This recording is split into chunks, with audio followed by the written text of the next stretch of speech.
Look out, it's the Backlog Boys. Virus detected.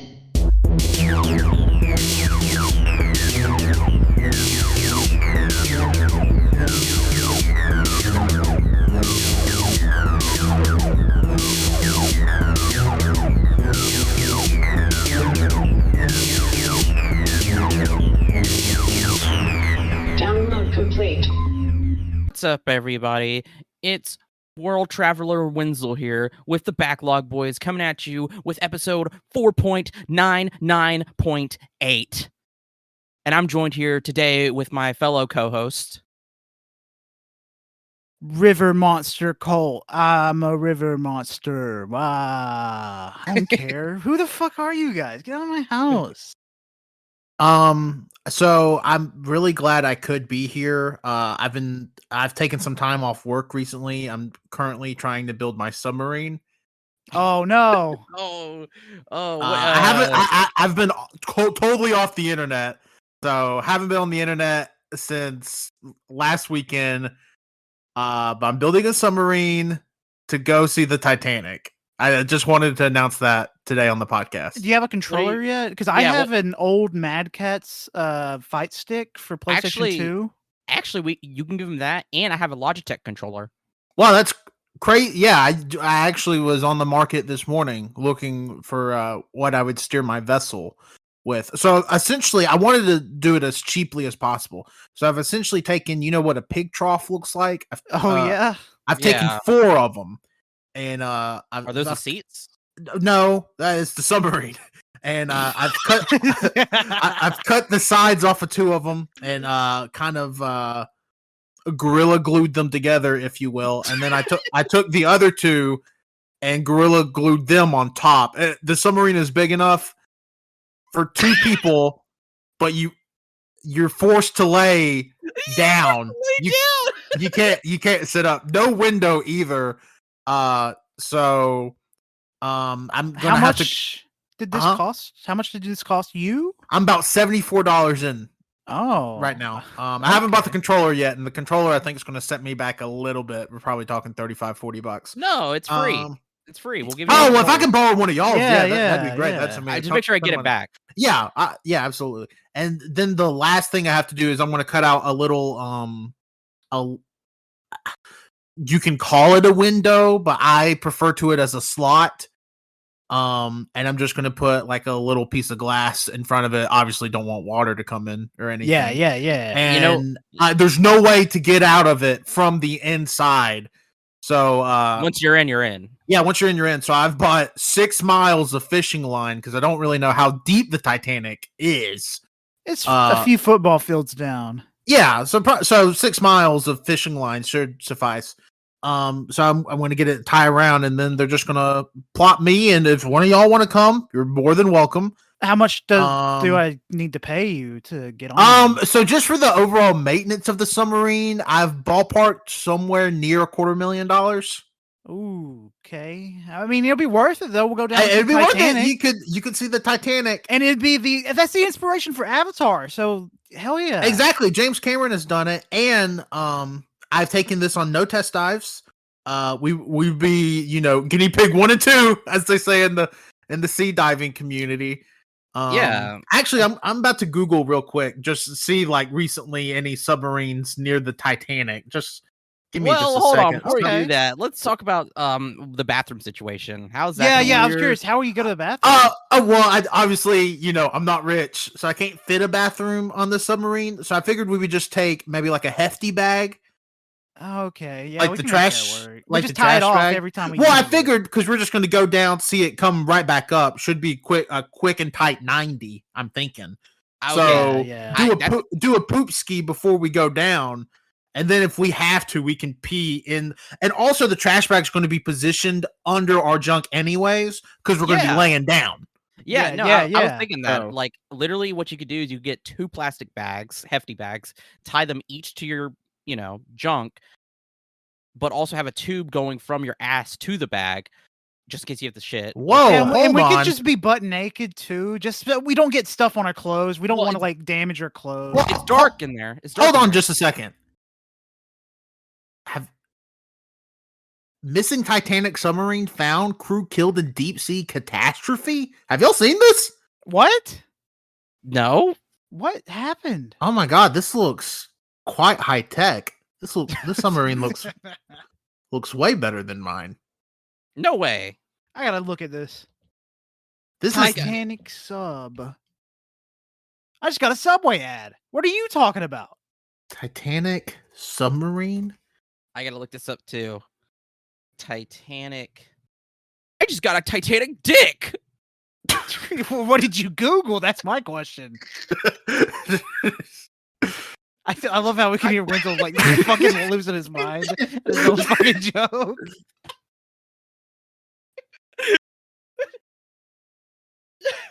Yeah, those people were dumb, right?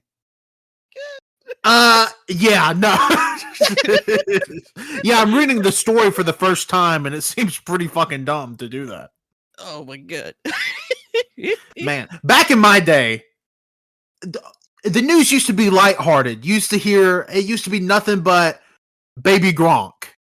And now we get, I mean, now Baby my Gronk will never riz up Livy on the submarine anymore. Never again. And now my head has just been filled with all of the submarine propaganda. Negative talk. And what they're trying to do is avoid the next great age of pirates. Obviously, they're trying to deter us. Don't give it up. They're trying to avoid a Luffy situation. Yeah. What are they hiding at the Titanic? One Piece. The One Piece. Yeah, that's probably it. Either that or Devil Fruit. Or a bunch of Playboys. All right, so what are we here for? You think everybody has already turned off the podcast? If they have, they're gonna miss out some great gaming news. Because good golly, oh Molly, we got so much gaming news. Like legit, we did plan on doing 2 episodes this month, but we kind of shit our pants. No, we did do 2 episodes. This is the second episode of the month. Episode. It's just we did plan on doing 3 episodes this month. No, we didn't. No, we didn't. We did plan on doing 4. No. I will say it kind of worked out in our favor, delaying, because the direct got announced like 18 hours in advance. Yeah. Oh yeah, we don't have it on here because it just happened like a few appers ago. There's some crazy news about Microsoft and what they did. Oh, I got it in my fucking noggin. Once we get through all 600 games that were announced, we're going to talk about Phil Spencer taking a shit in federal court today. Ooh, yummers. So, like, how are we doing this? Okay, like, Wenzel, you want to go first with your bitch ass? I guess if for some reason the only way you consume news is we got to listen to those Backlog Boys. First of all, my condolences about you just hearing about the submarine. Oh God, we're pretty like quick on it. It just happened this week of recording. I mean, sure, but by the time they're hearing this, we're like 10 days removed from submarine. Baby Gronk's back in the news. Oh, what? Already. Is that real? I mean, does it matter? I mean, there's also other news Did about Baby Gronk riz up the submarine? Baby Gronk bobble. Mark Zuckerberg wants to fight Elon Musk. Andrew Tate wants to train Elon Musk to kill Mark Zuckerberg in one punch. Do y'all think that fight's actually going to happen? Like, I know no. I know they both said chicken out. Yeah. Elon will be like, I'm too old, my bones are frail, and I'm a loser. That's he's gonna trump Elon. He's gonna pay a doctor to be like, he medically can't fight or something. Did we hurt your feelings or something, Tanner? Yeah, I'm so sad now. I do think it'd be funny to see Elon Musk get knocked out because we all know that Mark Zuckerberg would win because he's got a sleeper build. Yeah. Well, I mean, not to say this, but Mark Zuckerberg does like actually like legit do like Brazilian jiu-jitsu. Yeah. There's literally images of him winning competition. Yeah. Elon Musk is kind of just like He's an old man. He's a He's weird not body. in shape. Yeah, how old is Elon Musk? 60? Late 50s, maybe? I know he's old. You know, I was talking to Colt the other day about this. I don't understand how him and Grimes were ever a thing, other than the fact that they're both, or Grimes is just crazy. He's only 51. What the fuck? Still, How dude, old Zucker? Zucker's got to be in his mid to late 30s. Oh, dude still has a weird body. Mark Zuckerberg is 39. Yeah, that check. oh my god. So that's like roughly the same ballpark. And I'm gonna Google Mark Zuckerberg naked to get some extra results. Okay. Yep, that is him naked. All right, what's up? All right. All right, let's talk about some video games because we have a 10-page doc of shit we actually have to talk about, and we have went 11 minutes on the submarine. On nothing. That was nothing. This is what happens when we don't talk for like a week. I mean, we talk every day, but like actually talk. We're like, we just have to get out our. Also, we talked like last weekend. Yeah. Fuck yeah, I guess we did. We watched The Flash. So. Oh man, could do a whole fucking podcast on that movie. We could. Movie of the year, Oppenheimer, more like Crappenheimer. It's all about the Flash. Yeah, I have. Flashenheimer. Yeah. Flarby? Does that do anything for anybody? Floppenheimer.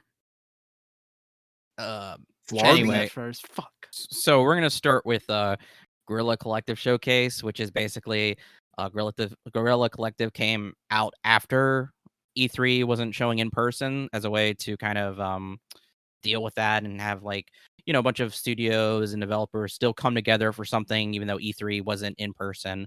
So we're gonna start with that. A lot of games are shown.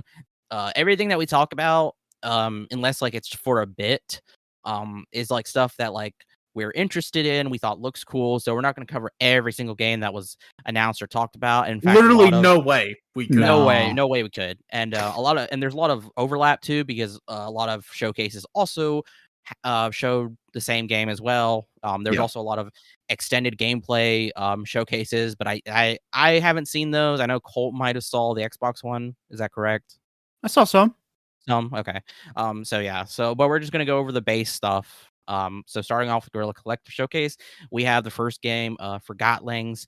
That's coming in 2024 to consoles and PC. It's Forgotlings is a breathtaking cinematic action adventure game set in a mythical world teeming with forgotten objects. Players take control of Fig, a charming posing doll on a quest to unite tribes of Forgotlings, creatures composed of mislaid objects from our reality. It's just a bunch of it's just inanimate objects, just stuff. Like there's one where our character was fighting a copy machine. Yeah, it's just forgotten objects. It's like old technology or old objects that are just no longer used anymore. Yeah, just a bunch of, just stuff that's been, forgotten. I bet there's like a BlackBerry or something in here. Probably there's a bunch of and there's probably manners. Yeah, get that right. Get it right.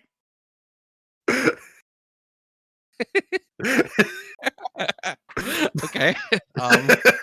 Don't know why Colt went Australian. I really like the animation for this. It looks really cool. It's kind of side scrolly a little bit. I'm trying to think. It reminds me of a cartoon. It looks like a fucked up Cuphead, or at least the main character looks like a fucked up Cuphead. Does look like a fucked up Cuphead because his face is on his chest, which throws me off, but I love it. I think it's so good. Yeah, the main character is like a suit of armor, right?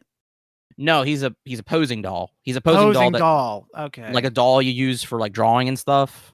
Yeah, and then he's the hero, so he takes up like arms. It's a fucked up looking posing doll. I'll say that.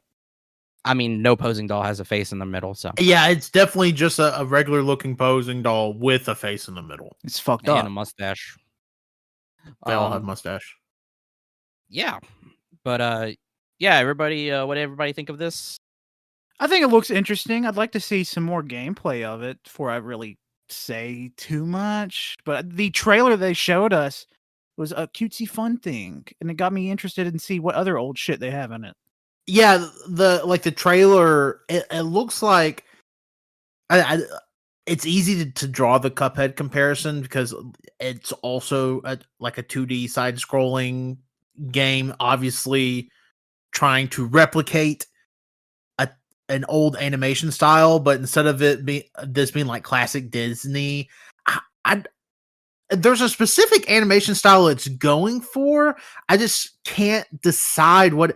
Like, there's one landscape in particular in the trailer that reminds me of Watership Down. Oh yeah, and I don't think it's going like. I mean, obviously, it's not animated like Watership Down, but something about this game seems extremely British. It's probably the scene where the rabbits drown in the trailer. Yeah, that's a reference. It's not a reference. It's a spoiler. Yeah, no, I agree. I it's on the tip of my tongue. I can't really name it or place it, but that's definitely what it looks like. So yeah, definitely keep out your eye for that. Next up is Evolutus Duality. This is an upcoming 2D story-driven action-adventure game inspired by 80s anime realism like Blade Runner, Ghost in the Shell, and Akira. It is set in Neo Hong Kong called Shanghai, a city that never sleeps. In Evolutus, embark on a journey with Chelsea Williams, a professional fighter who is desperate to support her ailing father. Corruption and criminal groups seek to leverage her talents, and the players faced with tough choices cross of deception, mystery, and human brutality. This is coming to PC. This one was like, I'm interested in it, but it's so weird because it's using that rotoscope for it. Mm-hmm. So like it is 2D, but at the same time it's 3D, and it's not bad looking when it's just the background and the world around it looks great, but the rotoscoping is freaking me out just looking at it now. Rotoscoping freaks me out anyways. Yeah. It's done really well. I will applaud them, but it's not necessarily done bad here. It's really not. It's just freaky. I don't know. It's freaky because rotoscoping usually when I've seen it used, it's for a comedy bit. It's always fucking funny. Yeah, like in Crystal YOLO Crystal Palace or Crystal Fantasy Smiling Friends. Smiling Friends. Yeah. Like, who the fuck do you even know here? Yeah. Why don't you go back home to your family? Where's your wife, dude? But yeah, no, it looks I mean it looks interesting. And I think that's what fascinates me about it is how weird that rotoscoping is, and you know, in the anime neo noir kind of style to it, I think is really interesting as well. The main character though, she has a really weird body. It's also part of the rotoscoping. Yeah, it looks freaky. Yeah, it's a freaky little fucking game that I do want to check out because it does seem like it could be fun. Yeah. Are you good, Tanner? Yeah, I'm good. Something weird's happening with my Discord. I don't know if they're working on shit around here, but we're good. All right. Next game is Europa, coming 2023 to Steam.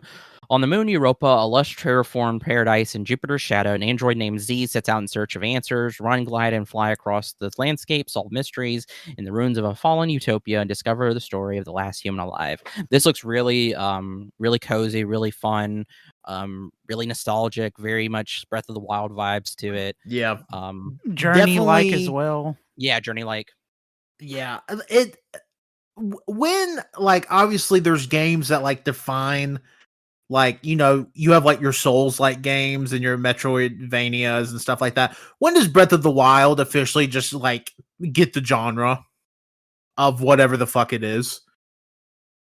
I mean, Breath of the Wild, I feel like it technically, it's very specific, but, like, I don't feel like it's specific enough. Really? Yeah. What other games would you say that Breath of the Wild? Because then that, like, well, what was a game that Breath of the Wild is like?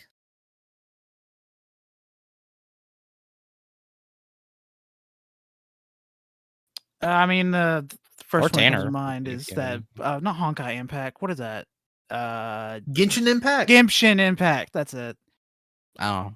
I think they're. I mean, obviously, like, it's only so similar Genshin can be, considering it is a gacha. Yeah. But, like, there's quite literally, like, near identical assets used in Genshin Impact that Breath of the Wild used. And they got Phoenix Rising. Yeah, which feels a lot more like in a Ubisoft game. It is an Ubisoft game. It feels more like an Assassin's Creed in a way. But it also does feel like Breath of the Wild. And then like I think there's games that don't go the direction they do without Breath of, like I don't think Sonic Frontiers is made if Breath of the Wild doesn't come out. Yeah, I agree. I will say that just because so those games did in fact are, you could say those are predecessors to the genre that Breath of the Wild makes up, because saying something's Breath of the Wild is a very loaded term, but that's also purposeful because of like what it encompasses. And also too, because of the fact that Breath of the Wild became so big, it is now has set the precedent for whatever we want to call this genre, which that happens like in art. You'll see a lot of these paintings or drawings or whatever that predate certain styles, certain eras, but then those eras still don't start until later when there's the prominence of those artworks started it. So so I would say that you could claim Breath of the Wild as being the precedent for this genre of whatever it is. Yeah, and I'm not saying it's a bad thing. Like this game looks very interesting, and I like the because I mean, yes, it is Breath of the Wild. Like I don't think it's directly ripping off Breath of the Wild in any way or anything. I want more games to be like Breath of the Wild / Tears of the Kingdom. Tears of the Kingdom is the better of the two. Sure. But and I think we haven't had many that are as good or because they're super ambitious, long-term projects. That's why I think now you're going to start seeing a lot more Breath of the Wild stuff because people have had 5-6 years to work on it. Yeah, and I think in about 2 or 3 years you're going to start seeing a lot people take from Tears of the Kingdom, i.e., you can make anything in the game a weapon and fuse two things together. And that's your weapon and stuff like that. I'm kind of hoping Borderlands picks up from it. Just a side comment. I was thinking, like, if that can be a thing, I'd jerk off.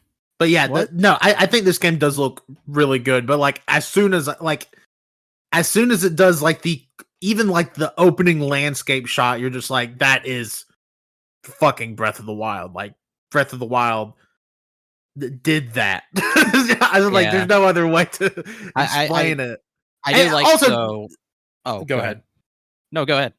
I was going to say also. I mean, it doesn't hurt that Breath of the Wild was like probably across the industry heralded as one of the best games of all time. So like, it's hard not to see those comparisons. Yeah, and this especially I do like how you play.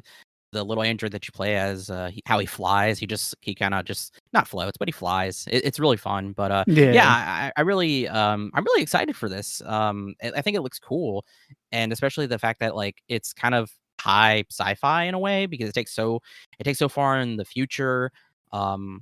Especially with terraforming and being on Europa, I think that's cool. And also too, listening to, I assume in the trailer, the last human to talk or to be alive, his recording of nostalgia and talking about Europa. I love that. Also, we're not really mentioning it. A lot of Ghibli influence because there's giant robots that are straight out of Castle in the Sky. Yeah, definitely. Yeah, absolutely. Really excited for that. Hopefully, because a lot of this stuff on here is coming to PC or Steam, or I really do hope that some of this stuff comes to console, and it more than likely will. Yeah. I think it feels just like looking at it, Switch. That's coming to other consoles. Yeah, it feels perfect for Switch. A lot of these games, I'm like, I'd want this on my Switch. Yeah, especially in these more focused on indie game videos, whatever you want to call them. Everything here is oh man, that'd be cool on Switch. Oh man, that'd be cool on Switch. Yeah. But then also too, watching this, I'm like, fuck, I need to get a Steam Deck. I know.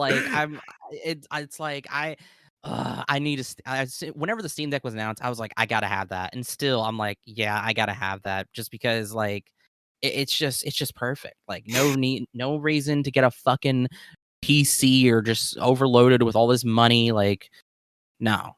You don't have to do that. Yeah. Well, I will probably own a Steam Deck by the end of the year at this point, just because I'm just like, man, like it like, don't get me wrong, I don't mind playing stuff on like my console, like on my laptop or whatever, sitting, but you're telling me I can go mobile? Yeah, for real. Like being able to take that everywhere and like having now, like not only then your console library is like, or your game library is just even more open now because there's so many games on PC. Well, not only that, but two, like the Steam Summer Sale's coming up. I mean, there's like legitimately great games that get marked down to like a quarter, a dollar, wow. $1.50. Yeah, I haven't thought about the Steam Summer Sale in forever. Yeah. Man. Or like right now you have Steam Next Fest. You have all these demos available. Yeah. Like I don't know how many are optimized for the Steam Deck right now, but I mean, just like something like that becomes even more appealing to me, where I don't have to like make it a whole to do of like, all right, I'm going to go to my office, I'm going to turn on my laptop, I'm about to download 30 demos and let's go through them. If I could like be sitting on the couch, have something on the TV, like while that shit's happening, I don't know. Maybe I'm thinking weird. Maybe I'm just a little quirky, but yeah, I like if I could do something like that, I would be even more inclined and would probably honestly have more time to play even more of them. Yeah. Yeah, I don't know. You're a quirky little bitch. Yeah, that's what they say about me. Next up is a Tiny Sticker Tale that's coming to Switch and Steam to be determined. Currently has a demo out. Well, yeah. As we're recording, there is a demo out. I that's another thing about the Steam Next Fest. I don't know how. I know it runs through like the 19th through the 26th. I assume you can download the demos after that, and I think Next Fest just like highlights like the developers to do like these developer live streams to be like, this is why we did this and blah blah blah. But I could be wrong. But if you're listening to this in the past, there's a demo out right now. Yeah. And it's on Kickstarter. They're currently sitting at a $28,148 goal. You put that on a few days ago. I can tell you the active number now. Oh, sorry. Yeah, go ahead. It is currently at $33,876. So it's gone up a couple thousand. Yeah, their goal was $6,114. So they're like 500%. They're way over that. That's awesome. Yeah, it's super sick. So this is it's a cozy miniature adventure about changing the world using power of stickers. In a tiny sticker tale, take anything from the world around you, turn it into a sticker, and use your creativity to stick it back in different places, solving puzzles and helping out your new friends. It looks really cute, really cool. Like I mean, you literally have a sticker book, and if you want to build a bridge or a house, take the sticker out and bam. Or if you want to move people, turn them into a sticker and put them in your book. It's kind of fucked up. I would do that to y'all. I would make y'all stickers. That's fucked up. I'd do that to you before you could do it to me. Yeah, right. I do it with my poop, and I'd be like, "Hey, look at this," and be my poop. Would it be like a scratch and sniff situation? No, I wouldn't even be a sticker. It'd just be my poop smeared on a piece of paper. You know what? I'd have a sticker of a gun, and I'd shoot you. No. Wow. Damn, that's powerful. Yeah. What do everybody think about this? Oh, yeah, it looks great. I really want to play it. It looks very cutesy, very fun, very easy. Also looks like an easy platinum whenever it comes to PlayStation, so thank you. Well, currently it's Switch and Steam. TBD, I mean, so. it's going to come to everything else. I don't know. That's not what I have on here, but okay. Oh, my gosh. I mean, it's not confirmed, but like looking at a game this, you can tell when a game's going to come to something else eventually. Let them come. I'm going to turn into a truck now. I think Tanner's cutting out again. I'm going to go with yes. Tanner is cutting out right now. Can you hear me, Wenzel? Yeah, I can hear you. I'm just not talking. Okay.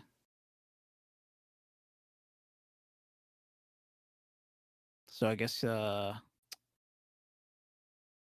the new the new Raiders game. The Raiders. Raiders. Oh, Raiders. Yeah, sorry. Go Raiders. Go football. Raiders. Football. I didn't know Oakland, the Oakland Athletics. I didn't know that was what their team was called. I keep thinking they were called baseball. I kept thinking they were called the Oakland Angels. I got into my conversation with my nephews earlier, and I was like, Oakland Angels. I was like, Oakland Athletics. I was like, what the frick are those? And I was like, aren't they called the Oakland Angels? Like, no, they're called the Oakland Athletics. And yeah, I'm just talking about nothing right now. Yeah, what the fuck? Who the fuck cares? Like, shut the fuck up. What? How did that even? A little peek behind the curtain. I'm having fucking insane Discord issues. I totally just got booted completely out of Discord. How did baseball even fucking come up? Wenzel just wouldn't shut the fuck up, so he just kept talking. Speaking of Oakland, they're probably about to move to Vegas. So. Oh, really? Are they called Vegas Athletics then? Yeah, I assume they would probably be the Las Vegas Athletics. Yeah, that's fucking stupid. No, I hate that. I don't know. I hate that name. And the Angels are in Los Angeles. Okay, I thought that too, but then I kept thinking the Anaheim Angels as well. Which the Anaheim Angels are, I believe, a Playboy adjacent thing. Am I crazy? What's happening right now? Los Angeles Angels makes sense though. That's the city of angels. Anyway, you talking boobies? Shut up.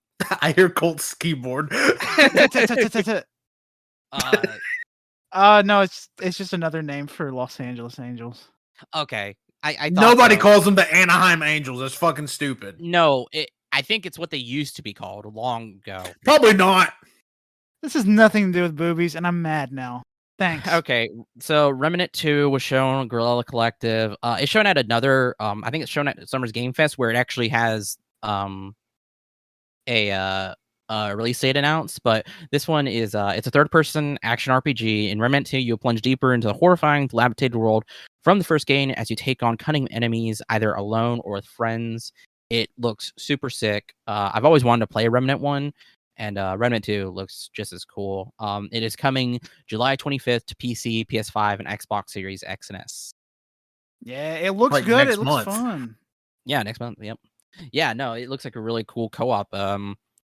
Magical powers, weapons, really sick. Yeah, the first one's hard as shit, but I'd only played it solo.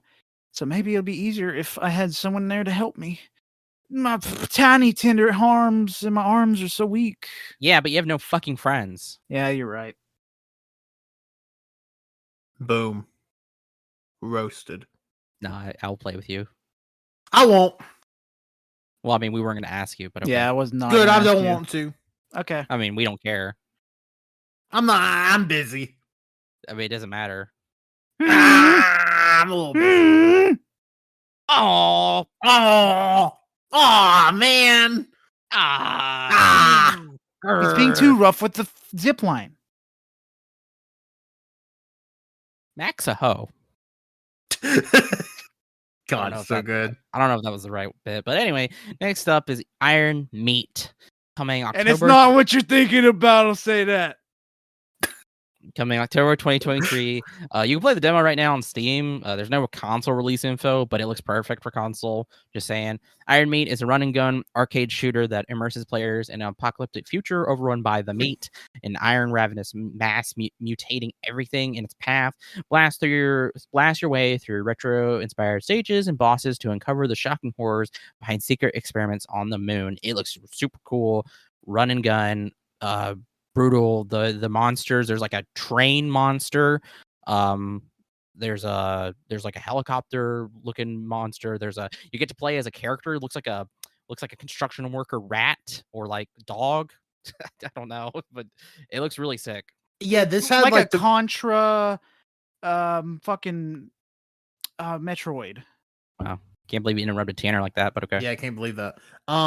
This had the really cool, like, it's worth watching, like, the gameplay trailer, because, like, it shows gameplay, which it looks rad, but it also has this really slick looking, like, animation. Yeah, animation. And it sold me on the game. It reminds me of, like, God, I hate to say it like this, but It reminds me of like an animation you would see as like a bump on Adult Swim, like especially. Yeah, it does. Why would you though. hate to say that? Well, I mean, it just seems like, oh yeah, so cool. But I mean, it is really cool. But especially like one of the monsters at the end, like explodes and transforms into the words Iron Meat, and then it like becomes like digitized to like what I assume the main menu is going to look like. It's fucking cool. It's worth watching solely for that. But like the game itself also looks rad. Hell yeah. Yeah, I agree. All you Contra heads, keep your eyes open. Keep your eyes open. This one looks like it's going to be a hit. I think so.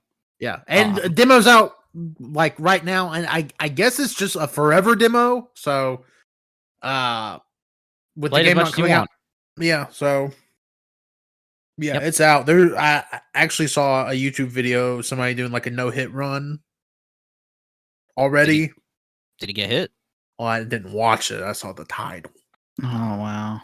Anyway, next up is Toxic Crusaders, coming to everything at an unknown time. This game features up to 4-player local co-op, allowing friends to team up and take on hordes of radiation rangers, mutated thugs, and zombie chickens across 7 disgusting levels, rendered in beautifully full-color pixel art graphics. This is based off of Toxic Avenger, a teenage mutant who looks just disgusting. That's his kind of whole bit. Yeah, this looks super rad. Has very much looks like the why can't I think of anything else besides TMNT? But you know, the new that's literally, it looks like the TMNT games.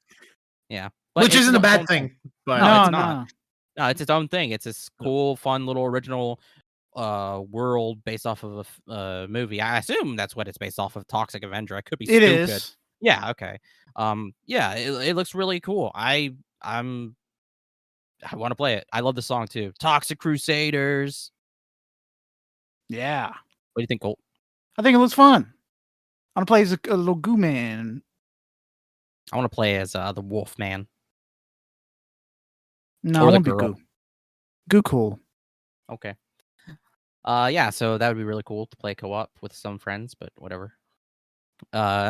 Anton Blast is next up. It's coming to PC and Switch to be determined. Anton Blast follows the story of Dynamite Anton, a destruction worker with a bone to pick. When Satan himself steals Anton's prized spirit collection out of envy, Anton doesn't just get mad, he gets even. It's this really just kind of brutal, side-scrolling, 2D, not 2D, pixelated, WarioWare style game that looks really brutal and Wario Land. Wario Land, whatever. It looks it looks a lot like Pizza Tower. Actually, I'm not even it may be the same person as Pizza. I know there's a lot of fan art with this guy and the guy from Pizza Tower. So I don't know if there's any relation. I don't know if they're just two dudes that decided to both make Wario Land 4 games at the same time. I think it's that. I don't think it's the same developer. Probably that, but it looks really fucking cool. And this on Switch, I think this has potential to be like a hit, especially if it was to hit Switch at the same time as PC, so you get like both sides of the hype. Because I think that's one thing with Pizza Tower. Like Pizza Tower at the beginning of the year got a ton of hype, but like as we have continued throughout the year and it's still just being on the PC, I think it's going to get forgotten a lot. Yeah, in, like, Game of the Year conversation. But if like a Pizza Tower was on Switch, like I think people would still be talking about it. So I think if this game does manage to come out this year and comes like day and date or at least close Switch and PC, I think it's going to be something a lot of people are going to like and talk about. Yeah, I really want to play it. I really like that art style. Sorry, I burped. Anton Blast looks like an angry little guy. He's an angry little fella with his little round ass.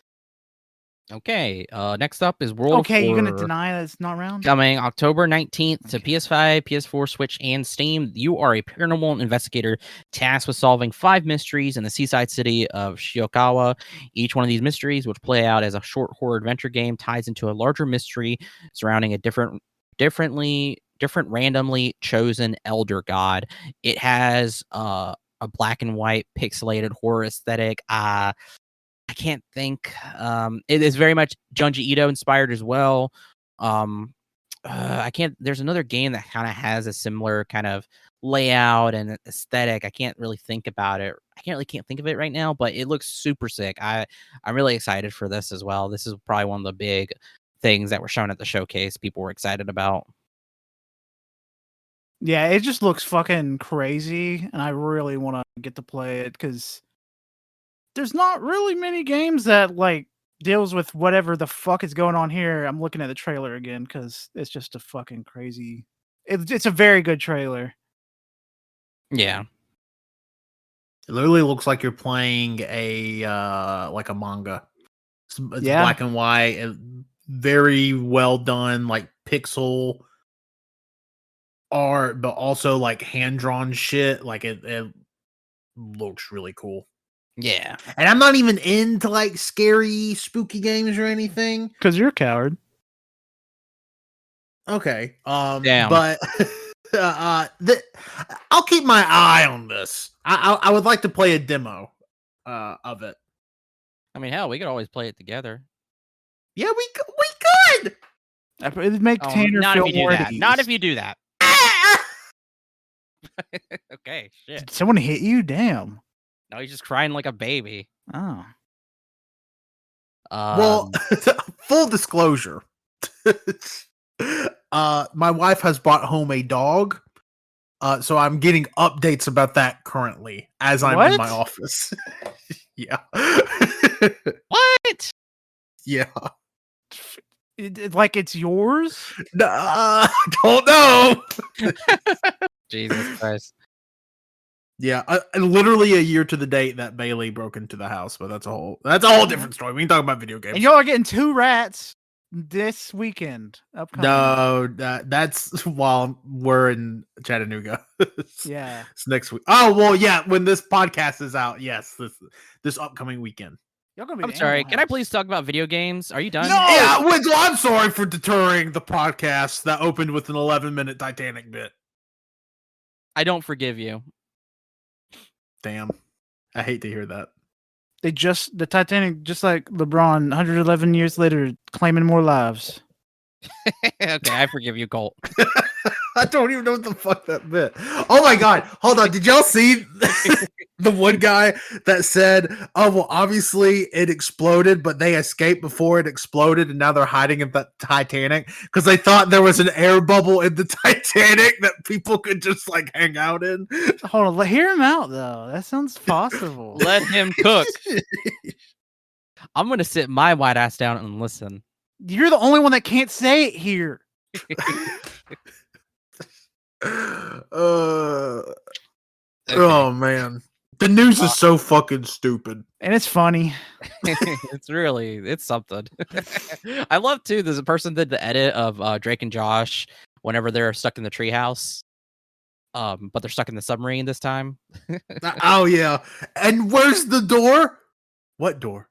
That's like one of the last episodes of Drake and Josh 2. That's a whole different conversation about it. Yeah. Anyway, Battle Shapers coming to PC this summer. In Battle Shapers, you take on swarms.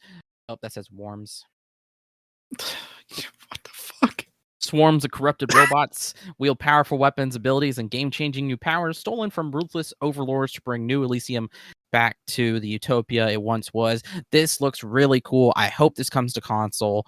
It looks so pretty. It's like it's so colorful, so geometric as well. It's like a 3D. I say 3D. I can't think of like.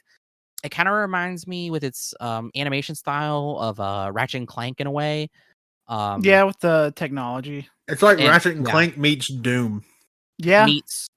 And also kind of the aesthetic also I want to say Splatoon because it kind of has that kind of a little bit of like the color and aesthetic of that, but maybe I'm stretching right there. But it looks super cool. It's roguelike because it's like different like there's different like levels and it's like changes every time, I believe. Yeah. And every time you kill an overlord, you get their stuff, their powers, and you get new abilities, new looks too because of it. It looks super sick. I hope hope this comes to console, because it is coming to PC this summer, so a console release wouldn't be too far off. I can see it. This looks like a fun game to play because there's not really many first-person roguelites. I can't even think of one, but there most likely is. But this looks fun. Wait, it's not even first person. Fucking Isn't that DLC for Prey, Moon Crasher? I don't know. Is that roguelike? Yeah, it is. I never played it, so I don't know. Remember the awesome trailer they did for it a couple E3s back? Spin my head right round. Yeah. No, I'm trying to think of the other fucking game. What is it? It's like a turn. It came out on PlayStation, but I think it's third person. Returnal. That's third person. Yeah, it's third person. Okay, and it's hard as shit. I know it switches from third to first, but anyway, yeah. So I think this is super sick. Ready for the next game? Yes. Dead Link coming July 27th to PC, which is also coming soon, and I hope that means a console release, because Dead Link is a cyberpunk FPS with roguelike elements. Pilot an autonomous combat shell, fighting your way through crammed slums, twisted labs, grimy warehouses, and sleek office buildings on a mission to thwart the schemes of the most powerful corporations in the world.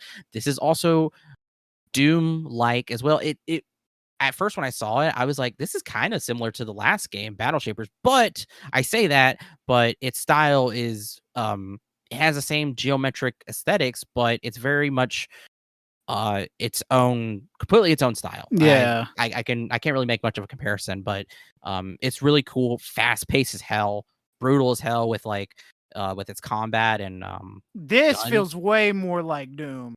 Yeah, it does. Yeah. And I am fucking loving it. I'm excited for both of these games, but this one is the one I'm really interested in because the guns remind me of Borderlands in the way that they're animated and fired. Yeah, exactly. That's something else I forgot to mention. Yeah, really excited for both of these. I couldn't really tell you or pick because I want them both. Next up is Blood West. This is coming December 2023. It didn't really show. I don't think it showed console releases. I think this was just PC or Steam. That's why I have it listed here without those. But Blood West is an immersive stealth FPS horror set in the wicked Wild West, brought back to life by strange native spirits. You will explore and scavenge, build up your arsenal, and gain powerful perks. Hunt your enemies quietly or meet them guns blazing. Take back the frontier, gunslinger. That's from the official thing. Yeah. No, Wenzel added that. I ripped it off, but yeah, the cinematic story trailer that they show is really cool.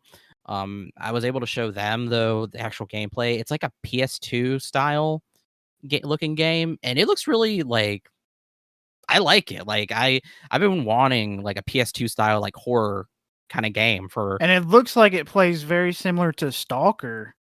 Which yeah, is a fucking win because I've been wanting to play Stalker for years, but it's never been able to. And yeah, this game is definitely a game for a very specific audience. Where I definitely agree. Yeah, like if you're not into the whole PS2 like clunky but clunky on purpose like aesthetic and like menus and shit, like this is not gonna be the game for you. Yeah, but if you're into that, as Colt and Wenzel are, this would be extremely your shit. I would love to like a game like this. I just don't think my brain will allow me to. Yeah, you're a little stupid. So yeah, I'm Jesus Christ. Okay, Colt. I know where you live. I do too.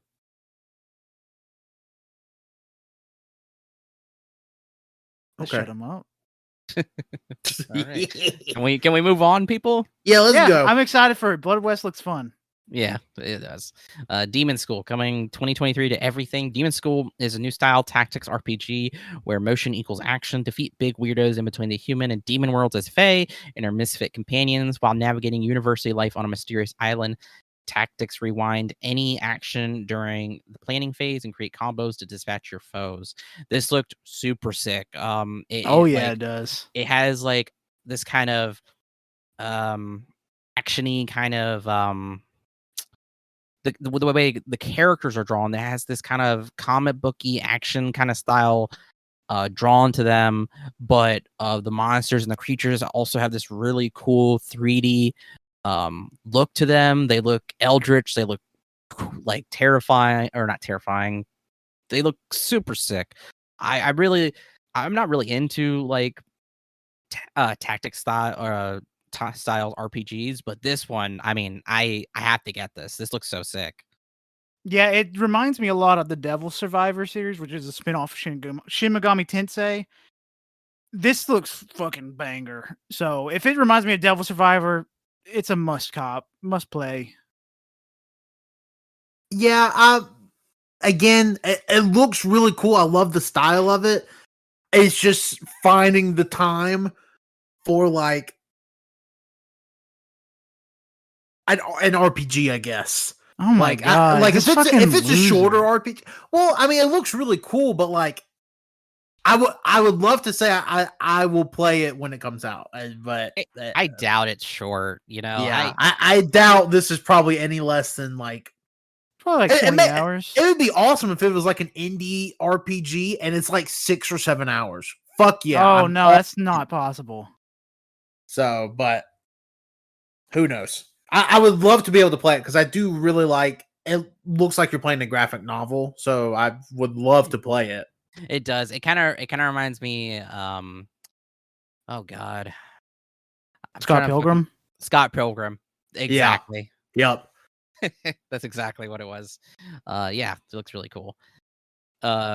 Next up is Sticky Business, coming in 2023 to Steam. Combine dozens of elements to create your own collection and sell them to like-minded people. Different stickers attract different customers. You can add some sparkles or hollow effects to them to make them even more special pack orders and hear more about your customers' stories every time they buy stickers. This is basically like how to run a sticker business, the game. Yeah, it's just graphic design. This is one game that I'm just not interested in because it just looks like a job. Yeah, which is what it's going for. This is definitely like a sim game.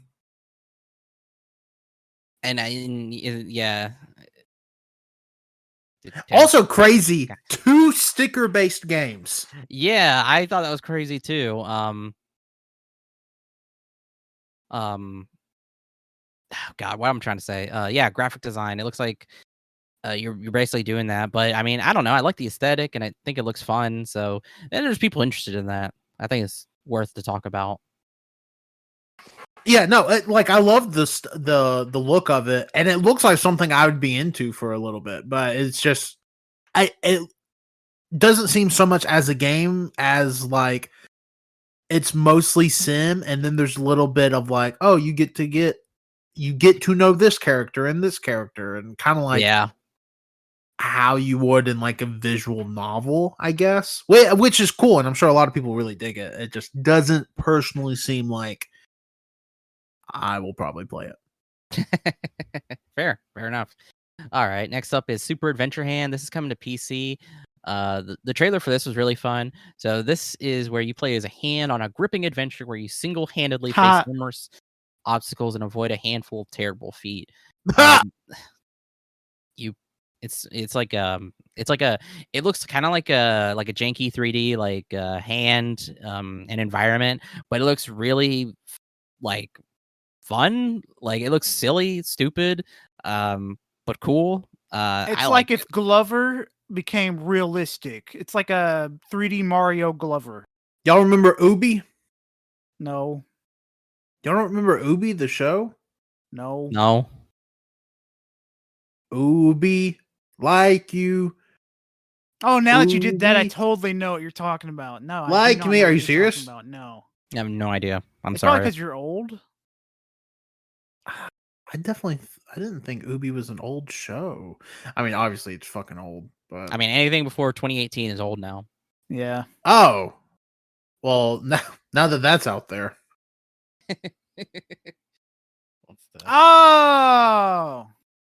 Oh, what the fuck? See, you do remember it. Not really. No, everybody remembers.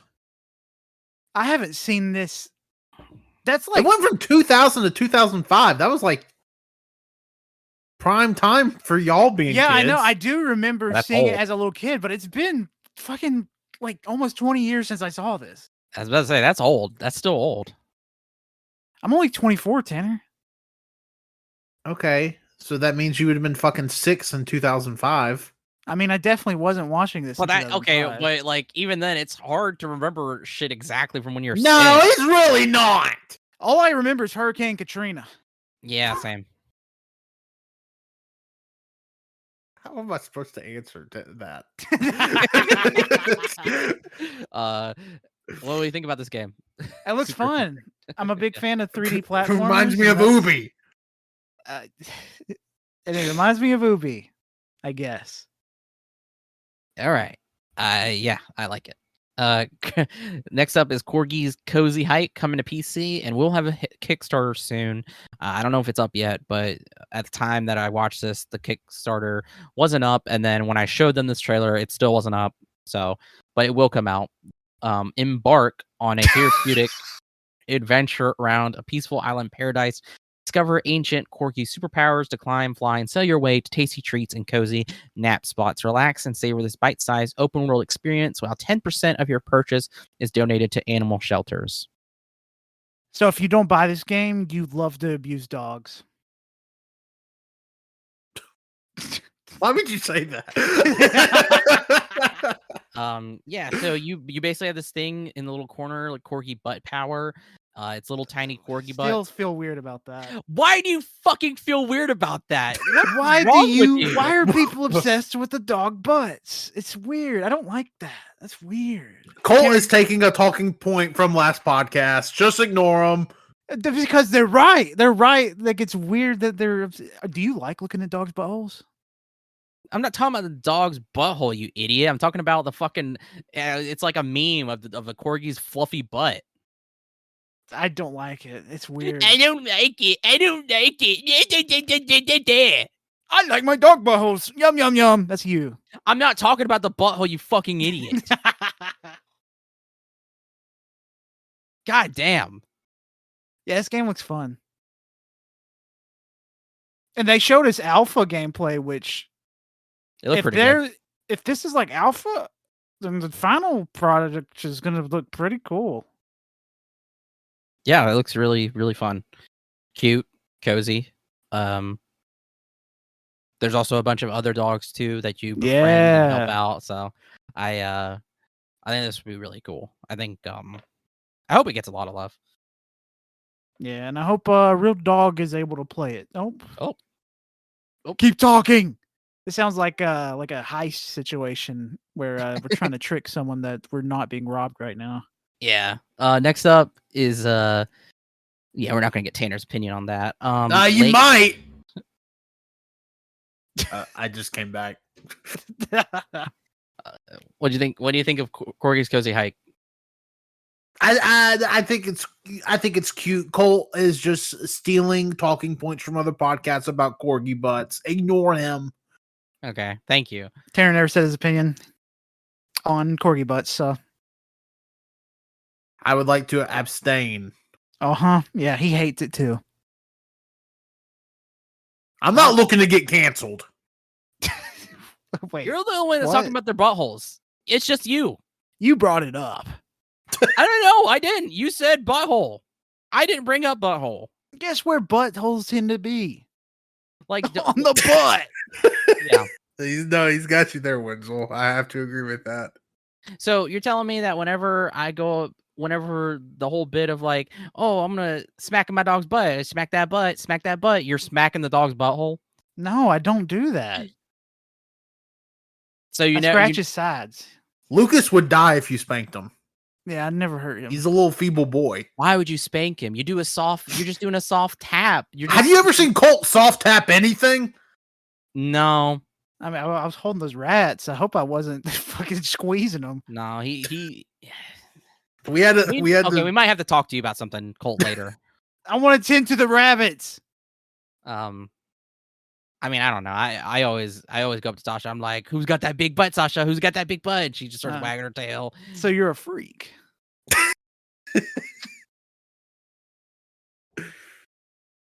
I mean, I don't know. that is not how you answer that question. I mean, we do the same thing to Bailey at Tanner's house. There are 1,000 ways to answer that question, and that was like the worst. I mean, Colt's the only one that's talking about buttholes. I don't know why. You keep bringing them up, bro. I'm just trying to move on. Because you're fucking weird. You're stuck on it, bro. You're just stuck on it.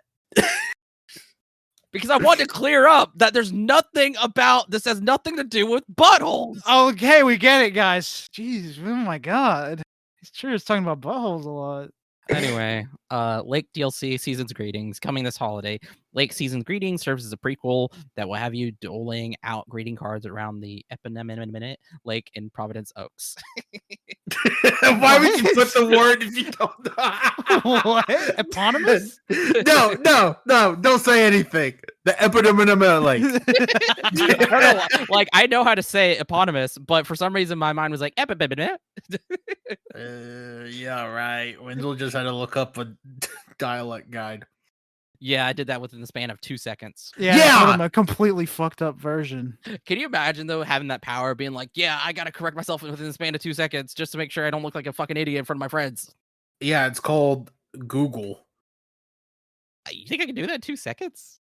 Do I think you can type a word into Google to see how it's pronounced within 10 seconds if you're talking? Yeah. Two. It wasn't two! I said two. Thank you, Colt. Anyway, it looks fun. Yeah, you I've played Lake. Lake's a fun little, lovely, cozy game, and it's a prequel, so it's gonna take place as you're the father instead of the daughter this time. Oh, okay. Yeah, I need to play Lake. So I have no respect for male people, so fuck. Jesus Actually, Christ. pop their tires when I get the tires. That's a joke. I do not. I do not. Yeah, Wow. Colt said it. I, for one hand, support the U.S. Postal Service. Thank you for all you've done. I know that you've had hard times, especially with the U.S. government recently and COVID. So I respect and appreciate you guys. Thank you.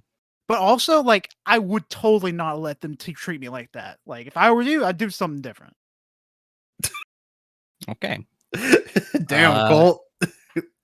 Real one.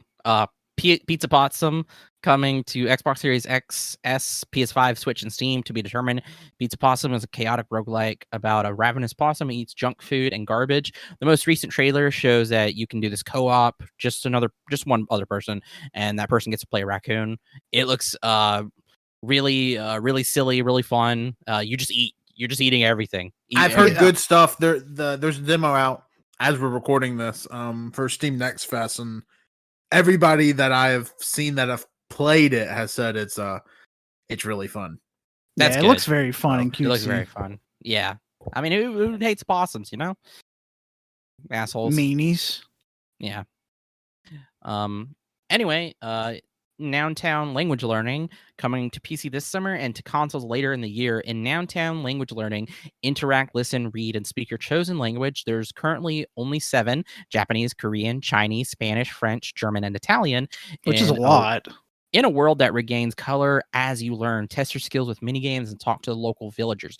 This is actually really fascinating and really cool.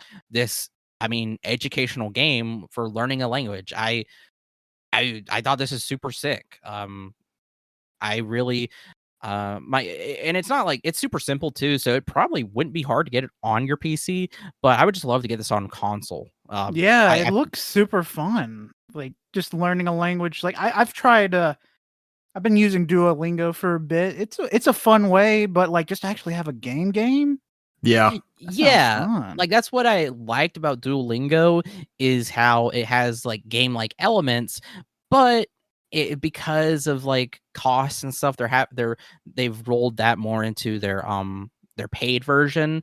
So it's kind of less accessible. I mean, you still use it obviously, but it's the more game-like elements kind of are more behind the paywall. But I think this is really good because this is just straight up a game for learning a language. What do you think, Tanner?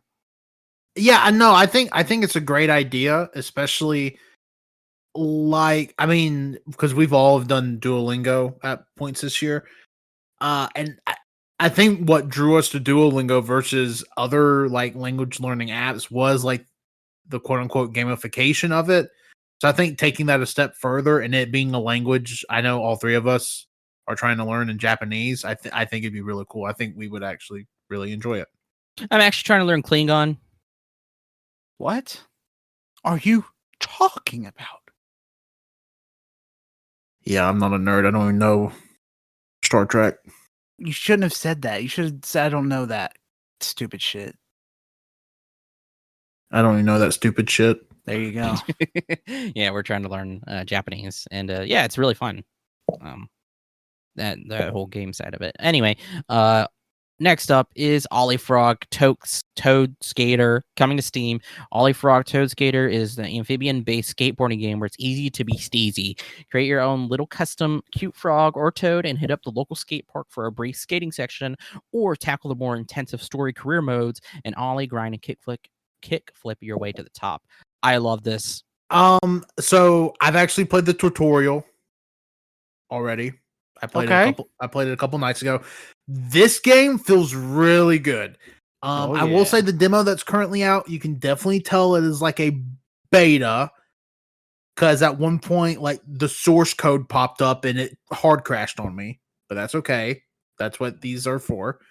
But it's really good. The physics are nice. The soundtrack fucking rules. Hell yeah.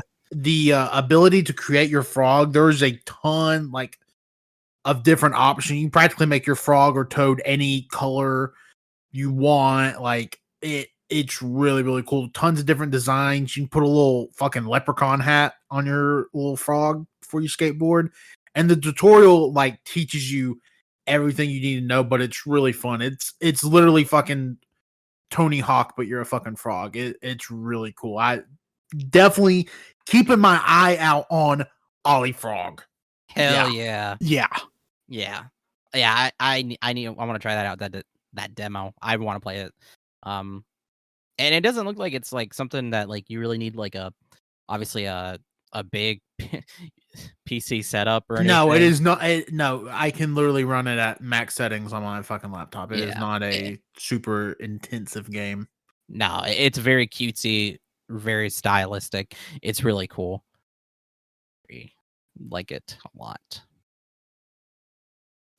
Next up is Little Guardsman, coming to PC, Switch, Xbox One, and PS5, PS4 this summer.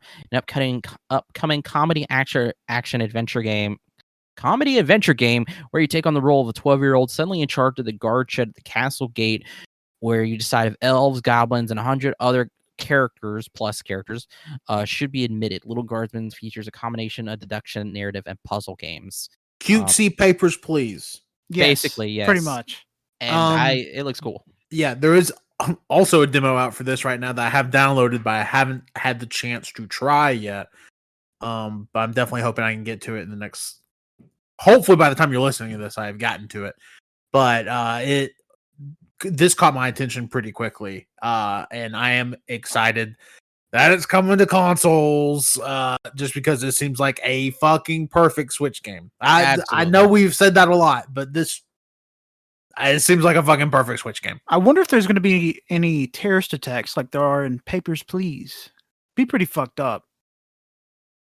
I guess that's up for you to decide. Maybe they'll have a Unabomber reference. Of course they will. He just died. They got to get the bits in. What about 9/11? That's too sensitive. Sorry. Say Free DC Sniper. Fucking shit. That's an Eric Andre bit. That's an Eric Andre bit. There's the new season looks crazy. I'll just say that. Yeah, it looks fucking hilarious. Did y'all see that the reason he made a season 6 because he made no money from Bad Trip? Yeah, it makes sense because I feel like not very many people watched it. What's that? See? It's the movie. I have no idea what you're talking about. I didn't know. Bad Trip, it's the movie he did with Tiffany Haddish. Yeah. Where he does like Eric Andre bits. Yeah, he literally does Eric Andre bits in the movie. Like the whole movie is there's a insane fucking bit at the end that may be like the craziest thing he's ever done. What the fuck? It's a really funny movie. I would recommend watching it. It's nothing like mind blowing. I think Eric Andre shows better because it is a little bit. It's like censored Eric Andre because he doesn't go as crazy, but he does go pretty crazy. Yeah, it's like Bad Grandpa but better. Yes, and with more jackass. You know it's good. Why didn't they just do Eric Andre show the movie? I thought that'd be well. I think the problem is Tiffany Haddish is billed as the main star of this movie. Probably wouldn't have got as much funding for it as he did because they destroy a lot of shit in this movie. Also, doesn't help that the rumors of her doing videos with little kids have. What? Yeah, I don't know what Colt's talking about. Do not Google Tiffany Haddish 12-year-old. Jesus Christ! Yeah. What the fuck? Do not Google Tiffany Haddish is sus. Anyway, thanks for filling the vibe. Next game is Buy Sweet Carol. This was big talk as well here. It's coming to everything in 2024. This is inspired by old Disney films animation. In Buy Sweet Carol, young Lana Benton, pushed by yellowed old hat man, must confront bizarre creatures in a mysterious dream garden as she follows the last traces of Carol, a girl who escaped from Bunny Hall, a 19th century girls' orphanage infested with wild rabbits. This has like I think it was described as being a choose your own adventure, similar to that one game from long ago. It was King's Quest. King's Quest. Is it King's Quest? Yeah. It was a king and he's doing a quest. It's the game it definitely seems like a narrative choose your own adventure point and click sort of deal. Except it's Alice in Wonderland. I was thinking of a different game. What is it? Oh. No, what the fuck is it? Black Ops 3? What? It's very old. Not old, but like it was also an arcade game, but then eventually it was able to make itself 2 consoles. And then it got even remastered. You were thinking of King's Quest. No. King's Quest got remastered and it was originally on PC.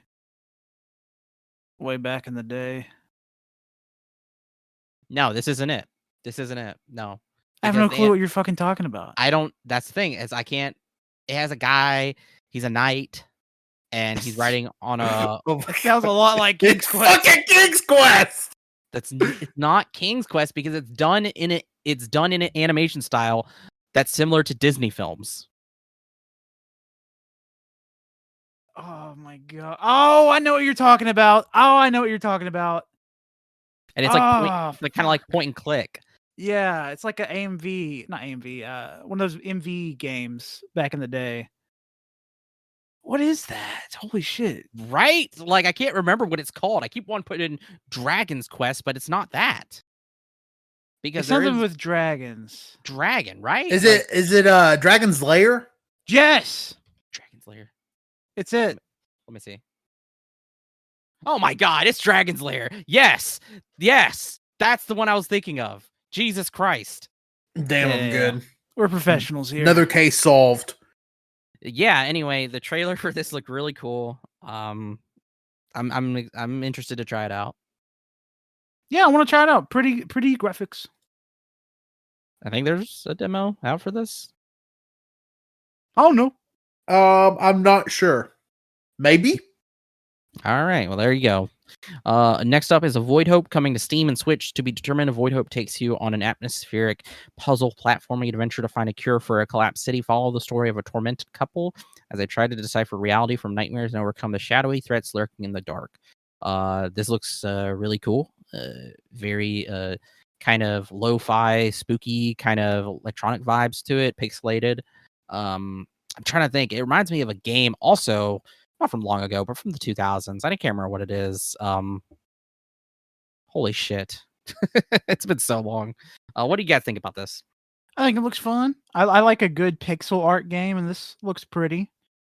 So I'll check it out if it ever comes to my neck of the woods. Yeah. Fair. Tanner's cutting again. He's cutting Fuck. a rug. All right, well, I guess I'll keep talking. 3 minutes to 8 is the next game, coming soon to everything, set in the near future. 3 minutes to 8 is a mind-bending pixel art adventure game that breaks this mold by introducing an intriguing twist. The protagonist is destined to meet their demise at precisely 7:57 p.m. However, hope is not lost.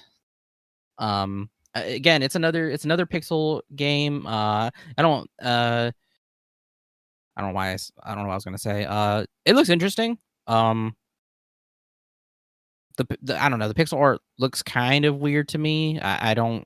I'm not too much of a fan of the aesthetic, but you know, It looks like but it feels like they're trying to go for a Ghost Trick. It's a game that they're recently remastering for everything.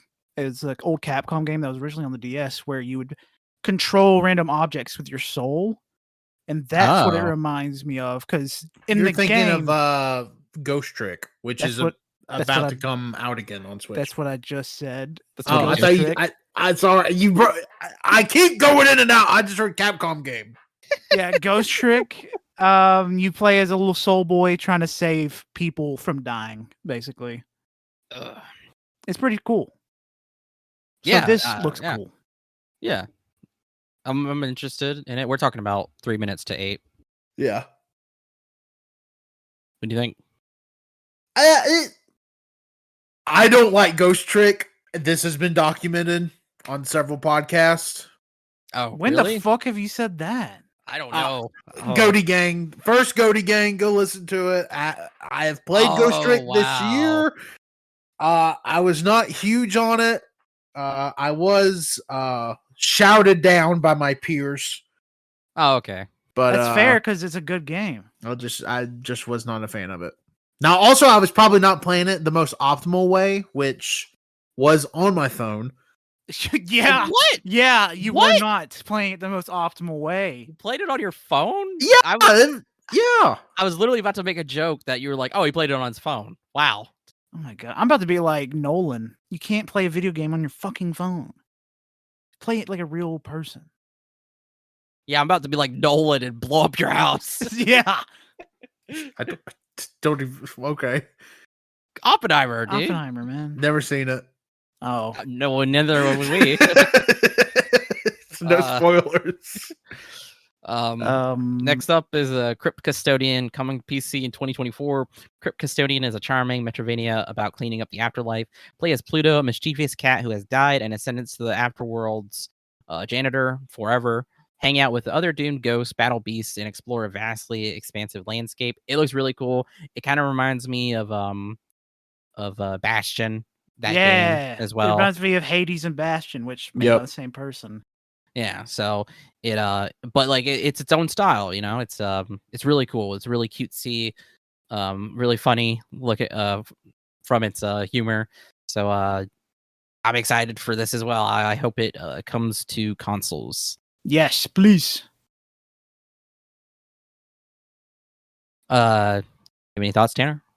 Yeah, I think it looks, like you said, very Hades-esque. I kind of hope it plays like Hades, because if it does, fuck yeah. Hell yeah. But yeah, it looks really cool. But again, it does have its own like style, little unique touch. And anytime you can play as a cat, I'm down. Hell yeah. But we're coming close to the end. These are the last 2 games. For Guerilla Fest. Guerilla Collective. Or fuck. Yeah, for Guerilla Fest.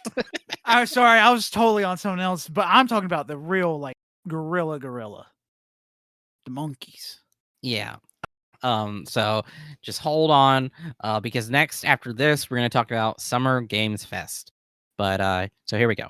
Next up is Gori Gori Cuddly Carnage, coming to everything to be determined. Play as a badass murder kitty on a death-dealing hoverboard as you get unwillingly dragged into a battle that wiped out all humans and laid waste to everything on Earth that wasn't cute and cuddly enough for the adorable army, a horde of mutated, bloodthirsty toys that only you can destroy. It looks sick. Yeah, this game looked fucking cool. It looked really cool. you can shoot missiles, do a ton of different tricks and shit on your hoverboard. It's Your like, hoverboard could be a rocket launcher. yeah, And a whip blade. yeah, it can be that too. And a hoverboard. Yeah. And you're a cat. And you're a Yeah. cat. And I really like the kind of the style of it. It's man, it kind of it kind of reminds me of Stray a little bit, but like it's kind of like janky in its own fun way, I guess, if I could describe it, because the cat has like regular cat features, but he's just standing up. So it looks really fun. Yeah, definitely want to check this out. Very cute, Yeah. very fun.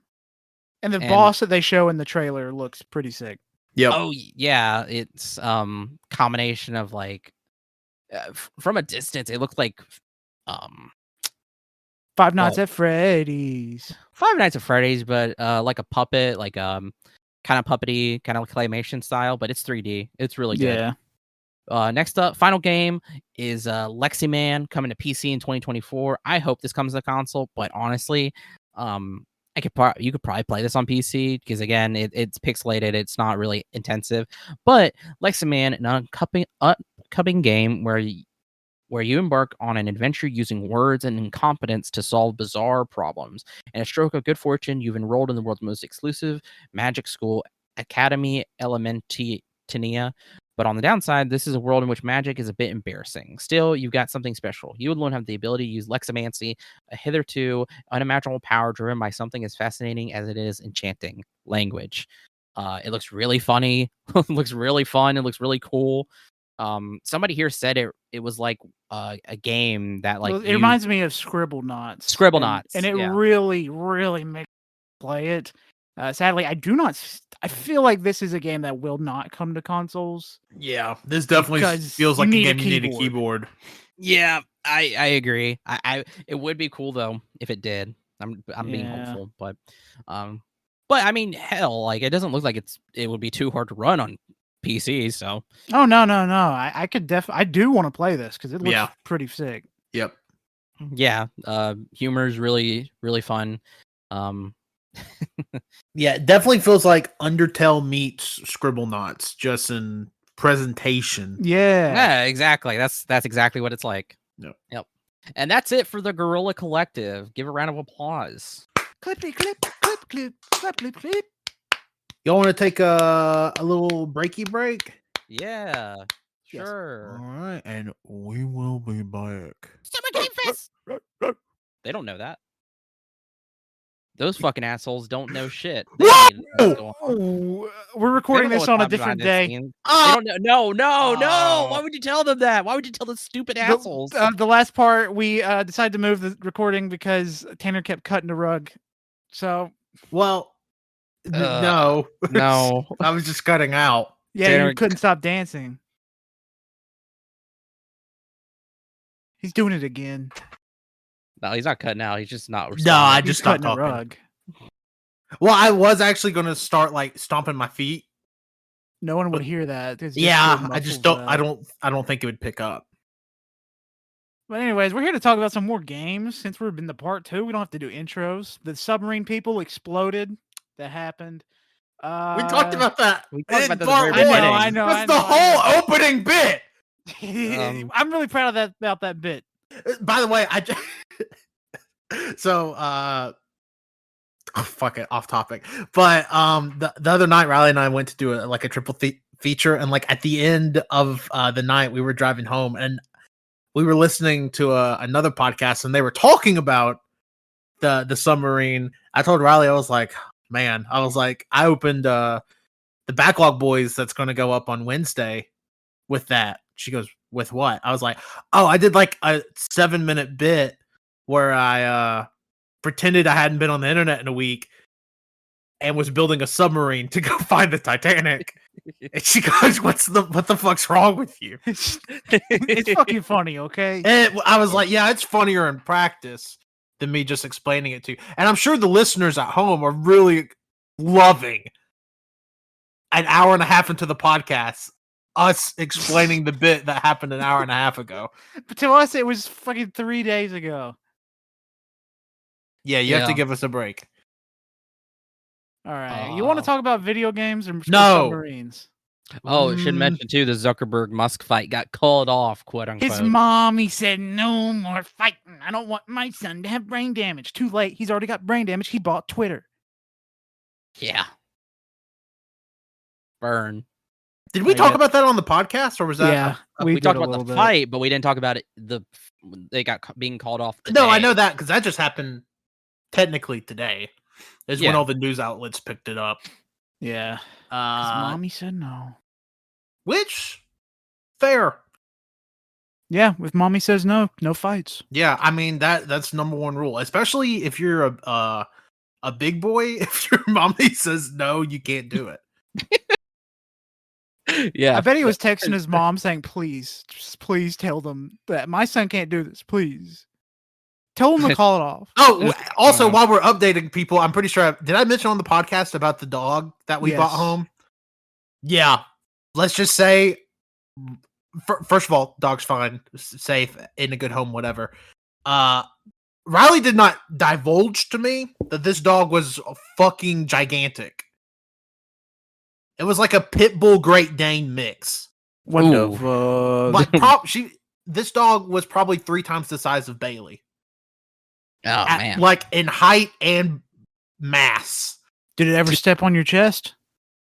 No, but it was funny because I fell asleep on the couch, whatever, Friday night, and I wake up in the morning and I go upstairs and our guest bedroom door's closed. I go, well, that's fucking weird. And I open it and this fucking gigantic dog is just sleeping on the bed in there. I go, oh, I guess this is this dog's room now. But yeah, it was a long story. I didn't realize. Yeah,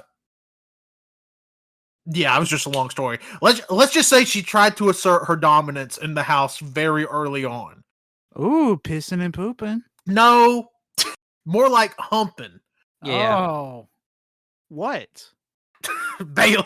No! That's what female dogs do. Yeah, well, and then Bailey tried to do it back. I was like, bitch, this is my house. But again, Bailey is 40 pounds. This dog was probably 100. And again, it 3 times Bailey's. I wish I could have got a picture of them standing by each other, but they were constantly in a hump battle. And also, Sock's terrified of this dog. Oh, yeah, that's fair. It's probably like Shadow of the Colossus for him. Yeah, it was like having a fucking horse in the house. But yeah, so that was my weekend. I can imagine Socks running around the house, but it's like cuts to the screen, like a screen grab from Shadow of the Colossus of the kid running around the desert while there's a giant hulking monster. It would have been like that because I mean, I don't consider Bailey a small dog, but as soon as this dog came into our house, I'm like, oh, Bailey's a small dog. Yeah. I consider Bailey a medium. Yeah, Bailey's definitely a medium-sized dog, but a lot of people are thrown off by Bailey because she looks so much like a pit bull because she has so much pit bull in her, but she's not a full-blooded pit bull. So as opposed to being like 85 pounds and super muscular, she's like 40 pounds and super muscular. Yeah, that's what always throws me off about her. Yeah, and she's like dense as shit. And she's a baby. And she is a big baby. Also, she's not wearing a diaper anymore. So okay, no more horn, no horned up. Goddamn, so glad. Yeah, big dog got it out. What? All right, you already talked Summer Games Fest? Whoa, the Keeleys! Yeah. Keeley. Jeff Keighley came back and he said, "You know what, guys? I'm Peggle back. 3." No, because if he did, that would be this big surprise at the end, and that wasn't at the end. It was something. Well, you keep joking about Peggle 3. Are you big into Peggle, or are you just doing it for like the meme of like the Peggle 2? I mean, that is part of it, yes, but also I really enjoyed Peggle 2. Peggle was a good ass game. Peggle 2 was awesome. Yeah, Peggle 2 was wanting time Peggle 3 for a long time. Frame in like 2017 where we had a group of friends on PlayStation that would get in a party and just play solo Peggle. Yeah. And sometimes get in the multiplayer and just play Peggle for hours. Yeah, that's not a bit. That was such a short period too, and I miss it. Yeah, it was really fun. I like Peggle. No Peggle news, sorry. Yeah, no Peggle news. So if you're here for the Peggle news, an hour and a half into the podcast, Go ahead and Wrong. tell you, there's no Peggle news, no Hotline Miami news, nothing from Valve ever. Yeah, no, huffing's that copium for Peggle and Valve games. Isn't it funny how we're like nothing from Valve, but multiple of us came away from this? We're like, man, we got to get one of those Steam Decks. Yeah. How does Gabe do it? See, okay, this is still off top. This is off of Summer Games Fest, but me and Colt were talking the other day about just how fucking sad we are. That like the last thing, the last thing from them was Half-Life Alyx. Mm-hmm.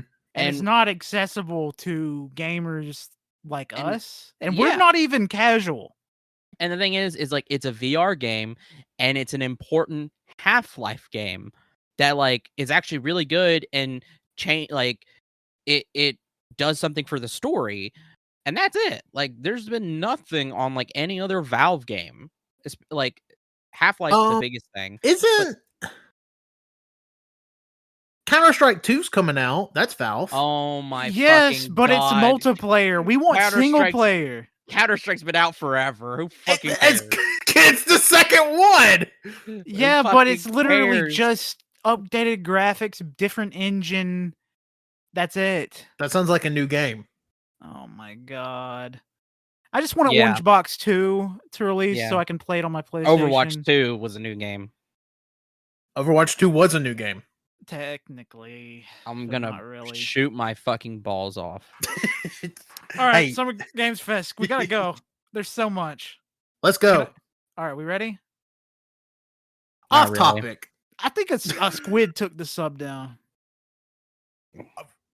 Is that a bit? Yeah, I don't know. I think they just crushed to death. First game up they showed right out the gate was Prince of Persia: The Lost Crown. This game is coming to everything on January 18th, 2024. So it's not that far away. Lost Crown is a side-scrolling action-adventure video game. Game introduces a new hero named Sargon, who must travel to the cursed city of Mount Kaf to rescue the kidnapped Prince Kazan. It's crazy that we're getting like specific release dates for 2024 stuff. Like now. I mean, it's January's not that far away. I know, that's months. what I'm saying. We're like 6 months away from, like, we're halfway through the year already, and yeah, holy shit! And the rest of the year's releases are in fucking October. Yeah, I personally do not really care about Prince of Persia. It's just something I never had a real interest in, but this actually looked pretty cool. Oh, okay.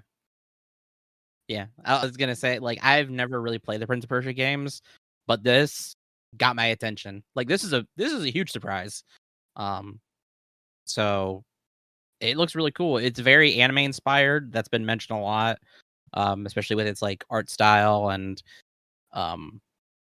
it's very kind of like cartoony realism. It's very cool. I like it a lot. Very pretty. I've like Wenzel. I've never played the Prince of Persia games, but I've always thought the idea of them were interesting. It's just God of War, but not realistic, but more realistic than God of War.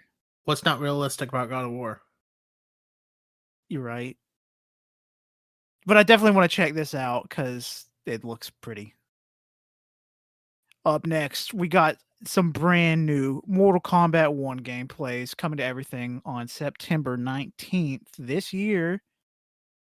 And it's more Mortal Kombat. I didn't have like a little tidbit here about like what it's about, just because you don't have to. Well, kind of, because it's a completely different story, but okay. I mean, we don't really know much about the story other than I was going to say we three don't know. Tanner does, and I do know for the fact that after the last game, the timeline was changed. So this is a completely new timeline, and that Liu Kang is a god who is the one that's basically interfering or going through this timeline. That's what we know. But and Scorpion and Sub-Zero are brothers now, which I'll be honest, I thought they were always brothers. They were always brothers. They were. They were always brothers. I don't know why I just assumed they were always brothers, but I did. But now they're actually canonically brothers. So I think that's really sweet. Yeah. So pretty much after Mortal Kombat 11, like the main timeline, like storyline conclusion is that Liu Kang resets the universe. It has a real reset in the I don't know. I guess just occasionally you got to reset the universe for these fighting games that especially something like fucking Mortal Kombat. Street Fighter's been going around the same amount of time, but all they did was make Ken homeless. Yeah. So maybe maybe Street Fighter 7 we'll see a universe reset. Yeah, they're just making everybody older in Street Fighter. But Mortal Kombat 1 looks fucking incredible. I don't know how they keep like raising the bar for just like these insane fatalities. But they're killing people. They're ripping people to shreds. I want to see the DLC fighters. Because we all want to see them that are floating around. We got Peacemaker potentially. We got Homelander potentially. We got Omni-Man potentially. I want to see those. Like I love Mortal Kombat, but like Mortal Kombat to me always has like Soul Calibur too. But Mortal Kombat to me usually has like the best guest fighters. I'm also not counting Smash. That's unfair. But Mortal Kombat just always brings in just like, I mean, they had fucking Negan in the last game. They had Tekken. It. Oh, that's Tekken. Yeah, that's right. Tekken. Both of those are Tekken. They had RoboCop. Right. RoboCop. Terminator. Rambo. There's a lot. I'm blanking right now. I guess technically Jean-Claude Van Damme is going to be in this game. Yeah, but as a character, I think. But Leatherface was in 10. Who else? I had somebody. I think I'm thinking of Tekken again. Was Kratos in Tekken? No, he was in God of War 9. Oh fuck! Hold on, Mortal Kombat 9. Okay. Wait, was he in Mortal Kombat or was he in? He was in Mortal Kombat. He was in Mortal Kombat. Exclusive. Yeah. That was a big reveal because it was like a bit where Scorpion was doing his get over here bit, but then Kratos could also do his bit with the Chaos Blades. Yeah. Y'all remember when Soul Calibur 4 came out? That the two big DLC characters was if you had the 360 version, it was Yoda, and if you had the PS3 version, it was Darth Vader. Yeah, I remember that. Cool. Soul Calibur 4 was the first PlayStation 4, 3 game that I opened and played when I got my PS3 for Christmas. Way back then. Wow, nerd! A long time ago. Yeah. Also, Link in Soul Calibur 2. Who remembers that? I never played it. Okay, GameCube exclusive. I'm not a loser. A car from Gran Turismo, the Sony exclusive, Soul Calibur 3. That's a lie. I'm just kidding. You're definitely lying.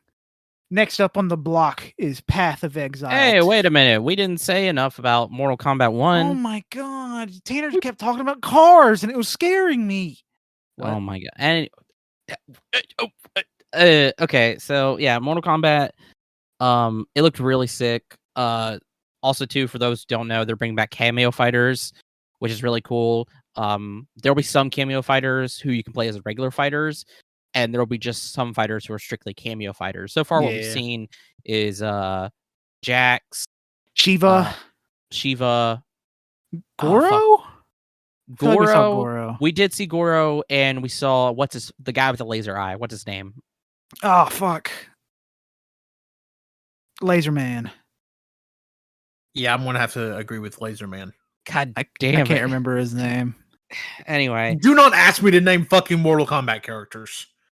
And the roster looks already just big right off the bat. So the fact they that already had the amount of characters in it, I think, in the gameplay they showed, because there was a bunch of characters. There was a bunch of characters, but they didn't show everybody. Yeah, I think right now we've seen Sub-Zero, we've seen Scorpion, we've seen Raiden, Blind Katana Man.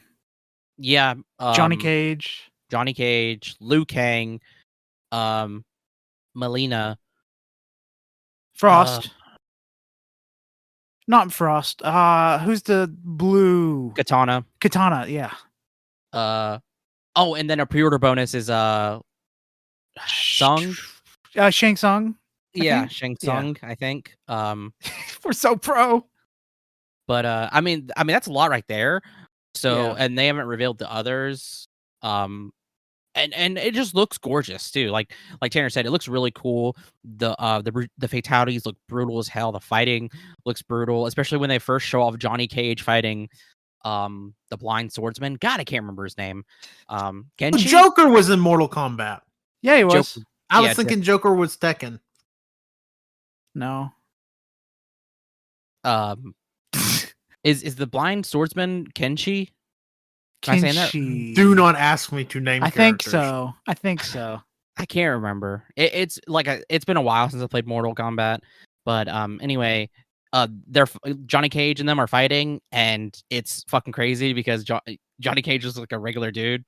He's just a regular dude in fucking skin tight, and he's voiced by John Claude. Isn't that right? Yes, he's voiced by John Claude. And there's I believe it's a pre-order bonus. Or it may just be something that they've already announced for the game, but there's going to be a skin based off of Jean-Claude Van Damme for Johnny Cage. Okay. Yeah. I hope it looks just straight up like him. I mean, they've been trying to get him forever, so it's very cool. Well, yeah, when you think that Mortal Kombat originally was going to be a Bloodsport fighting game, it's kind of like the full circle moment where, like, after you reset the universe, it kind of is, but like you have Jean-Claude Van Damme, and it's kind of cool. Yeah, I really hope the Johnny Cage Jean-Claude Van Damme skin is based off of him in Bloodsport, because that'd be fucking sick. Yeah. Also, just add the fucking Kumite as an arena. Yeah. Also, a funny bit too in the very beginning when it's a young Raiden fighting Sub-Zero, he throws his hat, but it's not the blade hat, so it just bounces off. Very fun.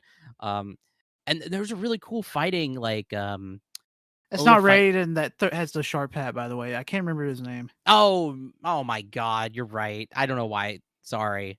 Embarrassing. I just didn't want you to be embarrassed even more. Sorry. Damn.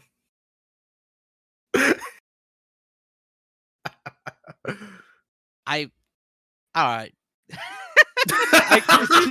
I didn't mean to stop you up like that. Damn, you kind of fucked me up, Colt. Shit. Damn, it sounds like somebody just had a hit of Grimace Zaw. Oh yeah. Shit. Oh god, I know it's not Raiden. I can't remember his fucking name now. I don't know why I thought it was Raiden. But anyway, he does a cool fighting move where he starts hitting Sub-Zero, but it's kind of like when those boxers or fighters are hitting the little sacks. Yeah, the little sack. Doing that looks so sick. Just little details like that I love. Yeah, it looks super sick. I definitely, whenever this comes out, I'm giving it a shot. I got to give Street Fighter a shot, so I'm very excited. Yeah, Street Fighter's banging. I'm on the Mortal Kombat. I've already got a copy pre-ordered. I'm on the Mortal Kombat train. Yeah, I mean, obviously I'm on the Mortal Kombat train. I love Mortal Kombat. Are we guys gonna fight each other? I mean, I'm thinking we go to Evo next year. I would get my ass handed to me, and then I saw today that the pre-registration for Street Fighter 6 at Evo is already over 1,000 participants. Jesus Christ! God damn! Which is like a crazy fucking number considering we're still like not. I mean, yes, a lot of people pre-register, but a ton of people don't pre-register usually till about the week before pre-registry closes for Evo. So yeah, it's pretty fucking crazy. And they gotta get together and watch Evo together this year. I don't know. How have we never done that? Because I like to do better stuff with my time. I like taxes. All right, we ready to move on? Yeah. All right, next up is Path. Wait. I have to say, sorry, everybody, for Tanner's little stupid comment about us getting together to watch Evo. I'm sorry about that, by the way.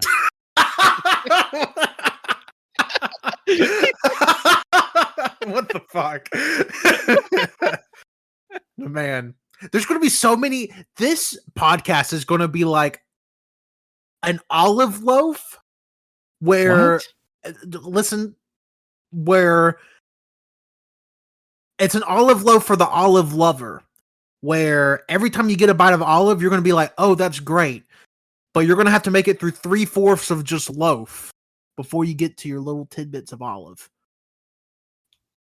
Sure. Yeah, That makes sense. If you piss yourself, it'll be like extra olive oil. So yesterday, Colt said he got so hot he wanted to piss himself.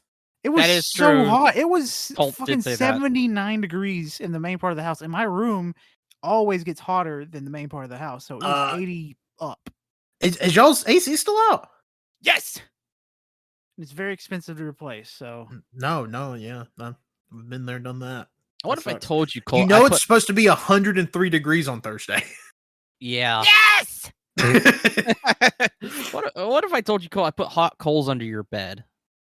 That would be mean. I believe it. Colt's room does get warm. A little Backlog BoyZ lore. When we did the Last of Us and Last of Us Part 2, we played the entirety of those two games in Colt's room. Colt's room gets fucking hot. Yup. It felt like we were in The Last of Us. Yeah.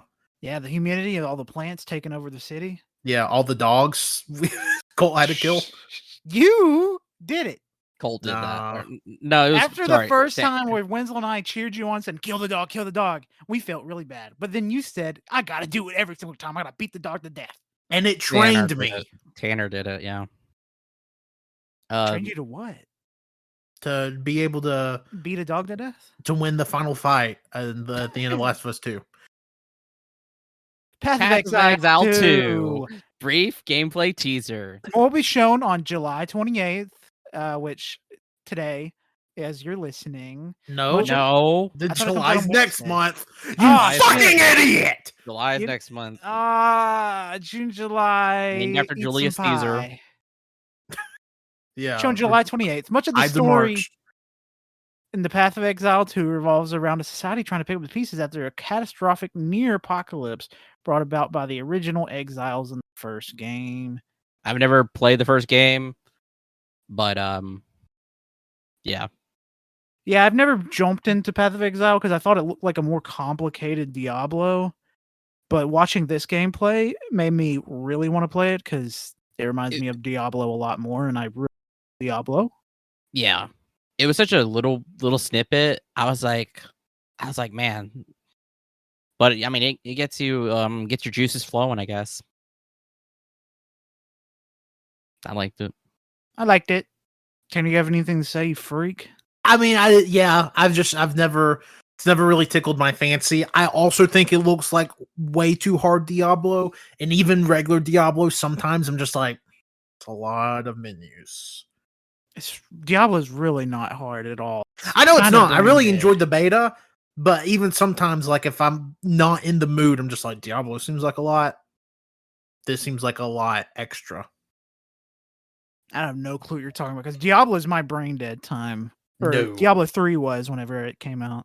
No, my brain dead time right now is nighttime walking around Shibuya, 6-hour loop. Yeah, my brain dead time is Overwatch 2 competitive. No, I cannot be brain dead playing Overwatch 2 competitive, or we'll lose 10 games in a row. Yeah, Wenzel can't either. Don't let him lie. What if I told you I just haven't been taking it seriously? Wenzel's about to pull the fucking Rock Lee. Drop the weights off his controller. Are you going to drop them? Please drop them. I'd like to win more, please. You'd actually be surprised how many times I drop them while I'm not playing with you. You told me you had like a massive losing streak the other night when you played by yourself. Because I didn't drop them. Wenzel has like a 15-pound weight on each button, and like he has somehow put hot glue into his triggers. So that seems very bad idea. Yeah. Well, it's his Overwatch controller. He has one that he doesn't play Overwatch with, but if he did, he would be the best player in the world. Yep. It's all training. All right, that's Path of Exile 2, unless you'll have anything else to say. Nope. All right, up next we have Witchfire, back again, been so long. PC Early Access launch on September 20th, super soon. Armed with strange weapons and forbidden pagan magic, hunt a powerful witch holding the key to your salvation. Witchfire is a dark fantasy roguelite shooter from the creators of Painkiller, Bulletstorm, and the vanishing of Ethan Carter. Tanner, can you stop clicking around on the fucking dock? Your fucking name's getting in front of everything. I'm sorry. There you go. Yeah, Witchfire looks great still. It's like a Doom Middle Ages. Yeah, it looks pretty neat. I'll give it a shot. I don't think my laptop can run it. No, I'm waiting for a console. I'm waiting for release. console too. So somebody's gonna have to hook me up with a little consolio situation. But yeah, I think it looks pretty cool. You have a PlayStation 5 and an Xbox. Yeah, I'm talking about the developers are gonna have to hook me up with a consolio situation. What is that? What are you Is this saying? announced for consoles yet? No. Yeah, so I need them to hook it up. Okay. Well, I you can agree with plug it in Tanner. pretty easily. What? Shut up, you stupid idiot.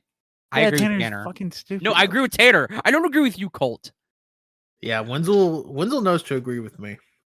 Game still looks great. We've been talking about it for years on Yeah. AYCH. So Yeah, I feel like this. How long have they been showing this game off? 2017, I think. Yeah, I was about to say it was like before COVID, definitely. Yeah, that was around the time, and then there was nothing, and then it finally reemerged, and now it's consistently getting updates about its release. And so. then September 20th for early access. That's soon. Man, September. I mean, we're talking about October being stacked, which it is, and we'll get to it more. But man, September is also weirdly fucking stacked. Yeah. So are you. Hey, bounce a quarter off my ass and get a dime. You know what I'm saying? The next game you don't have to talk about because we already talked about it. When did we talk about it? Last fucking episode. Last episode. Or last part. Okay. Yeah, we have Rimit 2 coming July 25th. Blah, blah. Sonic Superstars coming fall 2023 to everything. Everything you can think of. Sega Saturn. The Sonic Superstar story sees Dr. Eggman, Fang, and a new antagonist attempting to convert the mystical North Star Islands giant animals into badniks to create a robot army. Sonic and his allies, it's up to us to stop Dr. Eggman and the other antagonists before it's too late. Come to the side of Christianity, Eggman. I think this looks good. I saw a lot of Sonic diehards on Twitter saying, it lacks a sense of speed. Where's this speed? Oh, do you want to play a game where you're moving at the fucking speed of light and you can't see anything? It's just a blur and it induces seizures? Also, no. if you're playing multiplayer, do you want someone just rushing ahead like that's 10 times better at the game than you? Yeah, because first of all, Tails is not as fast as Sonic and Knuckles. Let's just get that out of the way right fucking now. Neither is Amy. And Amy's not either. And honestly, if we want to down to brass tacks, Sonic and Knuckles in a race, Sonic's win 100 out of 100 times. I mean, yeah. No doubt about it. No doubt about it. No doubt about it. No doubt about it. That's a hard call to make, Tanner. That's a hard call to make, but you made it. Somebody's got to. Somebody's got to call it like they see it. This looks like the type of Sonic game, though, I want to play. Yeah, same. It looks like a great time to play multiplayer. Yeah. It looks really fucking cool. Also, all of the zones are new, so there's it's all original stuff, like no Green Hill Zone, I guess. Which was also funny because somebody was like, man, nobody hates iconic Sonic levels more than Sonic fans. So it's just really funny. But because everybody was like, yeah, no Green Hill Zone. So whatever. But yeah, I think it looks really fucking cool. I think it looks super stylish if it plays as well as like a Sonic Mania, but you just have these cute little 3D anime, and like I'm game for it. I'm ready. And you can play with your friends. Great. Even though somebody's going to have a noticeable speed boost. Okay, wait a minute. Who's playing who? I'm Sonic. I would be Knuckles. I'm Sonic. Oh, I'm Tails. Okay. Okay, well that works out great. Yeah. Okay. All right, y'all ready to move on? All right, lock it in. Did we get we didn't get a release date here, but I'm pretty sure it's coming out the same week as another game we'll talk about in a little bit, Super Mario Brothers Wonder. Maybe. I don't know. We don't know if we'll talk about that. I'm almost positive the release date leaked and it's like October 17th. Probably. Man, 2 superstars releasing? That's crazy. All right, next game up on the list. Also, there's going to be Lego DLC skins. Sorry, just felt like For Sonic Superstars? Yeah. Really? Yep. Oh, that's awesome. That's sick. Yep. And because I think one of the pre-order bonuses is a code for Robotnik's Lego skin, and then the rest of the characters are getting Lego skins as well, so you can play as the Legos. That's awesome. I need that. Damn. All right, next up, Lies of P, a game that's returning. I feel like we've talked about this before. Quite a few times. Lies of P, when did they first reveal it? Oh, we had to have talked about it for the Game Awards. Well, they revealed it.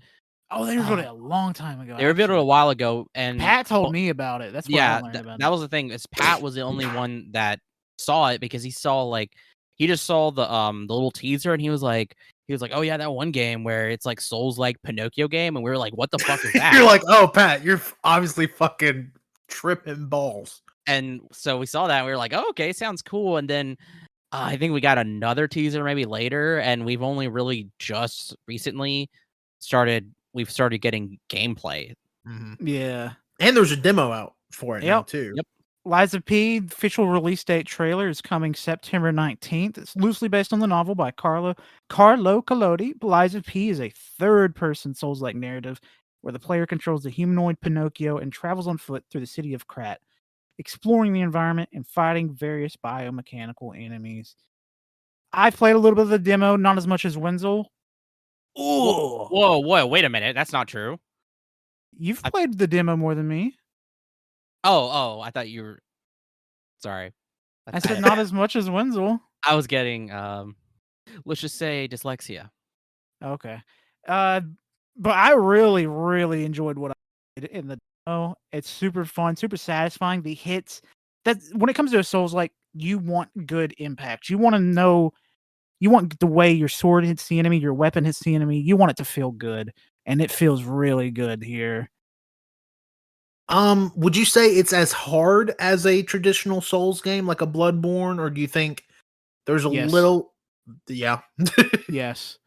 One thing I think Wenzel and I both agree on is durability of weapons is a little annoying. Okay, so I guess I gotta go into my impressions too. Do it. Because like Colt said, I played the most. I made it up to the first boss, and then after that I stopped. Because it's actually a pretty long demo. Yeah, I was about to ask how long, like if you were to just want to go for a straight through, like beat the demo, I mean, how many hours are they giving y'all? It sounds like a couple. I think it's like 2. It might be 1 or 2. It took me a little longer because that first boss is fucking bullshit. So like I should say, in terms of difficulty, it's not too bad. You will run into these really dumb moments where you might get ganged up by several characters, but that's always in Souls games, so that's not too bad. The big characters is where you really have to worry about. Yep. And what makes it really difficult is that the dodging fucking sucks. It's awful right now, and that was actually something that I was going to bring up, is that recently there was a lot of, that's what a lot of the complaints about the demo and people have been saying was the dodging. So they plan to fix that before the game releases. Yay. So thank goodness, because the dodging sucks and your hitbox is so fucking big. Like I got so mad because I kept dodging away from the character's fucking weapon, but it would still hit me. So I literally sat there, got a ruler, and measured it. Like I recorded it, saved it, and then paused it, and then measured it. And I was like, there's no fucking way this fucker can hit me because he's not touching me. And I was so mad because it's so stupid. So they needed to fix that. And then the same thing with the first boss. The first boss was bullshit. So they had this thing I thought was really cool to get you prepared, is they have like it's like a practice dummy robot where he'll punch you, and it's supposed to practice your blocking and your parry or whatever. and it's actually really good. And I got so pissed, I just sat there for like 10 minutes just practicing. I just kept blocking, hit, blocking, hit. Just kept doing that over and over. Didn't fucking help because I would go in there and the boss would just totally kick my ass. Like there was fucking nothing to do until literally it got to the point where I just got so mad, I just started to get greedy, and I would just hit on him. I just hit him no matter what. I would just keep hitting. Even if I didn't have any stamina, I would just get close to him and just keep hitting him, and it worked. And I thought that was fucking stupid because that teaches you nothing. So it really wasn't rewarding you for like planning it strategically. It was more like you go and brute force it. And... yeah. Oh shit! Sounds like my kind of game. Well, yeah, like that's the thing is like Souls has always been like, especially Bloodborne, because Bloodborne changes it a little bit, and it changes it by like being like you have to really be more.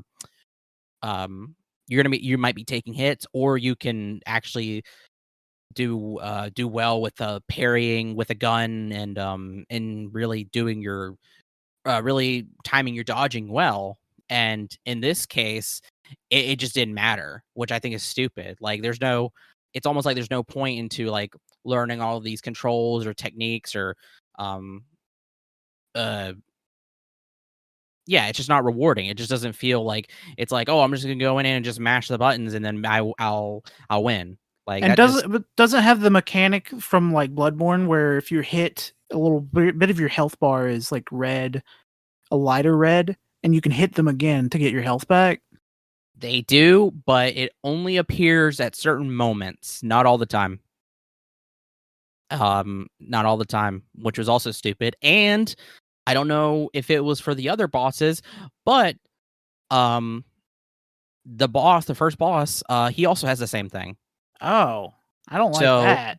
Whenever you hit him, there's a little bar that appears, and he can actually. I can't remember because it's been a couple of weeks now since I played it, but it would so the amount of hits that you actually see him that you actually done and you see his health go down is not accurate, because then his health would go back up the bar. That fucking sucks. It sucks. I was like, that's so fucking stupid.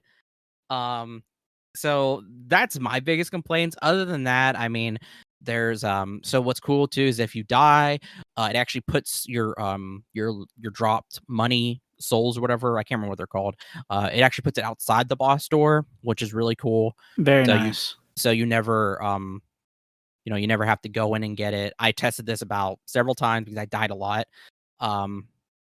It definitely feels like Bloodborne, like Colt said. The impacts really feel awesome. The weapons feel the weapons that you get so far look really cool. The story's interesting. It's a dark twist upon this really classic fairy tale novel. Enemies look cool so far. So far they're mainly just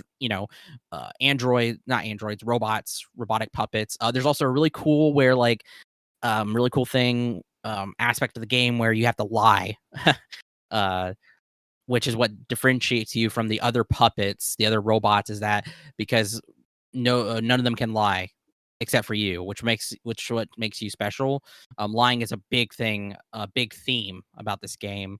I thought was really cool. Oh, but back also too, one of the things I don't like was the weapon durability. So you can be fighting the boss, and guess what? You might have full weapon durability.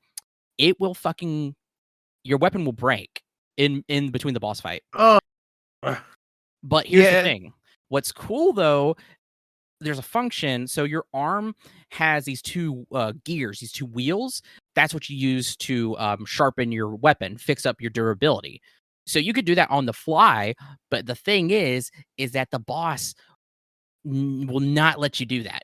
Like, you will literally probably be able to give it up to half before the boss will fucking start wailing on you.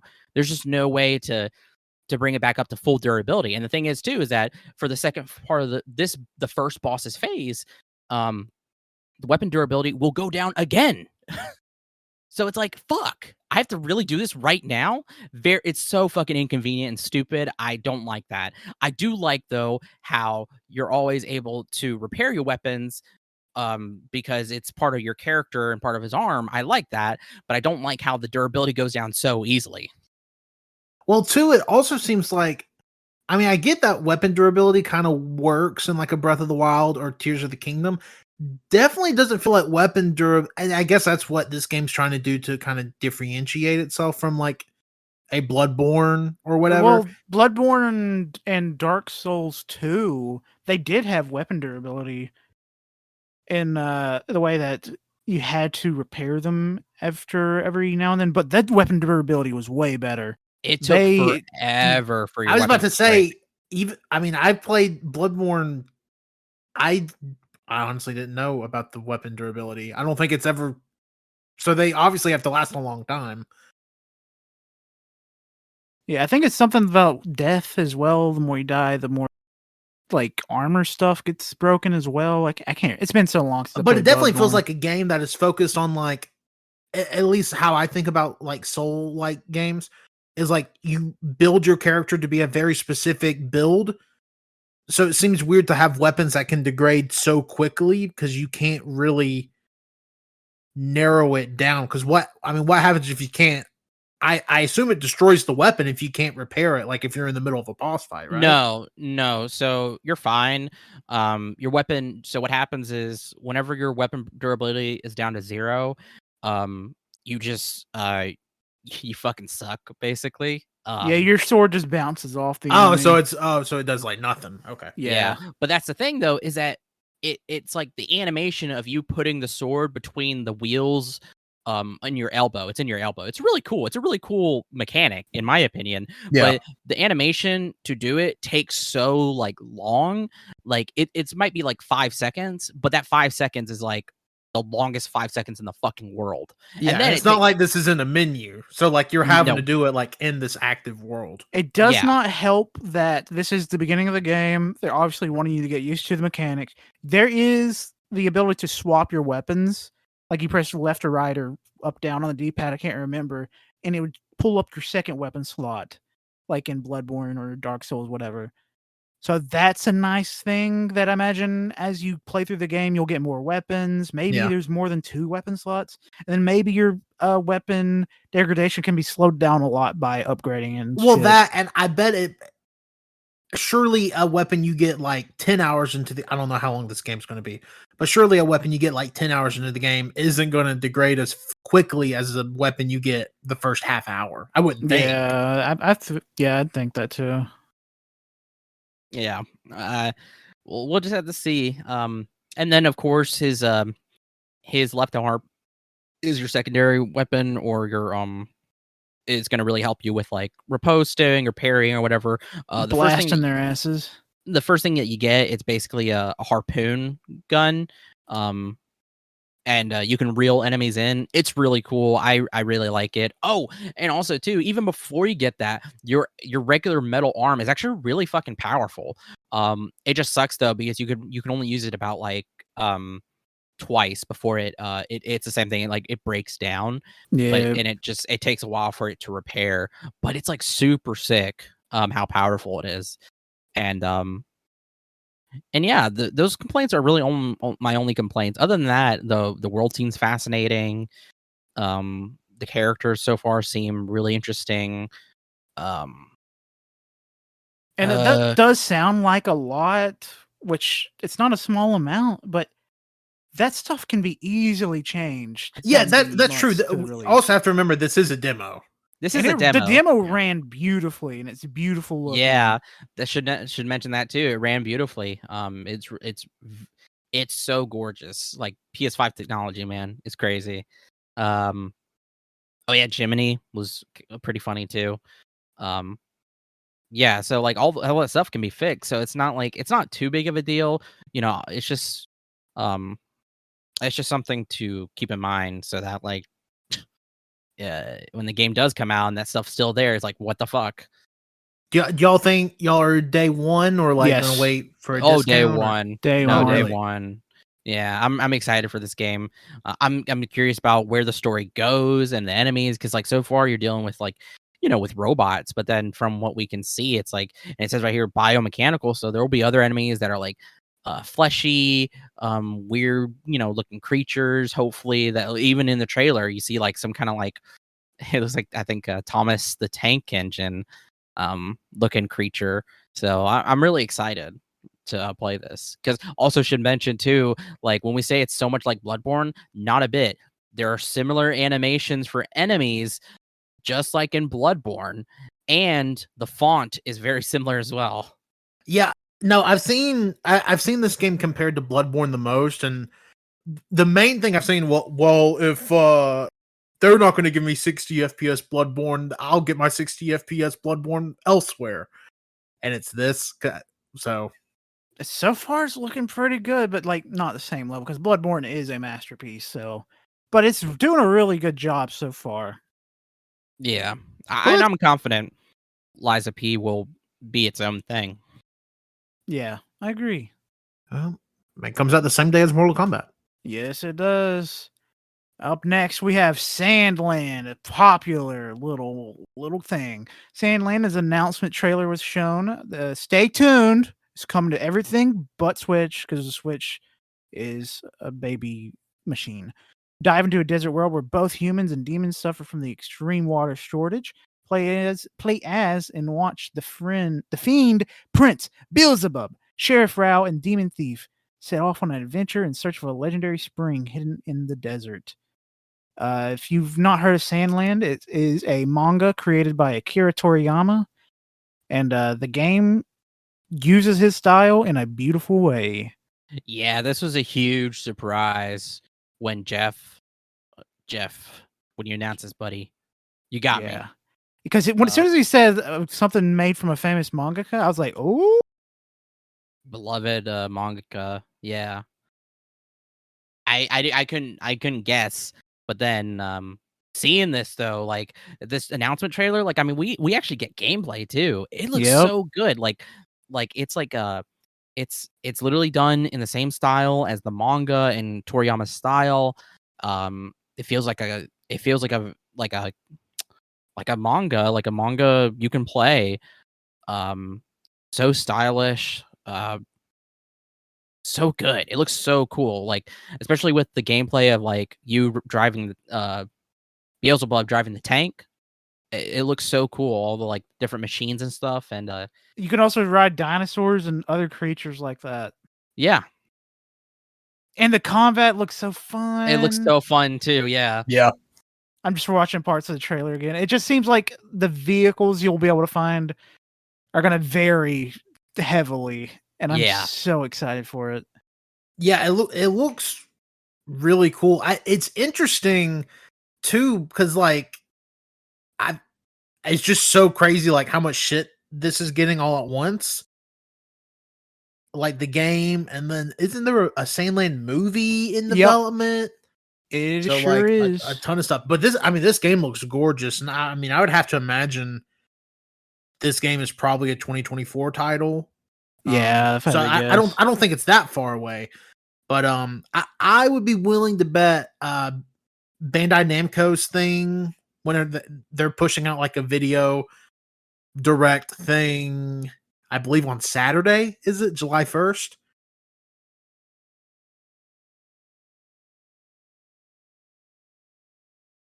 Somebody check that. Oh, I thought I fucking y'all scared July me. 1st, July 1st at 4:30 p.m. PT, 7:30 p.m. ET. Yeah, I wouldn't be shocked if we didn't see either.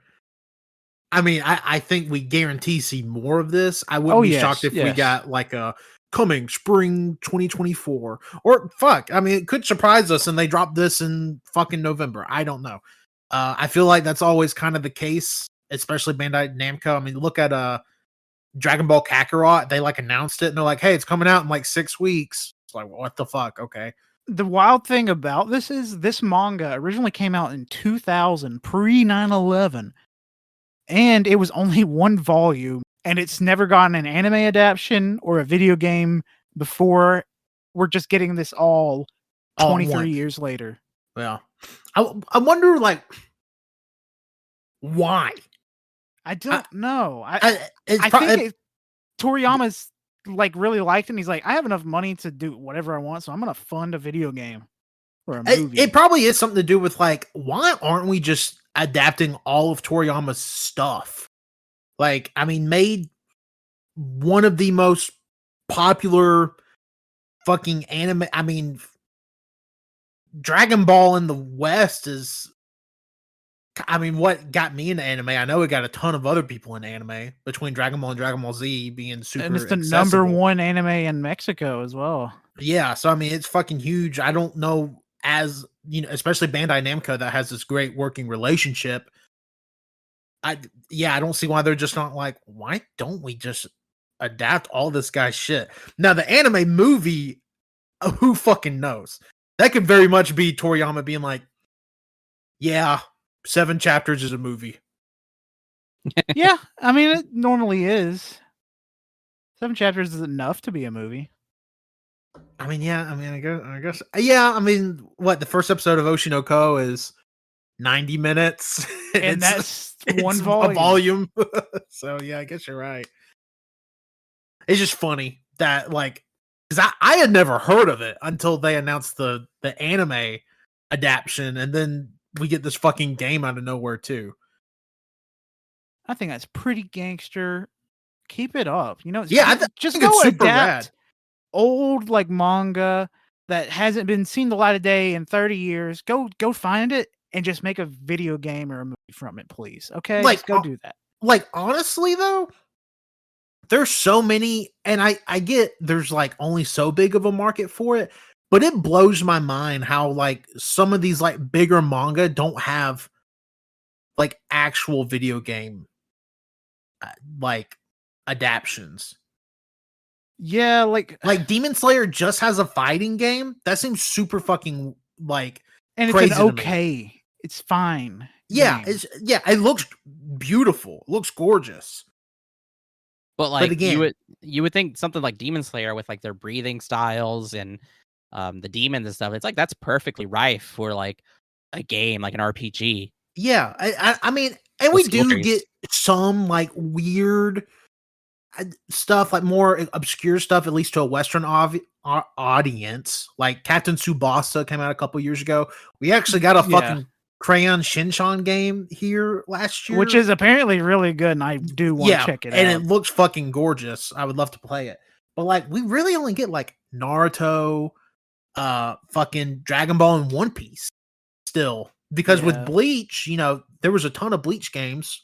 I mean, Bleach was part of the big three, bro. Yeah, but like a ton of Bleach games, but again, that was 15 years ago. One Punch Man, something else that was huge in the West, has one game, and it's Fucking My Hero has like two weird fighting games, which are also yeah.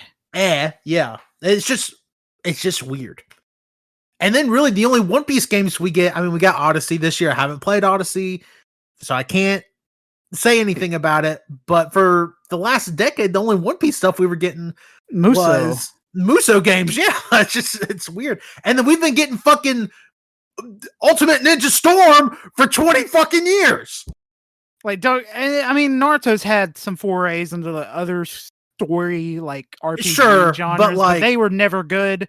That's the thing with anime games. They're not necessarily bad, but like the good ones they're fine. They're good.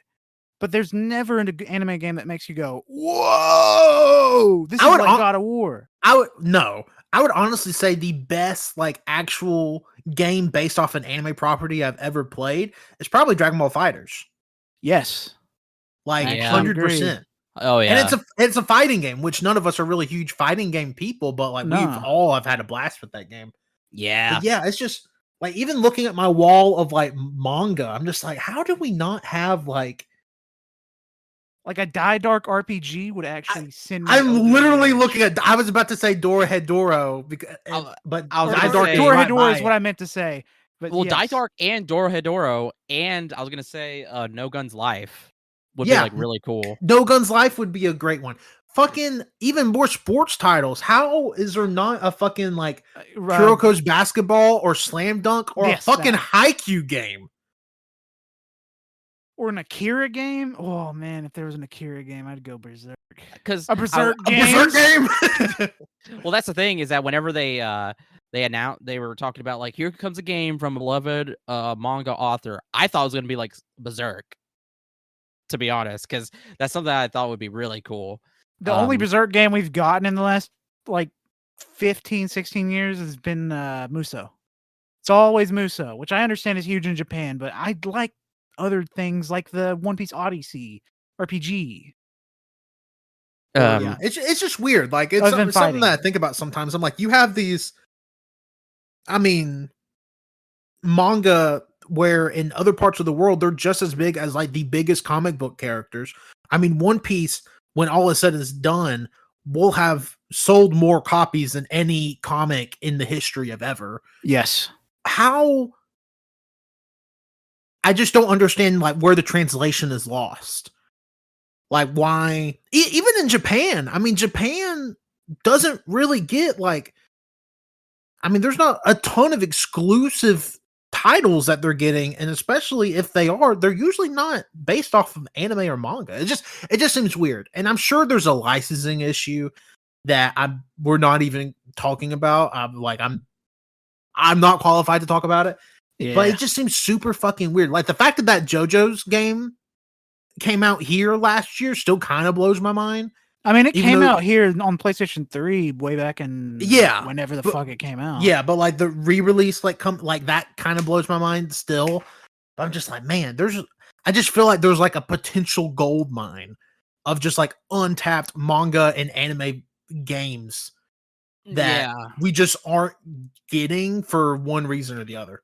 Well, no, I talked to Colt about this because Sandland, as soon as that popped up, that completely just flicked a bulb, not a bulb, but like scratched a part of my brain that I'm like, yeah, this needs to be scratched. And the only other game I can think of that scratched that part was The Wolf Among Us, because The Wolf Among Us is crazy good, and it is based off of the Fables comics. And the thing is, too, is like it's its own, it's a self-contained story too. So like it doesn't really affect what happens in the Fables. It's its own, like, just takes place within a timeline that's not within the comics, that doesn't affect anything.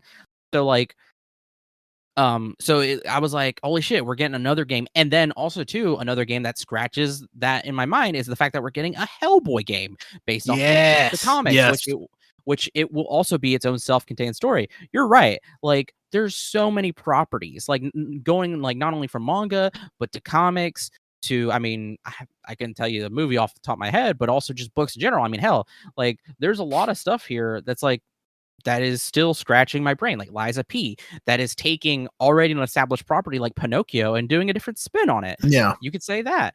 Warhammer Space Marine 2, we'll talk about that here in a little bit, takes a miniatures game and turns it into this. Like, well, shit. I mean, we've already talked about it earlier. We're talking about Omni-Man, Homelander, and Peacemaker getting added to fucking Mortal Kombat. 10 years ago, the average person would not know who those characters were. Yeah. But one of them gets a super popular animated television series. Another one gets added to probably the best DC movie ever, and then goes on to have a great spin-off show. And then The Boys is about to go on its 4th season, and you have Anthony Starr just fucking playing an amazing Homelander, where everybody I know that I've read The Boys has said, oh, the TV show is 1,000 times better. And that the comics just torture porn. Yeah. And the comics is just torture porn. I've even heard people say that Invincible, the first season, comparing it to the comics, it's better. And you know, that could just be that could just be the difference between seeing it in motion and reading it. So I don't put much thought into that. Necessarily, as someone who's read all of Invincible, it's not better. They're different. The comics are completely different. I mean, yes, there'll be some story beats that will ride the same line, but for the majority of the Invincible comics, at least the first part, is not like the animation. But it's just, I mean, if you can do that with these super obscure characters, because it's not like The Boys or fucking Invincible were like Marvel or DC. Yeah. Like, yeah, I would say Invincible definitely was a big, like, was one of Image's bigger, like, franchises. Yeah. But the boys for I don't know what the boys would be even part of, but the boys definitely wasn't like that. And even then, still like Image, Image is a powerhouse in the more independent comic world, so that's kind of it is. But you're also talking about something as niche as the independent comic world in the 2000s. That is true. We did get Spawn in the last one, so like now that I think about it more, we're definitely getting Omni-Man. I mean, fact of the matter is, there's just a whole plethora of like already and like, yes, original stories, original worlds is awesome, but to be able to see like some of our favorite shit like adapted into other mediums, such as like a Dora Hey Dora game or something, would be fucking amazing. It just blows my mind that like there's not like, I mean, shit. Fortnite is doing a pretty good job of it. We've got a Naruto collaboration. We've got a Dragon Ball Z collaboration. My Hero collaboration. I mean, they're doing a better job with it than like any other Western studio. And again, I'm sure it's a licensing deal, but whatever. It's weird.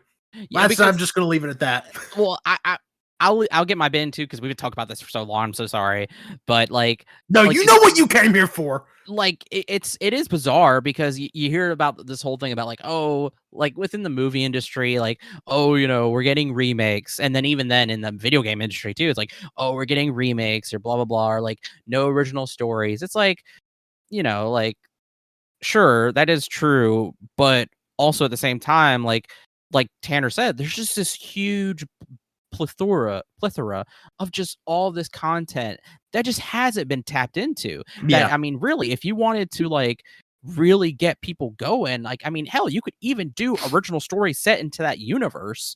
I mean, now that's something up to the creators or whatever, but like you would still like do that, and that wouldn't affect already the established canons or stories or whatever.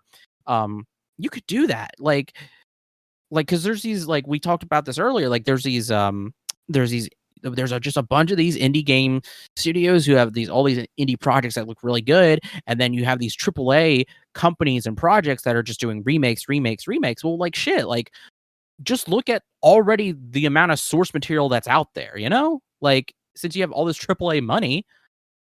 It really is too. Like, I wonder how much of it is just like, and again, I'm talking so out of my ass here, it's not even funny.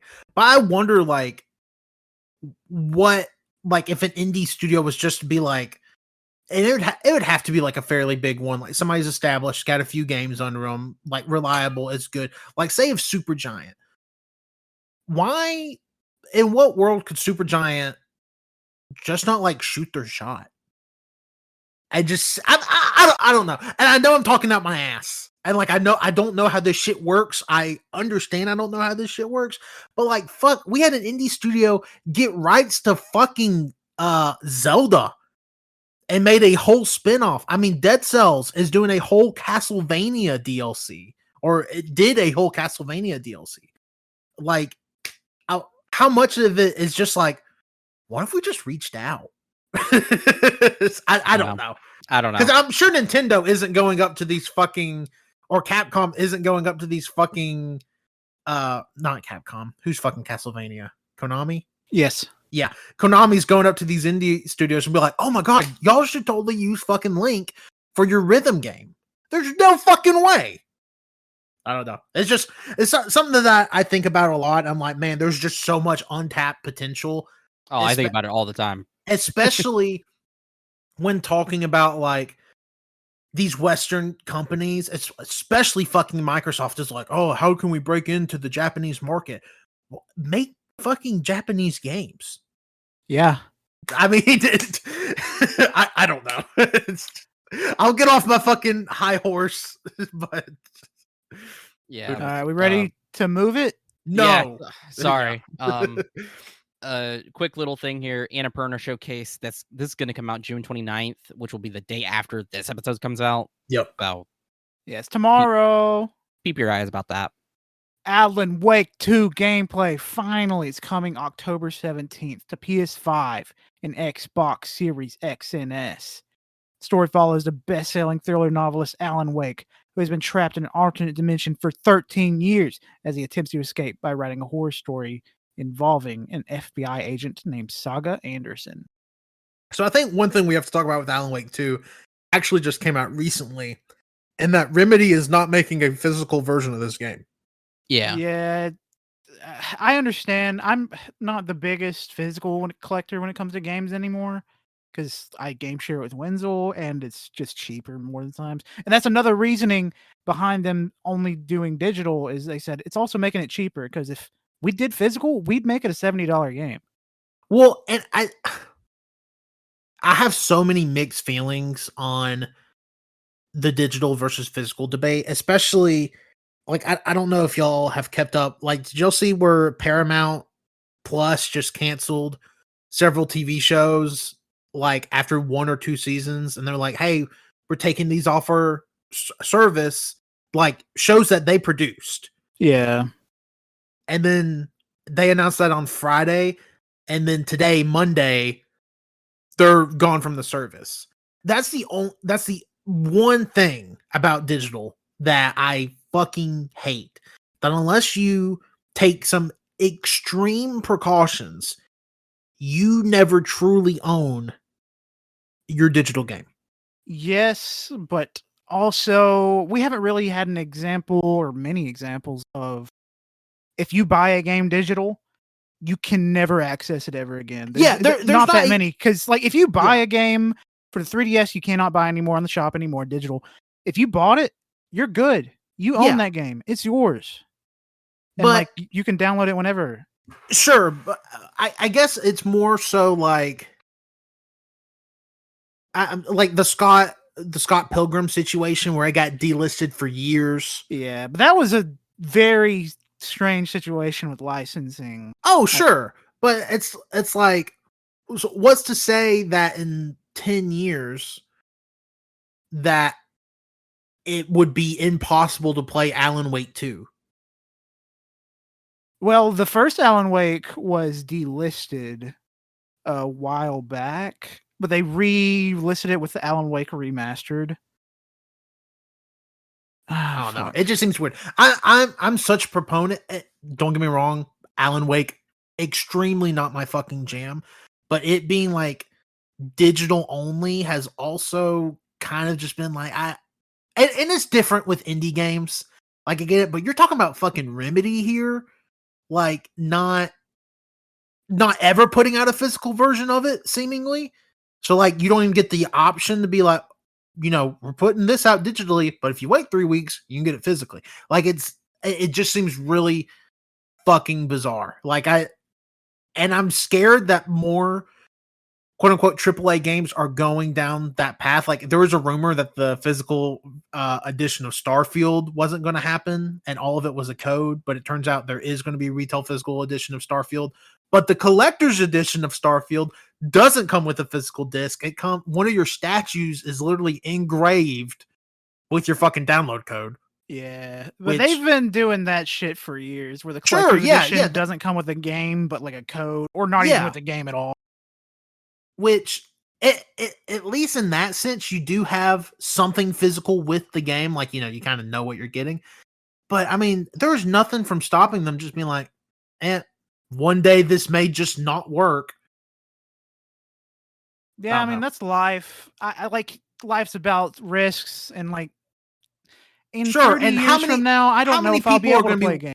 Yeah, I might have my hands broken. And yeah, and how many people in 20 years are going to be like, oh man, I really wish I could get my hands on Alan Wake 2. I don't fucking know the answer to that, but it probably won't be zero, and it's probably going to be next to near impossible for those people to play it. Unless they own a PlayStation 5 and they own it digitally and they already had it downloaded. Yeah, and just never cleared off a hard drive for 2 decades. Nothing's impossible. And also, you'll probably be able to get it for free on PC through Less than legal means. Well, sure. No, I'm a huge proponent for pirating. Pirate fucking everything. Pirate this fucking podcast. I do not care. Well, I mean, it'd be nice to be able to see the numbers. We don't receive money. It'd just be nice to see the numbers. Yeah, so we don't receive money, right?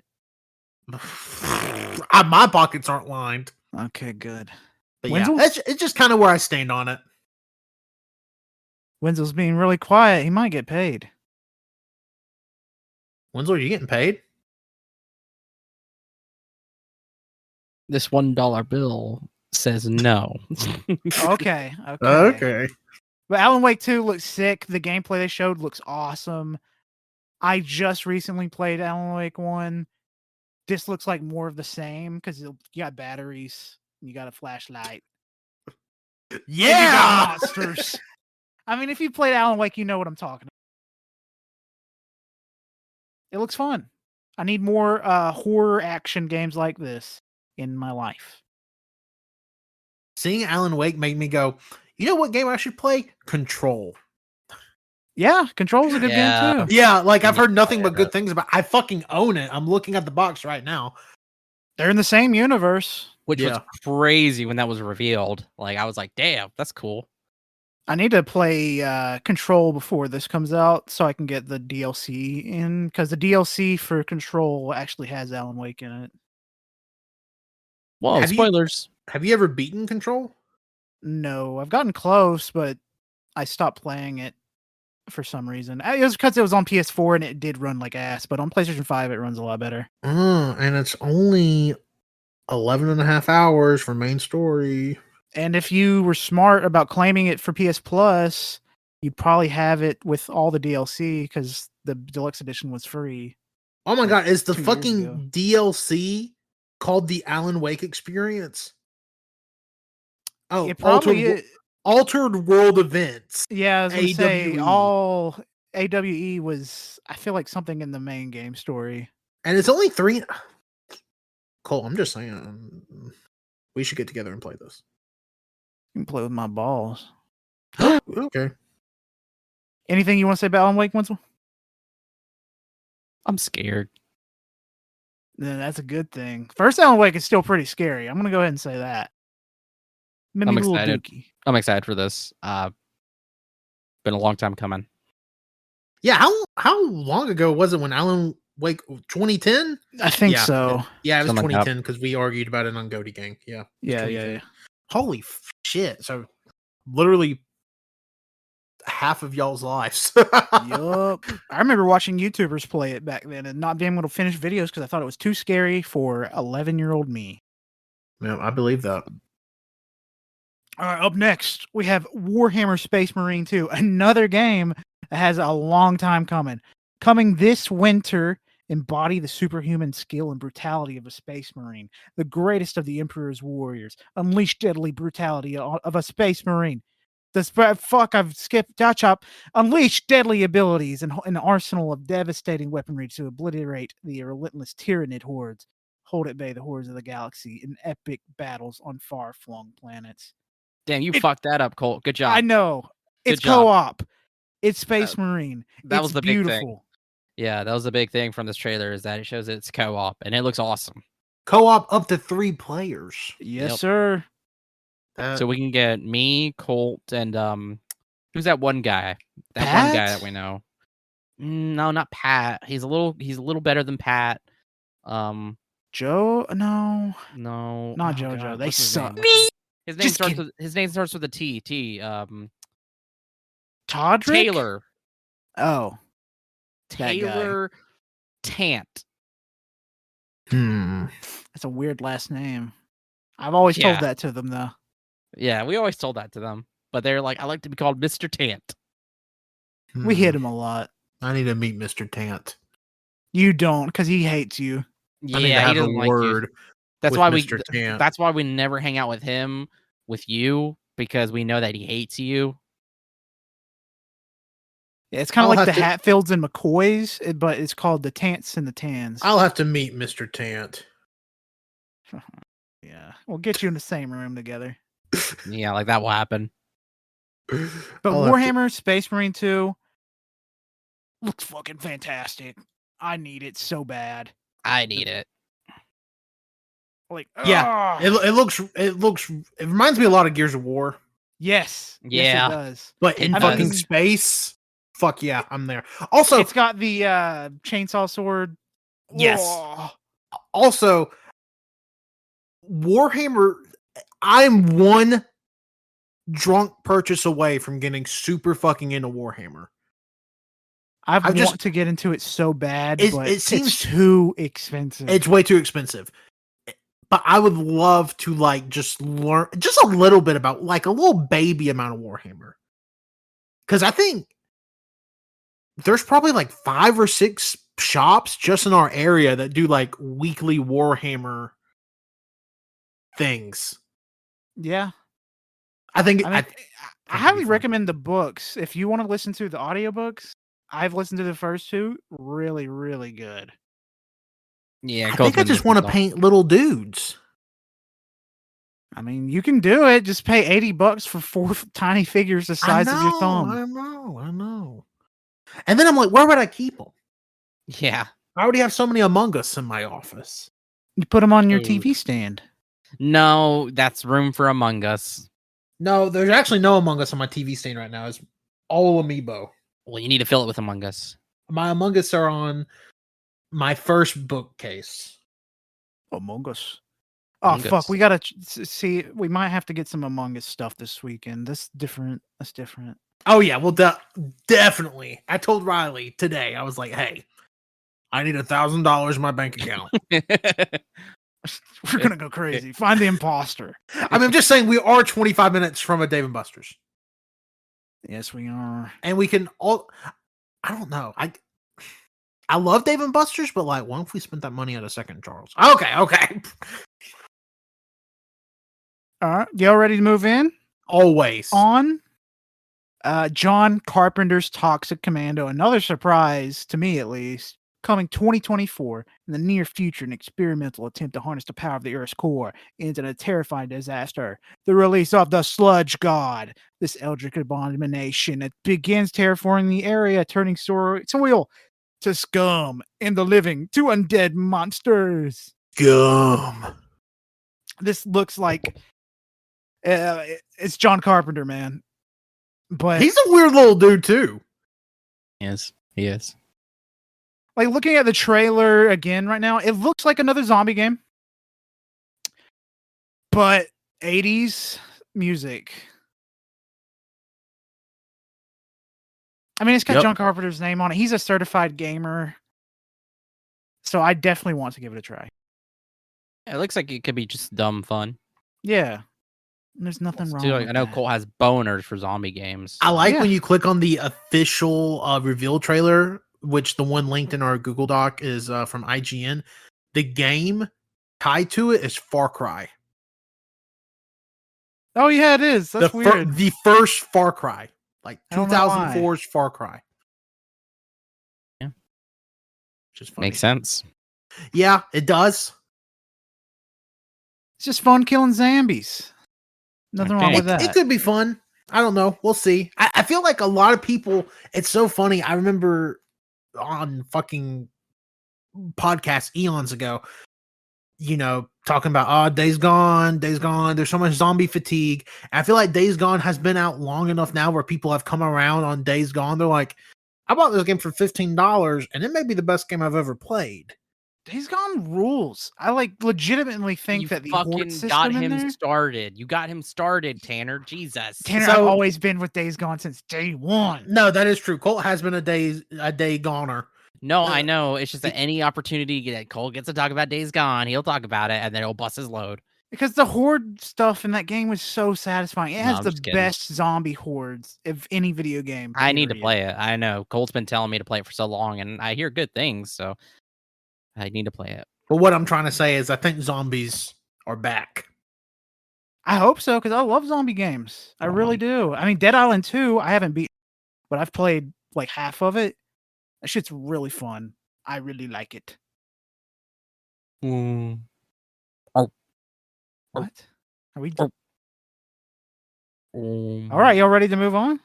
Please, I don't know what the fuck Wenzel's doing. I don't know I do either. zombie sounds from Minecraft, fuckers. You were barking. Oh wow! That was It sounded like you were barking. barking. Yeah, Wow, you guys. I can do a zombie sound from Minecraft. Oh shit, you guys are good. Damn it.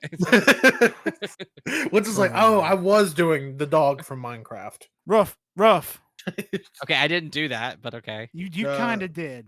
No, I didn't. Check your fucking ears. All right, listeners, did Wenzel rough or did he? Cole got a little too wet. You're still not doing it. What? I am. I'm not barking, you fucking idiot. No, you're not barking. Do it, Wenzel, do it. Yeah, do it right now. You kind of, I mean, You that sound is like the a sound sad Bailey dog. makes when I get on to her. That is the sound I make when somebody gets on to me too. Yeah, that is true. That's Wenzel's grumpy noise. Aw. That was more like a zombie. Yeah. Fuck. All right, Spider-Man 2 box art and release date was shown. Coming out October 20th, meaning Tanner wins the league. We already knew this. Dude, we already knew that. But Spider-Man 2 finally got a release date. Finally this year. Fuck Looks yes. fantastic. I'm going to cry. Yeah, loaded game day. Because Super Mario Brothers Wonder also comes out that day. Yep. And I'm going to get both. Yep. Both are day oneers for me. Yeah, Spider-Man 2. I mean, we talked about it a lot last episode with the PlayStation conference. It looks fucking rad. I'm ready. I'm ready to go. And Wenzel still got to beat Miles Morales. Wenzel, you got it. I beat Miles Morales, Wenzel. Pal World PC early access in 2024. Pal World is a game. It's my game. Mysterious creatures, pals, or throwing yourself into life and death battles with poachers. You can make pals fight, breed, help with farming, or work in factories. You can also sell them off or even slaughter them to eat. However, that is forbidden by law. Imagine if dogs could vote and also shoot guns. I mean, Now imagine most of the gun owners in the U.S. It's not that far off. Now imagine if Pokemon had powers but could also shoot guns. Like Pokemon do have powers. It's cool. I mean, I feel like they could shoot a gun too. Pikachu could probably hold a Glock. There's probably a picture of a Pokemon holding a gun. No, I'm saying the pals have powers and can shoot guns. Yeah, it's pretty sick. Pokemon I'm very with a gun. Excited for this because it looks so stupid, and I want to play it. That's pretty much it. Yeah. What are you doing? Search Pokemon with a gun. Oh, okay. I gotta see this. Wenzel, you do the same. No. Okay. They're showing that one episode of Pokemon with the old guy. Holy shit! James is holding this guy at gunpoint. Holy shit! I forgot about Intellion being the JFK sniper. Jesus Christ! I just sent y'all something important for the podcast. Grookey with a bazooka. There was a lot of Grookey for me too. I guess the meme was Pokemon Sword, Shield, and Gun. Yeah, I remember that. And Grookey was going to be the mascot for Pokemon Gun for some reason. Yeah, people saying I'm all for like creature collection games. I think people get a little too hyped up when they're like, "This is going to be the Pokemon killer." No. I don't think so. I do think this. I think we talked about it a little last episode or maybe 2 episodes ago. I hope Pal World scratches that itch that Tim did, where it's just like another fun one of those. I mean, Pokemon is such a big conglomerate and also such a big part of like at least our 3 lives that like I don't think there's ever going to be something that replaces Pokemon in that grand scheme of a sense. But it seems like dumb fun. I'm game to have a Pikachu with a bazooka. Yeah. Yeah. And there's so many there's so many fake Mon and people who make their own Pokemon. It's like there needs to be more creature capture. Yeah, absolutely. So yeah. All right. That's Pal World. Why don't you go ahead and read this next one since I helped you rest your voice for this. Play Miles Morales. Banishers, Ghost of New Eden, coming at the end of 2023, which I don't know why they didn't say like a release time frame because just the end. there. Just the end. December 31st. 1695, I remember like it was yesterday. Antia Duarte and Red Mac Wraith are lovers and banishers, ghost hunters who vow to protect the living from the threat of lingering ghost inspectors. Following a disastrous last mission, Antia is fatally wounded, becoming one of the spirits she loathes. She's a spirit racist. In the haunted wilds of North America, the couple desperately searches for a way to liberate Antia from her new plight. Immerse yourself in beautiful and intimate, powerful story between two fated lovers as banishers enter the lives of New Eden's communities and solve haunting cases in a mystical, lore-rich world plagued with supernatural creatures and ancient secrets. Use your wits to combine Antia's spiritual powers and Red's arsenal to defeat and banish the souls tormenting the living. Yeah, this literally happened to somebody I knew. Damn, Colt, good job. I was hoping you'd mess up. That's why I put this long ass synopsis. You should have just put something totally fake. I even added the ghost racist thing. Yeah, I know that. Yeah, that I think that comes across that was off the cuff. Yeah. No, that's actually in the game. No. Yeah. Just openly calling one of your protagonists a ghost racist. To be fair, though, when I did try to look up a synopsis for this, all the ones that people had made or the ones that were available were just like really short and didn't explain anything about like what was happening. It's just like play this RPG game where you hunt ghosts or whatever. That's it. Like it wouldn't say like, okay, like who are these two characters? What's happening? What do you do in this world? Like nothing. It just all fucking sucks. So I was like, fuck, I gotta put this whole ass synopsis here for somebody or myself to read. And I'm glad it was cool. But this trailer, it looks pretty good. They showed a tiny amount of gameplay. Yeah. But it looks really interesting. Yeah, it looks really... I was interested when we first saw it, and I'm especially more interested now. There was even a creature that looks like a Dark Beast Parl from Bloodborne. So I'm interested, very much so. And there's like a segment in the trailer where the character's punching the shit out of someone. It reminds me of Kratos when he goes into his rage mode. Yeah. It's pretty crazy. This game is on my radar. I'm going to admire it from a distance for now. It's too scary for you. I get spooked really easily. I want to see a little bit more gameplay, but visually, stylistically, seems very neat. Fair enough. Oh, yeah. I mean, there's not really much to say about it because we didn't have much given to us, but it does look cool.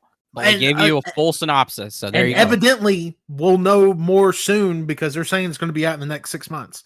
Yep. So, end of 2020. Next, we have Like a Dragon Gaiden, The Man Who Erased His Name, coming out November 9th, which is pretty epic sauce based. This got me rock fucking hard. I assume you guys could talk about this. That's why I didn't put any synopsis. That's fine. I can talk about exactly what this is. This stars Kiryu. He's got his new name, Joryu. Is that it? Yes. Starts with a J. And this is after the events of Yakuza 6, where Kiryu goes into hiding, basically. He's trying to just get his identity out and about so Haruka can be living her life with her new baby boy. And in this game, you're just going to follow and see the events that happened in between Yakuza 6 and Like a Dragon. Because in Like a Dragon, Kiryu makes an appearance, and you're like, what the fuck, where you been? Why haven't you been in this game for 70 hours? And you're just now popping it in at like 75 hours in. It's really interesting stuff that I've just been waiting for years, because Kiryu is the best Yakuza character. It's just a fact. Superpowers? Yes, he has like a magic whip thing, and his cigarettes explode. Which, if you smoke, that is possible. Can I play a little tribute? Yeah, you can come on a picture of him if you want.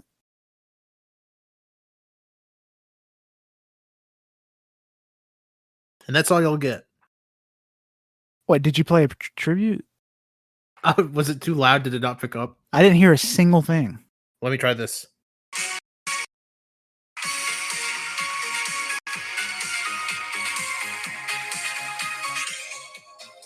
Did that work? That worked. That's a beautiful tribute. Thank you. It was kind of like a moment of silence though before, so we were like remembering 9/11. Well, everybody was getting excited. Maybe here's another for y'all. Is it Bakamitai? Yes. Hold on.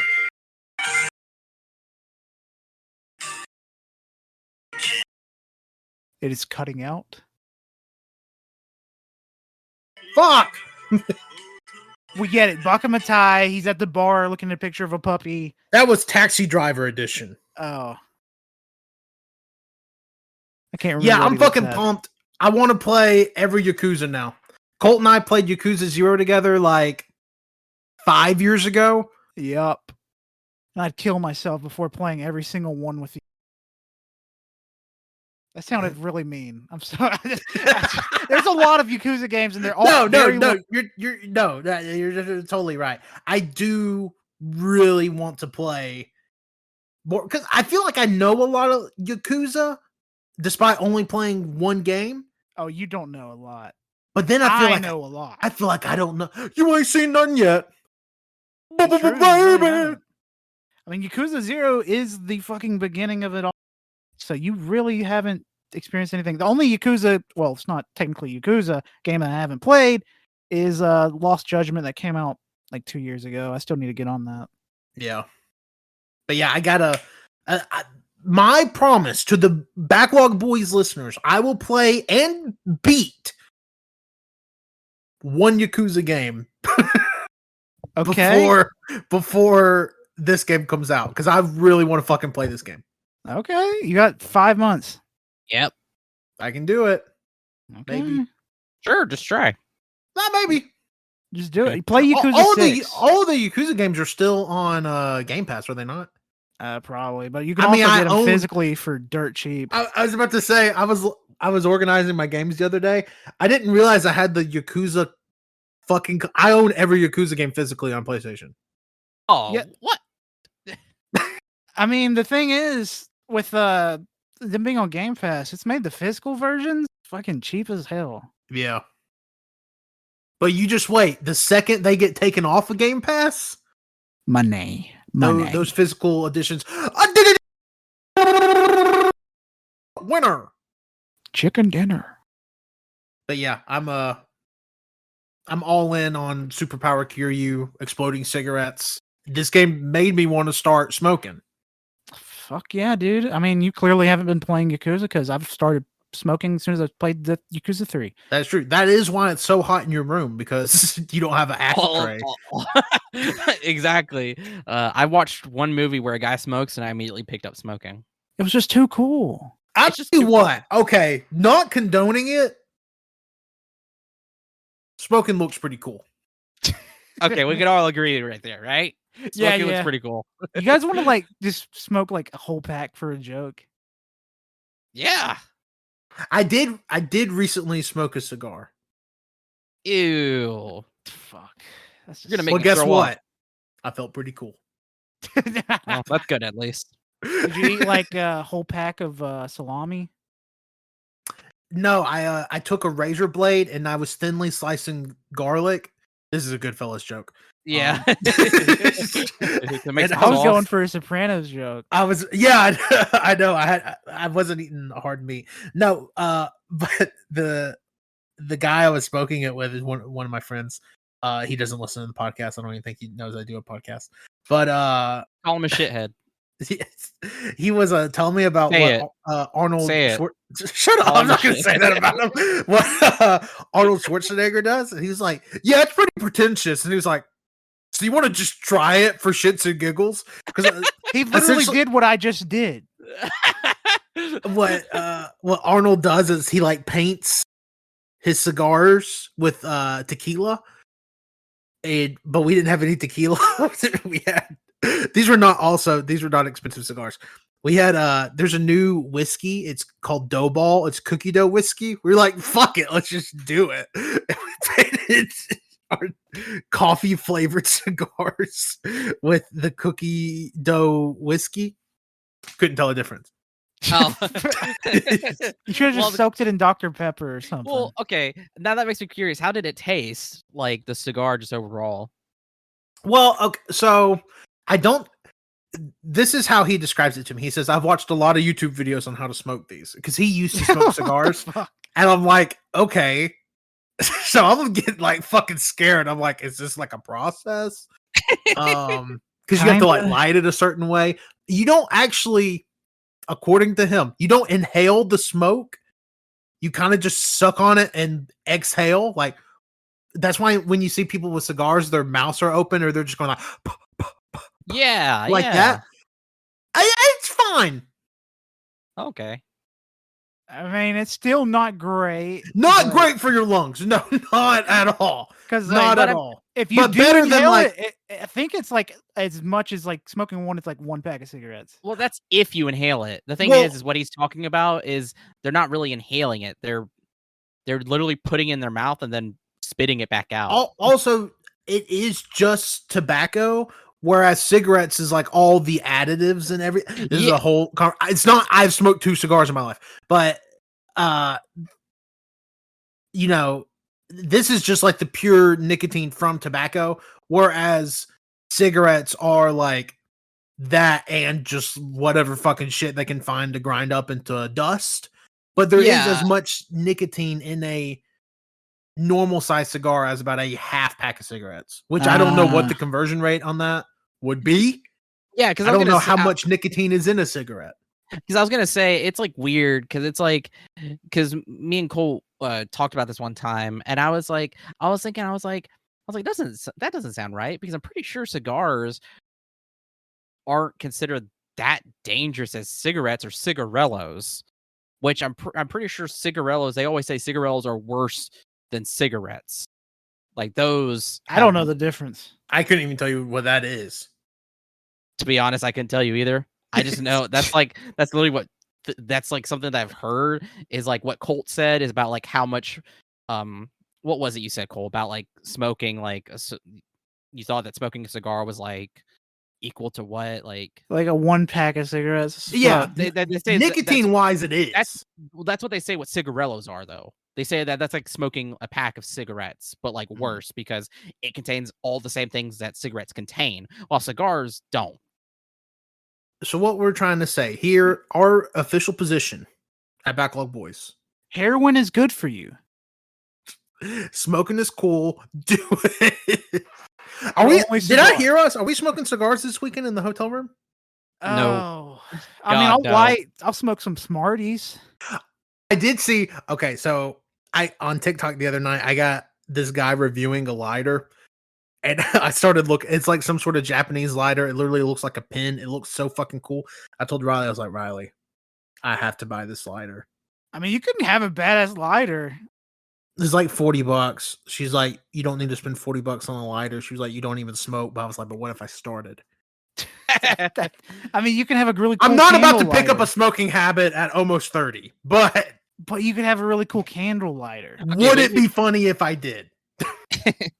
Kind of. You just pick up chaw. Pick up chaw. You seem like a chaw man. No, chaw's disgusting. Yeah, I can't. Growing up around a bunch of dippers, I can't. I could never actually dip. I tried when I was 14. I tried a packet of snus. Oh god, and, snooze, you lose. Yeah, I got snooshed up at a football game. And yeah, it was. I don't know. And then I got freaked out. Again, keep in mind I was 14. Oh, you're getting high off that za. Well, no, but I looked at my gums the next day and I felt like I saw an indentation of where the snus packet is. I was like, oh, I have fucking gum cancer at 14. This is awesome. I mean, it kind of cuts your mouth, so. I mean, this was not, it was, I still, it's just the indentation of my gum and 1 pack wouldn't do that. Tanner, you don't have long to live. Oh, fuck. You know, I did think get back about to the games. Well, let me just say this. When I was 7 years old, I put a piece of plastic in my nose and it never came out. Up next, Under the Waves, coming out August 29th to current and past gen consoles. Under the Waves is a narrative-driven adventure game about the engulfing power of grief, set in the depths of the North Sea in a techno-futuristic 1970s. Professional diver Stan is struggling to overcome a life-changing loss and embrace a new future. This is a very interesting looking game that like it says, it seems like a sad, enjoyable narrative. Yeah, really interesting kind of psychological thriller. Oh, is this Quantic Dream? Yes. Icky. Oh my gosh. Just because one man's evil and everyone.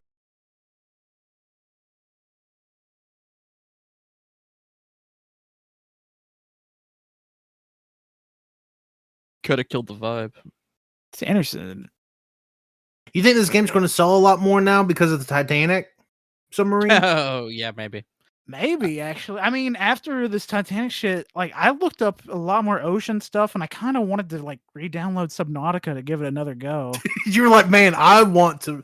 Isn't it crazy that, like, the first submarine movie to market is going to be fucking Markiplier's movie? Fuck yeah. It's going to sell gangbusters. Honestly, that movie is probably going to do extraordinarily well. Well, actually, a bunch of people are going to be like, wow, seems kind of weird that this Hollywood movie gets made just months after the tragedy of Ocean Gate. The Ocean Gate was marketing for the movie. Yeah. Are you saying Markiplier killed those? Yeah, he did. He put a pinprick inside the sub, and then when it went down far enough, it just went boom and crushed them immediately. I hope they delay the Meg 2. Why? Oh my god, you think they might? Right? I think it'd be I want to watch it. I feel like it's not about what you want, Colt. I feel like it's so close to the release date, they literally couldn't. Not for that. It's not about what we want, Colt. It's about what's best for the American people. It would probably be extremely funny. Ocean Gate is worse than 9/11. What? Fuck. What if they changed the marketing for Meg 2 and they were like, I'm trying to think what a good tagline would be to like tie it in. Maybe like better than the Titan? No, maybe something like watch Titans die. A problem of Titanic proportions. Oh yeah. Or like, they'll have a reviewer say, my head imploded at the twist. Oh my god, just get a reviewer's tagline. I felt like a submarine that imploded watching this. Something totally off the fucking wall.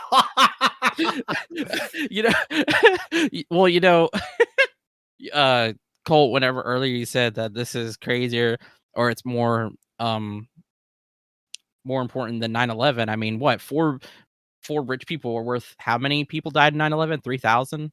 One rich person is worth 4 trillion pores. Yeah, so it is more important. I'm just see where Mr. Beast said I was supposed to be on it. He was the Seth MacFarlane of 2023. Yeah, he was the Michael Jackson of 2023. Which that would have been crazy if Mr. Beast died. Oh, if Mr. Beast would have died, it would have been an international day of mourning. Oh yeah, I would be so sad. And his wealth would be spread in like one location, like the One Piece, and he'd be like, you have to go find it. Could you imagine everybody hunting for this fucking treasure in fucking bumfuck North Carolina? So it's like more Mad Max style than One Piece. Yeah, we probably have to get out of America. We'd probably have to leave. Speaking of, my mom was telling me, because sometimes she just goes on these like little Wikipedia dives of like all known lost treasure in the continental US. Allegedly, from the Civil War, there is like $100,000 worth of gold buried somewhere around where we live. Specifically where me and Wenzel live. So you're saying you want us to start digging soon? I'm saying 100. Let me do some conversion real quick. Is it like inflated? The History Channel needs to get us a show. Yeah, no, like 1865, $100,000. Oh, so how much is that now? I'm about to tell you. So it's a few millions. $1.86 million. Holy shit.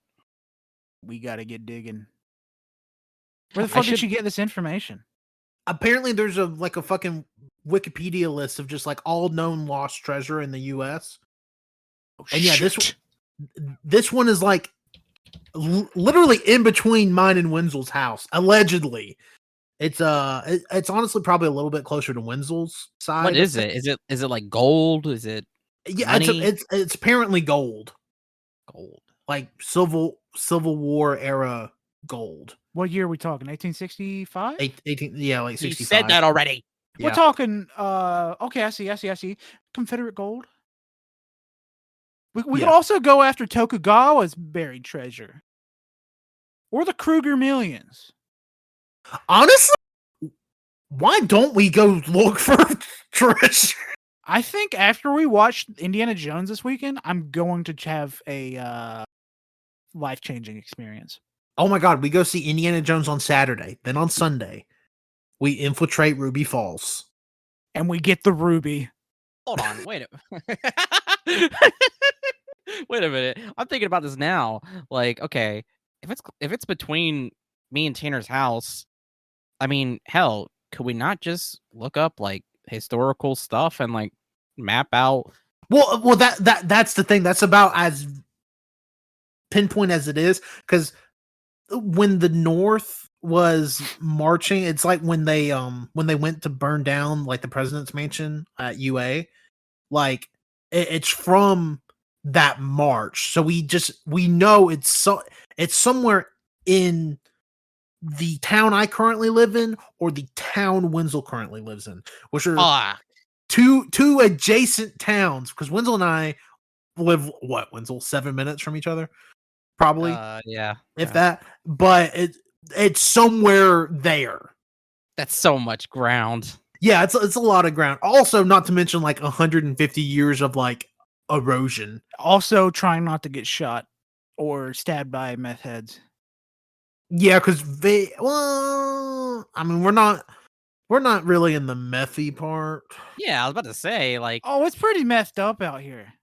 That's maybe where you live. That's where you live. Fucking gold where you live. You know what? I'm gonna pull CIA and put some drugs in your neighborhood. Okay.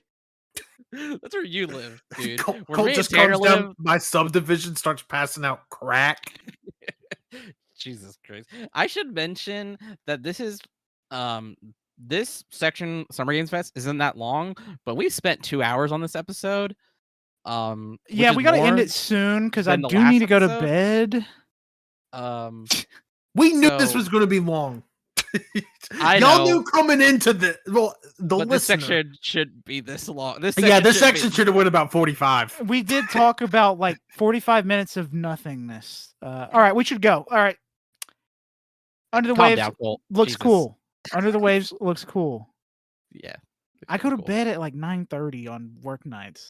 Oh my god, you're fucking 14 minutes past 9:30. Jesus Christ. I'm usually in bed at 9:30 and I go to sleep at like 10:30. I will say, also getting dangerously close to my bedtime. God damn it. Okay, Call of Duty Season 4 coming out June 14th. This features a new map and a bunch of new stuff. Also at the very end, it teases a BoyZ collab, which I've seen nobody talk about. Yeah, it's not many people talking about it. I mean, the Call of Duty accounts have, but they're Call of Duty accounts, but not really many other people. I imagine Homelander will be the collab. That's it. Really? You think it will be? I think it will be like fucking Butcher. Yeah, Butcher or for Soldier Boy. Yeah, Soldier Boy. I feel like Homelander's the face of the boys. I mean, he is, but like canonic, like what? I mean, you might get like a fucking Homelander skin for your gun, because like, how would they explain a fucking superhero in Call of Duty that can die? I mean, they had fucking they had Godzilla. Yeah, they had Mechagodzilla. Was it actual? I thought it was just armor. No, it was. So there was armor. an emote where you could grab someone and rocket them to the moon. Okay. I'm still going to say Butcher. I'm also going to say Butcher because I really don't think, if the Homelander and Mortal Kombat rumor is true, I don't think Homelander is also in Call of Duty. Yeah, that's what I was gonna say. It doesn't seem right for that to add up. It makes more sense for it to be Billy Butcher or Soldier Boy. Yeah. I think it's the girlfriend that gets ran through in the first episode. I shouldn't say ran through. I could have said that differently. Christ, Colt. I think it's the Deep. Ugh, that would suck. It's just the absolute worst. The emote is him just fucking an octopus. Maybe they should add that to the game. Up next, we have Lisfanga, the Time Shift Warrior, coming to PC in 2023. After half a millennium of peace, a new danger hangs over Antala. Its fate depends on you, Ime, Lisfanga of the New Kingdom, protector of the realm. The ancient cities previously locked in time are now free again, and an old evil has escaped, threatening the peace. This is a very, very interesting game. It's isometric action game where your point is to die, it seems, because when you go through a run, you kill as many enemies as possible, you go as far as you can. That run's over after you die. Your next run starts. While you're in your second run, your first run is also happening simultaneously with a ghost that's killing all those same enemies, and you can use your second run to kill other enemies. And then you die in that second run. Your third run is running simultaneous with those other two. So it can just go on forever until you beat the game, I assume. It seems very interesting. Perfect game to play handheld. Yeah. I mean, it seems like definitely seems for Switch. up my alley. Like I'm getting Hades vibes. Yeah. Obviously, kind of hard not to. But I do love this twist of like your past selves being able to help your current self. And like you can kind of plan like a run of the game, be like, okay, so if I do this, my first life, I should focus here. And if I focus in this area, my first life, my second life, I can do this. I really fucking enjoy that. Just like that light little bit of strategy you have to implement. I'm super game. I'm this game also near the tippy top of my list. It does sound extremely fun. It does look fun too. Yeah, looks really good. I really hope it comes to Switch. Yeah, it just not Steam Deck. I want it on PlayStation. Sure. I want it on PlayStation. You're right. I want it on PSP. Well, it seems like PlayStation might be able to handle it more. I feel like the Switch would fucking explode. Yeah, the Switch. Yeah, I feel like the Switch trying to run something like that. Now, I will say the Switch does run Hades pretty well. Hades is very stylistic, and you can have a lot of enemies doing a lot of shit at once. Hades. I don't know. It looks cool. I will play it. So. Hell yeah. Y'all ready? Always. Immortals of Avium gameplay coming July 20th. Immortals of Avium is a single-player first-person magic shooter that tells the story of Jack and Daxter. No, it's just Jack, as he joins an elite order of battle mages to save a world on the edge of the abyss. Master 3 colors of magic and unleash spells with deadly skill. It's Magic Doom. We've talked about it before. This new gameplay trailer looks sick. And did you update it, Wenzel? With the it's no longer coming out July 20th. Fuck, when's it coming out now? It's coming. It was delayed to. Clearly, I didn't update it since it says July 20th. Damn. Hey, that's not my problem. What can you do? Huh? What are you gonna say? What got Avium coming August 22nd. So throw that part out of the way. I was just reading from a script like a good boy. Yeah, like a month delay. So you assume that's for polish. Yeah, I mean they said polish as well. So I'm okay with that because honestly, it felt a little soon. But also, the delay kind of hurts it a lot because it comes out as Iron Core comes out. Oh yeah, it comes out the same day as Armored Core, doesn't it? Armored Core comes out like 2 days after. Fuck. And what the fuck? Starfield comes out like next week after this. So, yeah, Starfield comes out at such a weird time because if you pre-order it, you can get access to it before Labor Day, but if you don't, you can't play it till after Labor Day, and that seems fucked, Todd. Yeah, that's a Todd thing. Why would you do that, Todd? No, that's Come an on. Xbox thing. I think it's Todd specifically. I think Phil Spencer's saying like, "Oh, I want him to punish me more." Well, we'll talk about Phil Spencer in about 6 hours. I think it's Todd and Phil collaborating. Yeah, those little whores. I didn't mean that. I'm a big fan. You got anything to say about Immortals of Avium? Me? Anyone? It looks neat. It looks like something I would love to play. I don't know if I want to spend $60 on it. I think it looks cool. I think it'll. I want to play it. I don't know about getting it day one anymore, considering Armored Core is right there. That's my thing too. Is like Well, even before the delay, it was coming out the same week as Pikmin. It was coming out one day before Pikmin. I mean, I'm not getting Pikmin day I don't one. fucking care. So I would have guessed. What? I do want it. It does look gotten fun. This day one over Pikmin originally. What if I told you instead of mastering 3 colors of magic, you could master 6 colors of Pikmin? Oh my god, that's Red, crazy. blue, yellow, white, purple, ghost. That's too much color. Also, there's a dog in Pikmin. Yes, there is. I mean, Up there might be next, we got the Fortnite Wild cinematic trailer, Chapter 4, Season 3. Shows that Sloan is still alive. Yeah, this has been out for a while. Yeah. So we've had these notes for a second. Thanks, Wenzel, by the way. Yeah, also, I don't think we did it in the first part or any of this part, but huge shout out to Wenzel Boy for putting together the doc for us. Yeah, he's a cool cat. He's a cool cat. Yeah, I'm just a little guy. I have my little mug. Wow, Wenzel's called himself a little guy a lot today. I'm a little goofball. I'm do you have a small penis fetish? I'm 2 feet tall. That is true. Wenzel is, imagine a little gremlin. With a knife.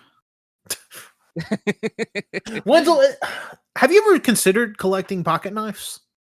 Wenzel's definitely got some. Like, I don't know he does, but he definitely has pocket knives. I didn't consider it. It was forced upon me.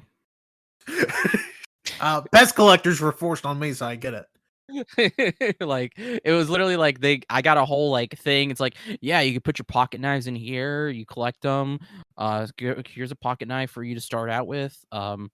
Never made it past. I mean, what was this? A drug exchange? Was this your father? No, it was my grandfather. It was a gift.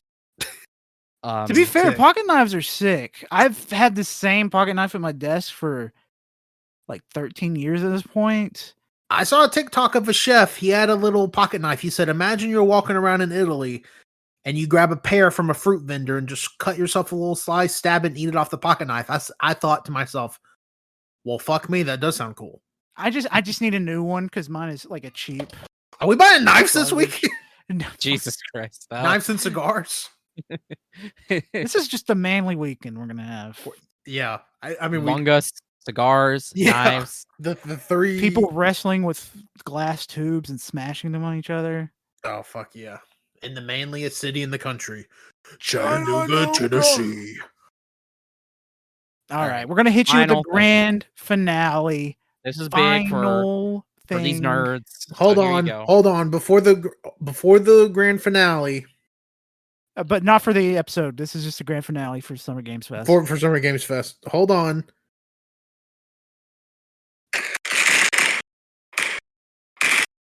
It just sounds like gunfire. Is that fireworks? It is supposed to be fireworks. Oh. Okay. Well, turn it off. You're freaking out my dog. Yeah. What's going to start making Minecraft zombie noises again? I'm 2 feet tall. I can't hold him back. Oh yeah, we have fun here. We do. But really, though, finale. Something huge. Final Fantasy VII Rebirth. The part 2 of the remake. It's coming out early 2024 on 2 discs. I love how that's a fucking selling point. Imagine one game, 300 gigabytes. I'm fucking ready. I need to beat 7 remake. I need to play 7 remake. It's a really great time, and it's not that long in comparison to other Final Fantasy games. I need to play it because I loved the demo 4 years ago. I'm super excited for this. I loved remake. I loved Intrograde DLC. I'm gonna scream and cry and let it all out. I'm ready to buy a 2-disc fuck all big. You know, we talked about it earlier in the episode. You're like, oh, we're making our game digital, so we have more time to clean it up. Fuck you, Square Enix is going. We're making 2 physical games in 1, 2 discs. And we also released. You can't download 2 digital games. And you know what? Tifa porn in Italy. Okay. Final Fantasy is the best it's ever been. Quote me. Plug. I need your help training my breasts. I knew you'd do it. I knew you'd do it if I said it. I knew it. I don't know what are y'all even referencing. You wouldn't get it. You're old. You wouldn't get it. Old. Well, I've never. Pluh. Yeah. Pluh. Blah. You wouldn't understand this. Am I hip? Am I cool? These hot, sexy vaginas. Over here. What the fuck? God. You gonna talk? I'm Googling something. That's weird. I'm glad Colt 3.5 hours into this episode is like, I got Google.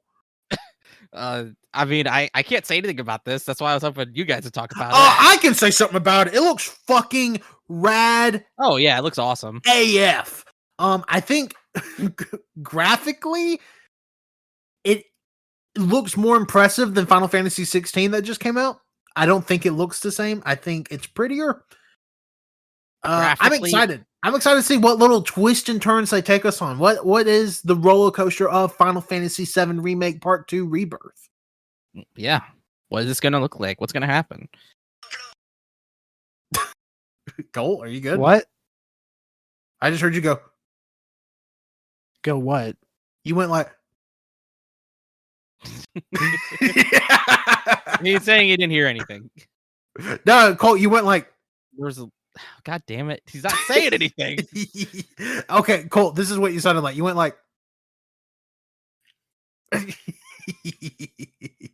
Now I'm a little goofball. Yay!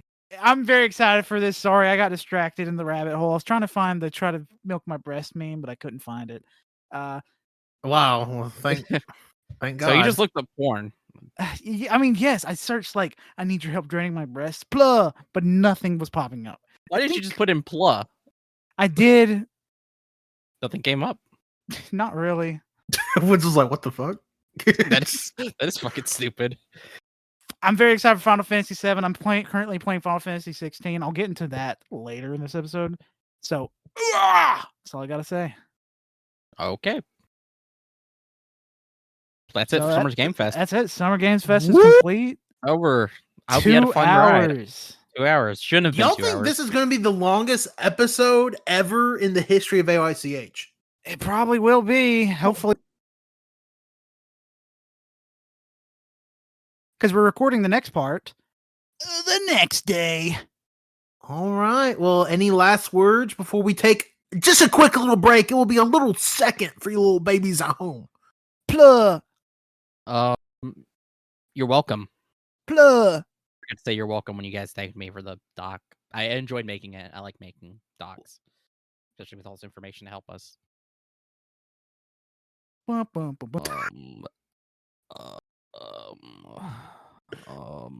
This is Welcome to day 3 Hey. of recording. It's a new day, new recording, and we've got the rest of these video games to throw at you. And let's just say, I love Wenzel wanting to start the third chunk of audio we've recorded for this podcast. 3.5 hours in at this point. Wenzel's like, you know what? I'm going to forget. Hey everybody, welcome to the third part. You probably won't realize this, but this is the third day of recording. What? I panicked. it's a Tuesday right now. This is coming out tomorrow. Yeah. This is going to be the closest we've ever recorded. Maybe any AYCH podcast. I feel like we recorded on Sundays. Yeah, we before. recorded on Sundays a lot and released on Monday. But this late into the day? Yeah, we've done it before. I don't know about that.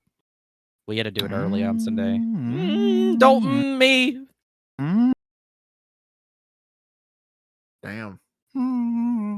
Well, let's get into it. We still have a ton of fucking conferences to talk about. Yeah, apparently we love talking about games. Yeah. And Wenzel loves talking about stalling. So quit stalling, old man. All right. Next up is Devolver Digital. So they had a section for basically previews of games that they are publishing, but it they're not going to be showing it in their main showcase. But this section, we see some a few just tidbits here of some really cool games. So first up is the Cosmic Wheel Sisterhood. This is coming to PC and Switch this year. You play as Fortuna, a witch living exiled on an asteroid who forms a pact with a forbidden creature in the hopes of regaining her freedom. Reconnect with your witch friends after a 200-year-long exile. Meet new witches and use the cards you created to pierce through their past and their futures. It's like a really it's sort of pixelated. It's really pixel art. Yeah, it's pixel art. It's really pretty.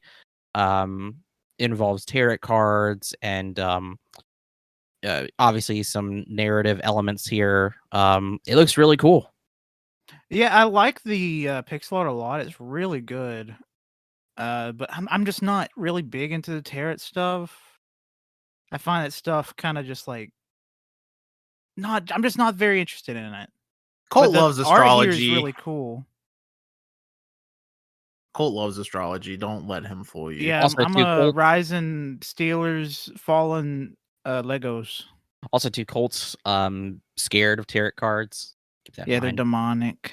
Yeah, there is currently a demo out on Steam for this as well. which I do want to try a demo because I love tarots. I love You believe it's real? no, but it's Okay. cool, right? The art and everything. Oh yeah, 'cause the art's cool. Yeah, the art's but cool and the whole like mechanics of it and stuff like that. Yeah, it's cool. Also, too, where you like Colts over here is like, do you believe in it? Or, like super worried. I believe in Legend of Zelda. I think that happened. Okay. I mean, we do have video of it. And I experienced it. I played it. But yeah. I do think this looks really cool. Again, it just falls into that category of I think this is going to be a perfect Switch game. Exactly. So Yeah. I do want to try the demo before I like really give like some deep analysis of it because it's a pretty short trailer because it was shown during like the countdown to the Devolver Digital showcase. So it's like 45 seconds. So you don't get a whole bunch. But like I said, there is a playable demo out right now on Steam. So yeah. Next up is Sludge Life 2, coming June 27th, only to PC, sadly. Sludge Life 2 is the grimiest first-person vandalism sim since the first Sludge Life. Big Mud is missing. Everyone's favorite rapping frog has vanished, and his closest homie, Ghost, that's you, is on a mission to find him. So this actually came out as we're recording today. Yay! Yeah. So the art style, we talked about this watching the trailer together, is so fucking good. It reminds me of which I don't know which came first, Sludge Life 1 or Hypnospace Outlaw, but it's the same sort of vibe there. And it's just like I want to say the aesthetic and it's purposeful is like gross. It's the grimiest. It's got that grimy, but it looks so fucking cool. And I really want to play it. Like I said, there's a demo out on Steam if you want to try it out first. But the full available game is actually available today. And I believe if you own Sludge Life 1, it's forever 20% off. So, oh, okay. Yeah, this game looks I whenever Sludge Life 1 was first shown off, I was like, holy shit, this is really cool. It has Adult Swim vibes. It just has lo-fi grimy grunge but sludge, vibes. It looks really cool. And the little tidbit that we get of this, I love the music in it too. It sounds really good. Yeah, it just looks really cool, and I want to try out the demo too. I need these to come to console. I want to play the first one because I'd never looked at gameplay for the first one. I just knew it was free on Steam for the longest time. But after seeing the trailer for this, I really want to play the first one. I wonder. Oh, wow, Sludge Life 1 has only been out for like 2 years. Yeah. Yep. Oh, yeah, I remember when it was shown. Yeah, it came out in 2020 and it was completely free for the first year. Yep. Because I remember Wario tweeting about it constantly, or not constantly, but every goalpost of the. It's like this amount of days left. This amount of days Yeah. left. Is it on anything else? Because I'm looking at review No. scores and Nintendo World Report review. Oh, it's on Switch. The first Oh. one is. I Is did it? not know that. Yeah. Hold on, I gotta confirm this. I don't believe Tanner. Yeah, Get the first one sources. came out on Switch June 2nd of 2021. Well, shoot, poop. Well, Put this shit. on everything. Oh, dang. Yeah, like I mean, it also seems like a perfect Switch game. Yeah. So maybe it's just a matter of time before this one. Yeah, this one will definitely come to Switch. Oh yeah, Yeah. hell Yeah. yeah. Frick yeah, dude. Hell yeah, man. So that's Sludge Life. Wanna really I don't know why I'm just throwing stuff out. Anyway, next one is Bleak Sword DX. This one's actually already out. It's been out for a while, but it's on PC and Switch. Discover and destroy increasingly horrifying creatures across an oppressive lo-fi world, wielding fierce weaponry and powerful magic in this pocket-sized action adventure. So this is really cool because it takes like every stage, like, and puts it like as like not like a diorama, but like it's like legit like a little like square that's in front of you, and It's like a diorama. yeah, it's like a diorama. Yeah. It's really cool. It's like it's very like I said, lo-fi, pixelated, but it's just incredibly chaotic and energetic. And like super well animated too. Yeah, it's really nice. It's 3D, 2D, which I'm a huge fan of. Yeah. Yeah, very simple. Yeah, it looks really cool. I definitely want to give it a try. Yeah. Frick I yeah, I'm wonder in how much it is. Like, It shouldn't be that much. Because it's Y'all wanna- Devolver y'all wanna- Digital. Y'all want to take guesses how much it is on Nintendo Switch? $8. Yeah, I'm gonna say $8. You can't just do that. That's Wow, fucking y'all both bullshit. guessing the same. Sorry, It is $9.99. I was closer. Y'all both said 8. I was literally about to change mine to $10, but okay. Too late. You went over. Busted. And this did just come out, so it just came out on the 8th of this past month. So Yeah. Of May? of June, Okay. which is why I said the past month. Past month was May. Okay. Oh, apparently this is based off of a Apple Arcade game. Oh. Apparently, didn't know Bleak that. Sword was on Apple Arcade first, and it's just been enhanced for Switch and PC. 3 new game modes and multiple gameplay and graphical improvements. You know, also too, I was looking up Sludge Life here on Google to make sure to confirm, and there's a review here where it says that its performance on Switch is really good. It's a smooth 30 frames per second. Yeah, I mean, I don't know why, but I just didn't wanted to look say that intense. I just yeah, I would hope. You know, I don't want to get my high horse, but I will for a second. People can make stuff if something like Tears of the Kingdom can run with like relatively no frame issues on Switch. Listen, do better. I mean, also, Nintendo, update your shit, please. That is true. Did you see today? This is a little off topic, but did you see today where they were talking about our big point for our next console to help you like make the transition is your Nintendo account. Yeah, and I need that to be legit.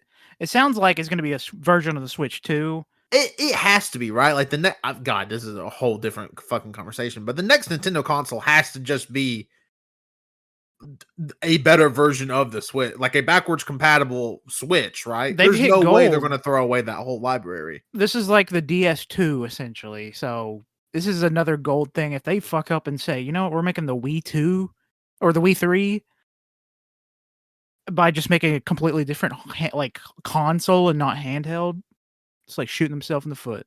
Because away I my mean, Switch. when they went from GameCube to Wii, GameCube was backwards compatible on Wii. When they went from Wii to Wii U, Wii was backwards compatible on Wii U. The Wii U did such shit that they redid everything, did the Switch, but literally every big title on the Wii U outside of like one is on the Switch now.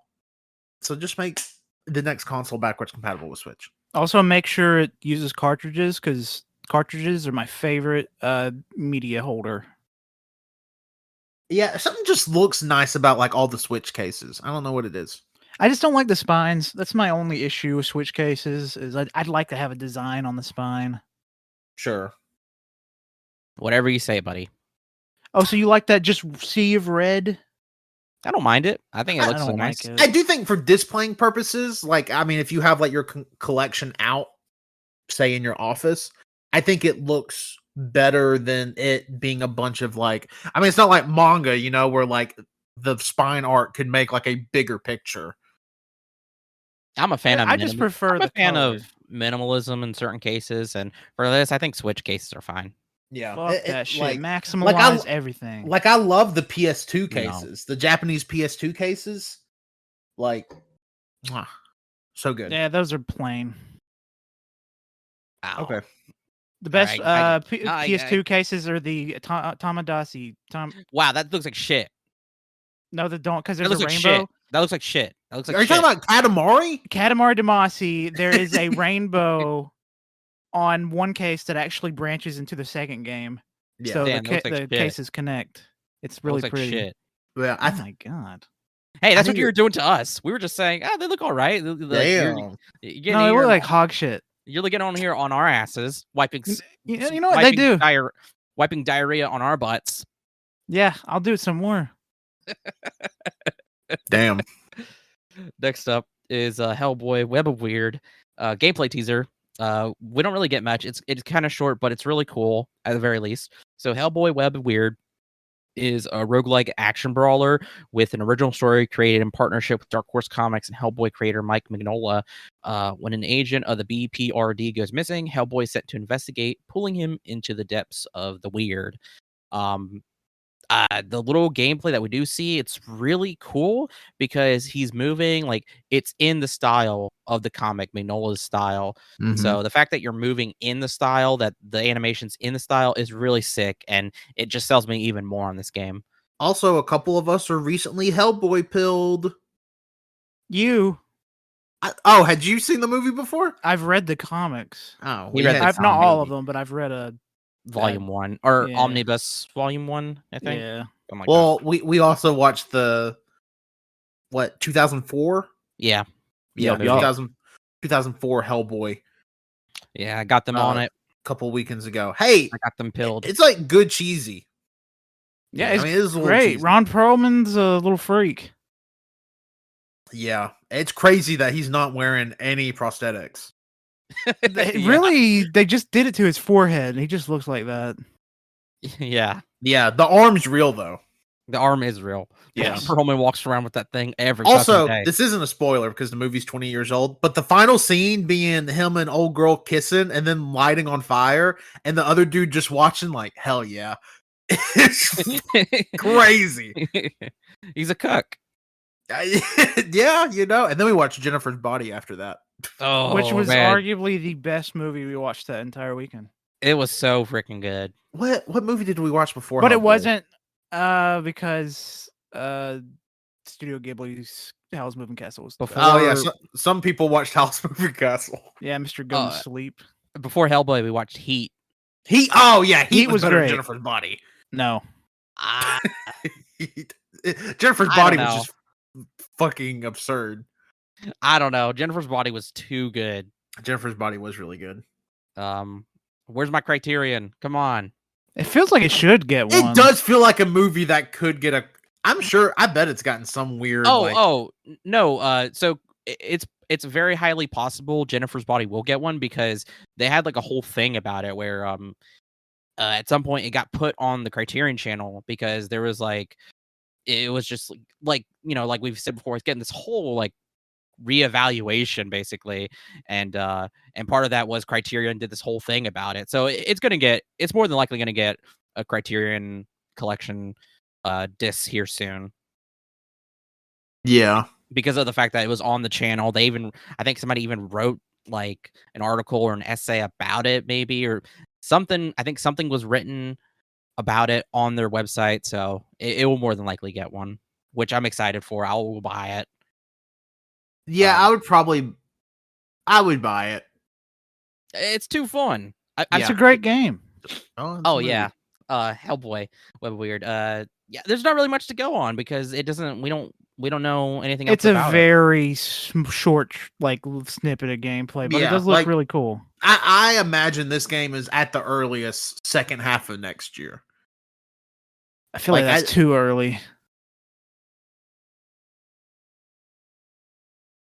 Damn, I didn't mean to shut you up. Shit. Yeah, it's super stylistic and stuff. Like it's not like this is going to be some like 20-hour narrative Hellboy adventure. Like it's probably just going to be a few hours of some good old. Oh, I see what's happening. So Tanner is cutting the rug. Tanner's cutting the rug. Damn, did I cut? You're cutting bad. You're cutting bad. Damn. All right. Since you're cutting, I got to tase your balls. That was all right. Tell me when. All right, here we go. Crackle, crackle, crackle, crackle, crackle. I yelled really loud, but fucking Discord needs to make a mode where if you just want to fucking screech, I should be able to do that and it not censor me. Yeah. Liberals. Banana.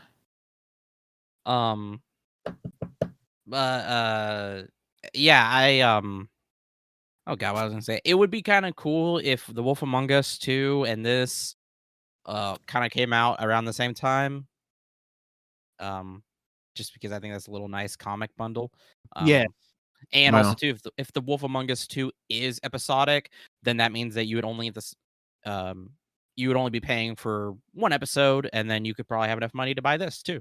Yeah, too bad Wolf Among Us 2 is getting canceled. So no, it's just you piece of shit. Why would you say that? Why would you say that? Why would you hurt me? I hate to be the bearer of bad news, but it just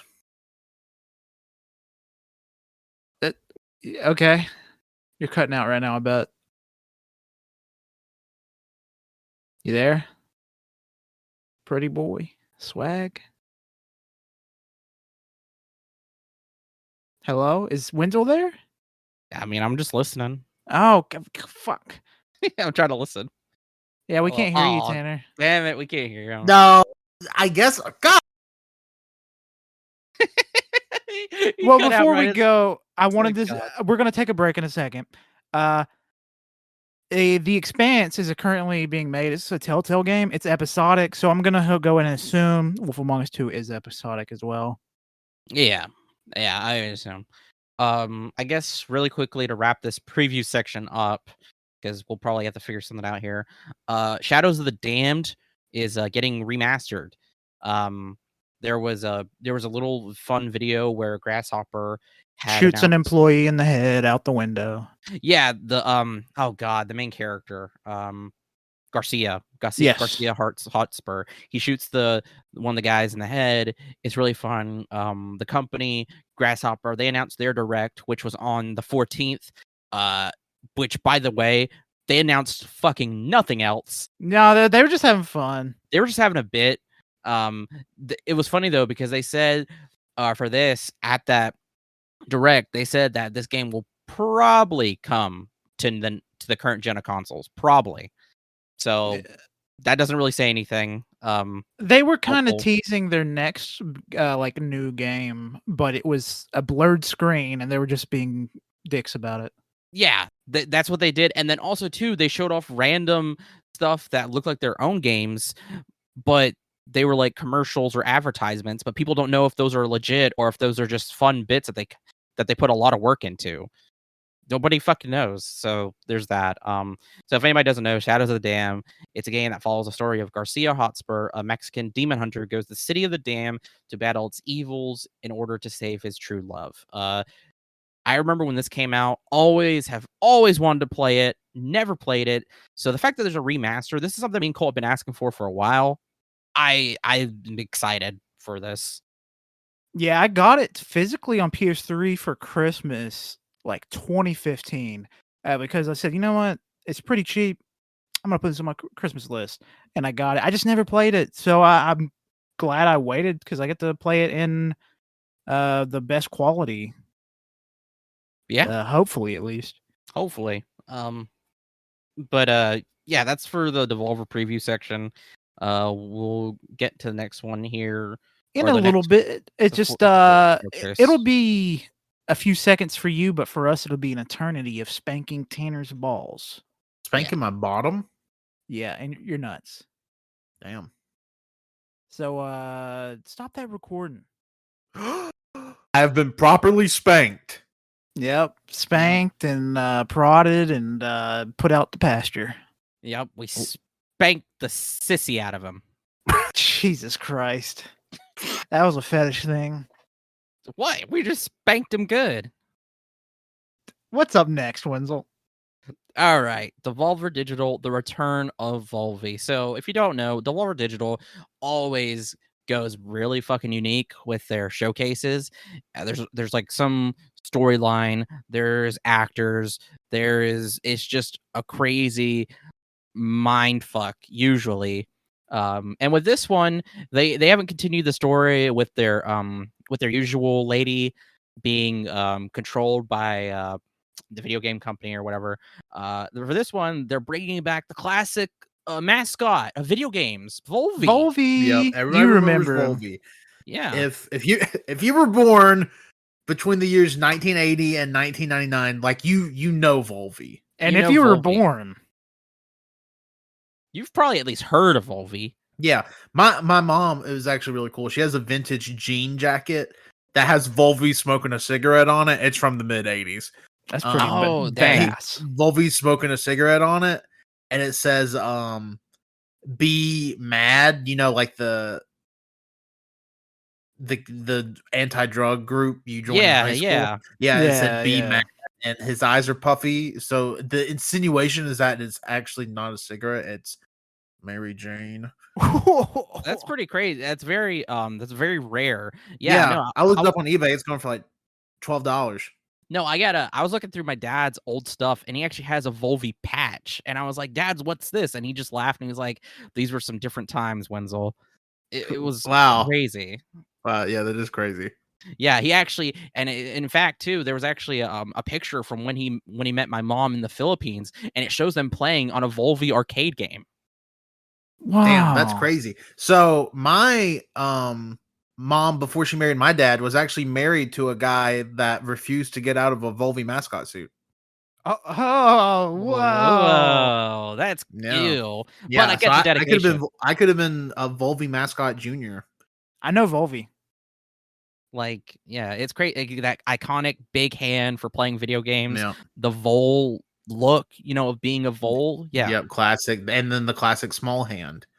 Yeah. And then actually, too, we actually get to see the creator of Volvi, Ronathan Trodfield. Yeah. Colt, do you have any Volvi memories you want to share with us? He's my grandpa. Okay, well, that's just not true, but okay. Okay. He weird that wasn't you a would- World War II veteran. Volvi came out. Who do you think Volvi's based on? Volvi came out between the 1980s and 1990s. Ronathan Trodfield just made him up. Are you fucking stupid? Trodfield is a piece of shit that stole my grandpa's valor. I'm sorry. We might have to get Colt off this because we're going to be talking about some good stuff right now, and he's going to kill the vibe. Yeah, Cole, I don't know why you would say those things. I just got a push notification that the Bare Naked Ladies were playing a concert near here soon. That sounds like a threat.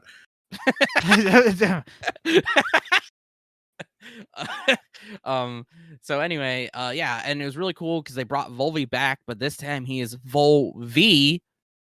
He's an AI, and you just give him a bunch of props and he'll make a game.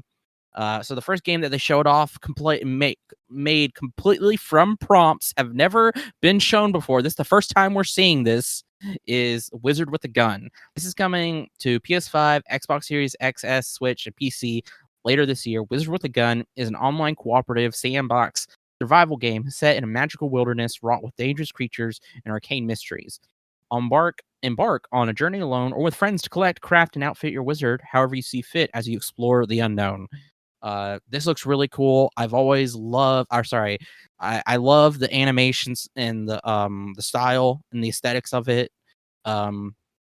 It's really cool. I can't really think of anything else to compare it to, but it's like a cool Don't Starve is what I think of. Yeah. I would say that, but like it's more the wizards especially look more cooler. I do like the art style more than Don't Starve, but I get what Colt is saying. It has like that over the. I mean, it's kind of Diablo-ish, really. I would say it's Diablo-like, maybe Bastion-like, Sure. over the top. Yeah. But then there's really also cool. like stuff like there's base management, which is very like Don't Starve. Yeah. And then also you're a wizard with a gun. Yeah. It looks really cool. I'm glad to see that it's co-op, so definitely we'll probably have to play this with Colt, maybe Tanner. Yeah, like I'm a little dog to be kept attention, whatever. Single player demo is actually out on Steam. Yeah. So go check that out. Freak yay. Yeah. Now next up is we've actually already seen this. This is at PlayStation. I included here because we get kind of a story trailer for it. I'm actually very much interested in this now, especially with the puzzles and the fact that I'm sad that Portal doesn't have a third game. Yeah. But this is the Talos Principle 2. Sorry, we haven't seen this before. This was created on the spot by Volvi. There you go. I thought it was weird that you were saying that. Sorry. I'm just being told this now. Coming to PS5 and Xbox Series X and S and PC later this year, born into a new world where biological humanity is extinct, but human culture lives on in a city of robots, you find yourself swept up in a mind-bending adventure involving a mysterious megastructure hiding enormous powers. Talos Principle 2, I've always thought looks cool. And this it looks gorgeous. And I want to give the first game a go and definitely check this out. Yeah, as soon as I saw the second trailer, I guess I just didn't pay attention to the first one it released way back when it first did. I added the first one to my wish list immediately, and I'm waiting for a sale because I really, really want to play it before this comes out. Yeah, well, I mean, if you played it on PC, it'd probably go on sale like this week. I don't have a good PC anymore, Tanner. Yeah, your PC's fine. It's fucking running on 2012 tech. Your PC's fine. Not at all. Yeah, it looks super sick. I was okay, outside of the Devolver Digital showcase, I was really I was titillated when we saw the first trailer at the PS5 showcase that we talked about in the last episode. Yep. So with this though, with the story stuff, especially the character talking about puzzles and about purpose and stuff, I'm even more excited for this. So back to Devolver Digital lore. Yeah, this looks really cool. Yeah, it looks like a game that will hurt my head. Like, I don't know. Portal hurt your head? It could potentially. It could. Yeah, but it seems like if we all got together and played it, I would have a blast with. But I think playing it by myself, I would want to fucking drown. Wait a minute. Actually, us getting together to play Talos Principle sounds kind of fun. It would be pretty rad. Yeah, I know. I completely agree. Figuring out puzzles, 3 brains combined together. Can 3 brains figure out what 1 brain can? We'll raw dog this. Right through. We'll raw dog right through it. No protection. Yeah. So keep on the lookout for that. Maybe. Next up is this was the third game they showed. The final game I didn't really care about, so I didn't include it here. What was it? The final one. It was falling humans. Human Fall Flat 2? I think so. Yeah. Oh yeah. And I didn't think anybody else was really particularly. Yeah, I'm not into those games. Didn't play the first one. Loved watching old Funhouse videos of them playing the first one. Now it's tainted. Yeah, true. But I never personally played it. I have no actual real connection to it. Yeah. But this game though we're talking about is called Baby Steps. coming to PS5 and PC in 2024. Baby Steps puts you in control of Nate, Fail's son, who finds himself transported into a magical world where he discovers the power of controlled falling. This is where you have to control his individual joints in his legs to walk. This is from the same people who made Ape Out. And Getting Over It, Bennett Foddy. Mm-hmm. Yeah, and it looks like it could be a lot of stupid fun. Yeah, I still get the vibe from the trailer because with Ape Out, the game soundtrack changes as you're playing. Like how you play is what the soundtrack does. Like your controls make the beat for the soundtrack. This trailer gave me the same exact feeling. Like I don't know if it was intentional or if it was just editing. I don't know. I think it was just the editing because but I don't think it would be like don't get. But anyways, I think this game looks really cool. It's literally a fucking isekai like game. Yeah, kind of. Where it's just like it doesn't look like a world that's super different from ours because there was a trail with a cairn and a normal looking like park guy on it. Yeah, but like also it's still an isekai. And they say magical world, so yeah. Yeah, that cairn was magical. Well, it says magical in the synopsis, so and he got teleported in there. That happens to me. But yeah, it definitely looks like they've taken more notes from Getting Over It. It just seems like a single player linear experience of Getting Over It, where as opposed to you like individually moving the arms and getting over it, you're doing the legs in this game. Yeah. So I don't think this game's gonna be easy. I feel like it's gonna be hard. No, it's not. I mean, fuck, Quap is like hard enough. Yeah. I imagine like you'll be at the top of a mountain, almost like to the point you need to get to, and then you'll trip and you'll fall all the way down to the bottom. Yeah, absolutely. It seems like an easy game to stream, though. Yes, it really does. And he's caked up for some reason. Yeah, they did give this nerd a fucking donk. Don't know why, but okay. Yeah, and that's pretty much it for the Devolver Digital. Volve V sadly gets killed by his creator, Jonathan Trotfield, at the end. It was a great presentation, though. And super short, too. Like, it's like 20 minutes. Yeah, it's not long. I was really hoping they would show more.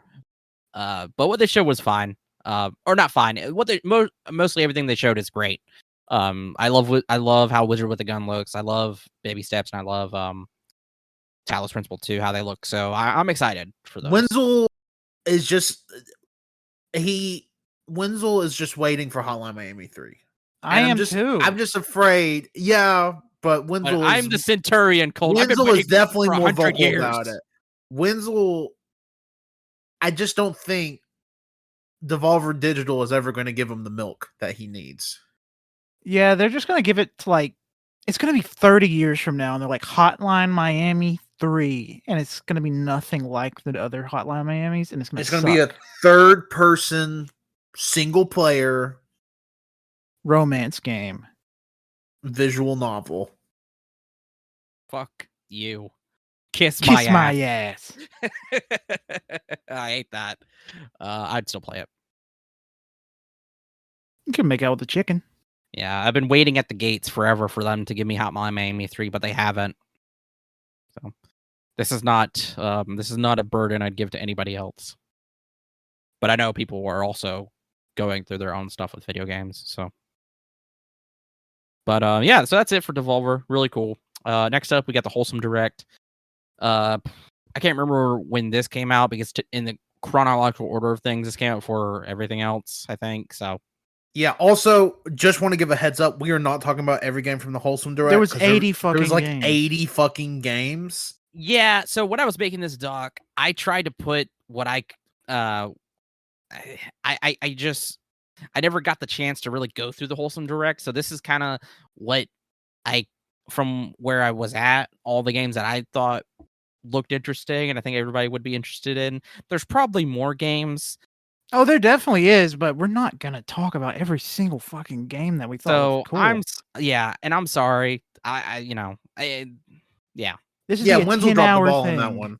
Well, I mean, I do kind of take it upon myself to have looked through it and then because I'm fairly certain there was a bunch of really good, really cool games.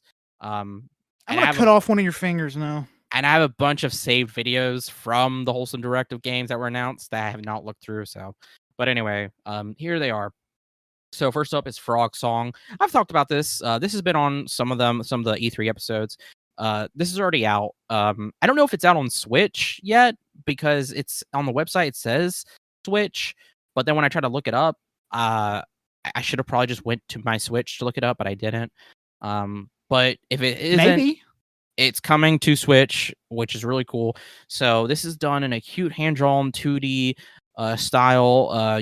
You play as Chorus, who is a little frog with huge dreams of protecting the world. Being a tree frog, however, society expects them to lead a life of religious studies instead of training to be a warrior. Their small size certainly doesn't help anyone take them seriously either. Seeking a better life, Chorus moves to Boreala, a village where members of the Defenses Guild train under the wisdom of an old veteran.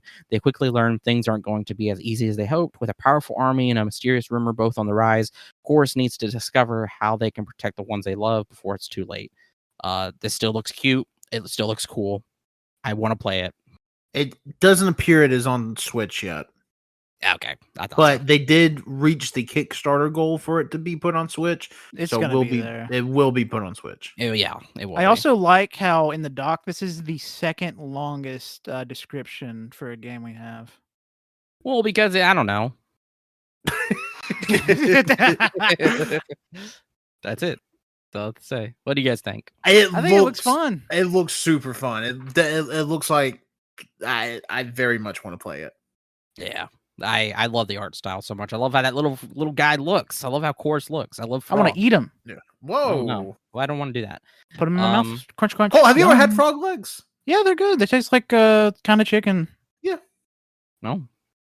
Wenzel, have you had frog legs? Nope. They're good. It's a southern delight. We'll change that this weekend.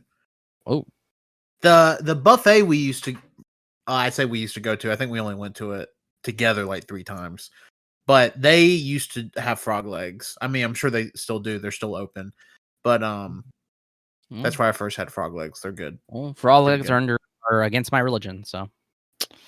Yeah. Well, you've been eating frog leg chicken. Actually, we've been changing all your chicken to frog meat. Mm-hmm. What do you think the F in KFC stands for? Kentucky Fried Chicken. Fuck you. Can't escape it. Okay, we'll talk about this later. I Am a Caterpillar is up next, an adventure game. Oh, damn, that's awesome. Because you said I'm a human. You said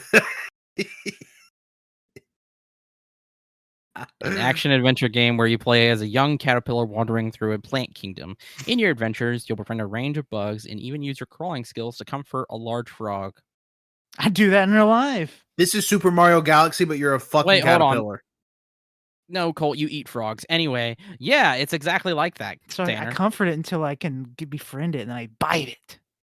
That's what it looks like. It looks really cool as well. I want to play this. I hope it comes to consoles. It's yeah. I like. I was trying to see if it had any.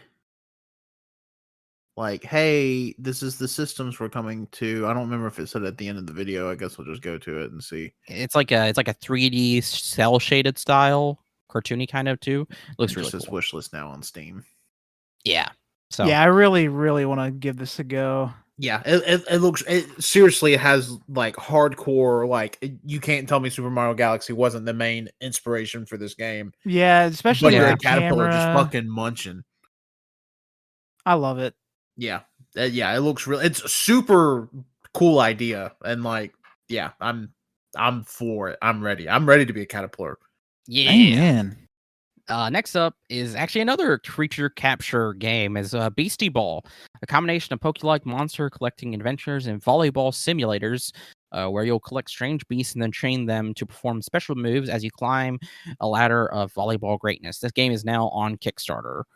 I was actually about to pull up and see how their Kickstarter is doing because I was really interested in this because I thought it looked really cool. I imagine it's doing pretty good because this looks really cool. It looks most so of the cool. stuff from these directs ended up getting, if not fully funded, then Beastie Ball is 130% funded. It had $95,000 of its $68,000 goal. So nice. Wow, fully funded.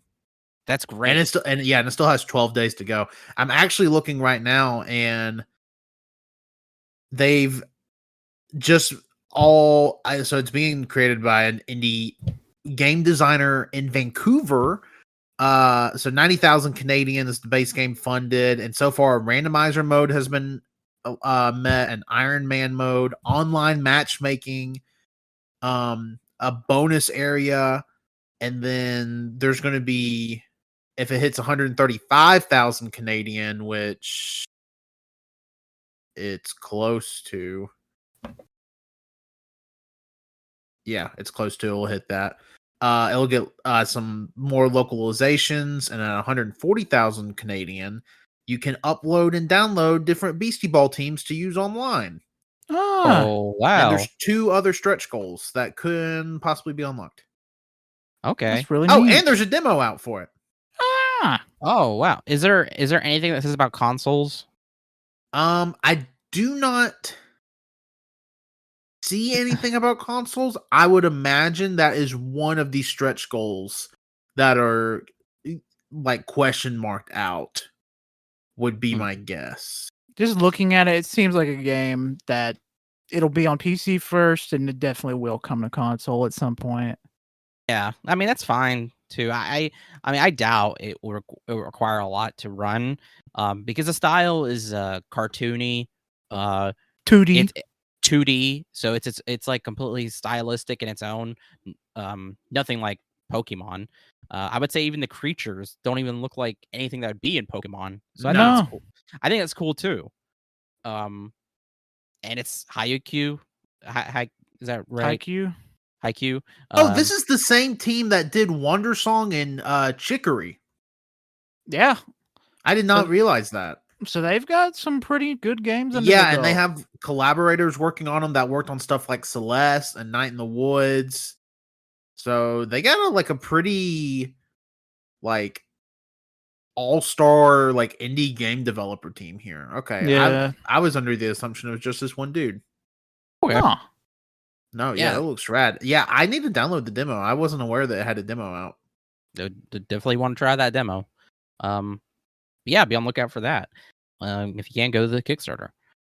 So next up is Venba. That's coming July 31st to everything. This is a really wholesome, short narrative cooking game where you play as an Indian mom who immigrated to Canada with her family in the 1980s.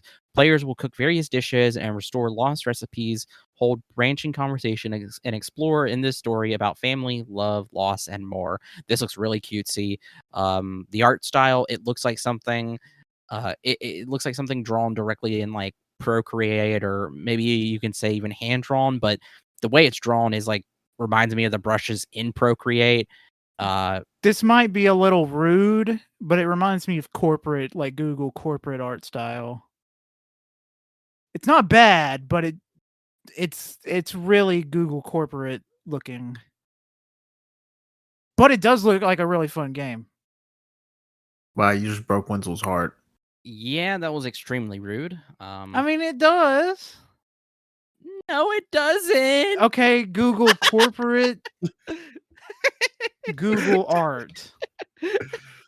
No, I do kind of see what Colt is saying. I personally don't think so. I do think it is different enough to stand out from that. It's if the Google corporate art had normal people proportions. Yep, I'm looking at Google corporate art, and that does not look similar. Did you just Google? You're just being different because it definitely does. with different proportions. Well, okay, wait a minute. You say I'm being different because I'm trying to say that they have their own style, they look good, but you're trying to box them in and say they look like this corporate, lifeless style. Yeah. So I'm the bad guy? I mean, it just feels like I've seen it before. I'm sorry. I don't think it's super. You know what? It looks fun. I'll say that. It does look fun. I don't think it looks like Google's corporate art. Thank you, Tanner.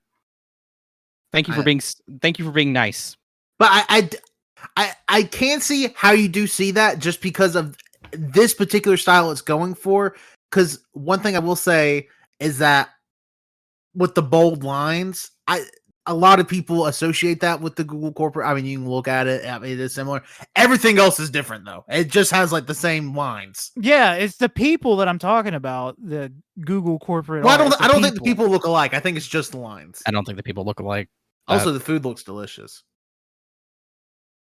The food does look good. Making me hungry. That's why I thought it looked good. Yeah, this seems like a game tailor-made to make me cry. I'm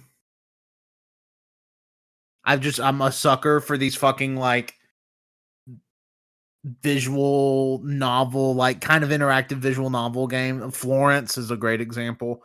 I just have the feeling this game will make me cry. I kind of hope I can play it on like my iPad. And I mean, it's coming to everything though. Yeah, so I'm excited. I'm definitely gonna give it a shot. Yeah. I mean, I definitely want to give it a shot on my Switch or my PS5. But hold on, give me a second. He has to compose himself. Yeah, because I'm about to send you an example of Google corporate art and this game. I'm literally looking at it right now. I said normal people proportions. I do see Colt. Look at this. No, I sent examples. Here, look at it. Yes, I know. Like, they look very similar. That does not help you. No, they don't. They normal people proportions. I knew this was the picture Colt was talking about. And I knew it immediately. I mean, literally zoom in and look at the lines in Venba, and then look at the lines in this. They're not the same. They're smooth. If we isolated the humans like they are isolated in the Google corporate art, they look very similar. And seeing these two pictures right next to each other, it really doesn't help your case. No, it doesn't. It doesn't look like them. It's a difference of opinion. It's just my opinion. It looks very similar. It doesn't look exactly the same, but it looks very similar. Oh, it doesn't look exactly the same. Yes. Okay. Hold on. Hold on. No, I'm going to zoom in because now you're pissing me off. You should face morph them and send that. Because look at this. Look at this. They're zoomed in. They look nothing alike.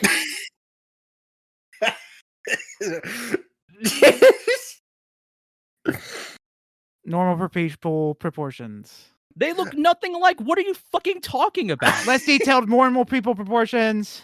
Not even the lines are similar. Literally, I know the lines are very similar. No, they're fucking not. I know. Tanner, put some input in here, please, so we can end it. I'll just say whatever you say. I'll agree with you, Tanner. Just come in here. No, I do. Here's my point on it. Nothing alike. I know this brush too in Procreate. I know this brush. I think I'm not an artist, so from a non-artist brain, it looks similar. I do see how Colt. I don't think Colt necessarily meant Google corporate art. I think Colt meant like the art they use for like they get artists to do for the Google sign, like not the Google sign, but like when you go to Google and it's like, oh, happy 6,000th birthday, Gandhi, and somebody will draw Gandhi and it will be like that. I can see that, but I think the style is different enough where it's not Google corporate art, but I can see, I know this is like centrist as fuck, but I can see where Colt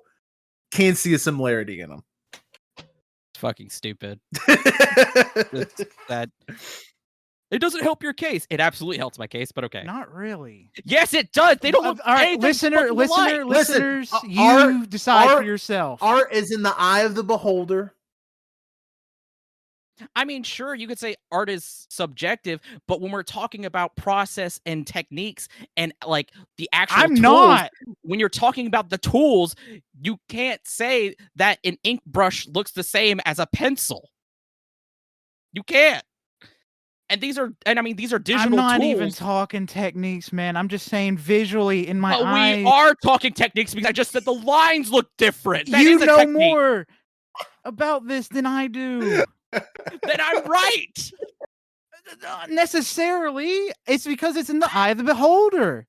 It's Yeah, my no, eyes see differently. Lines look different. Lines are different depending on the tool you use. Oh my god! I just think it looks different. I just think it looks the same.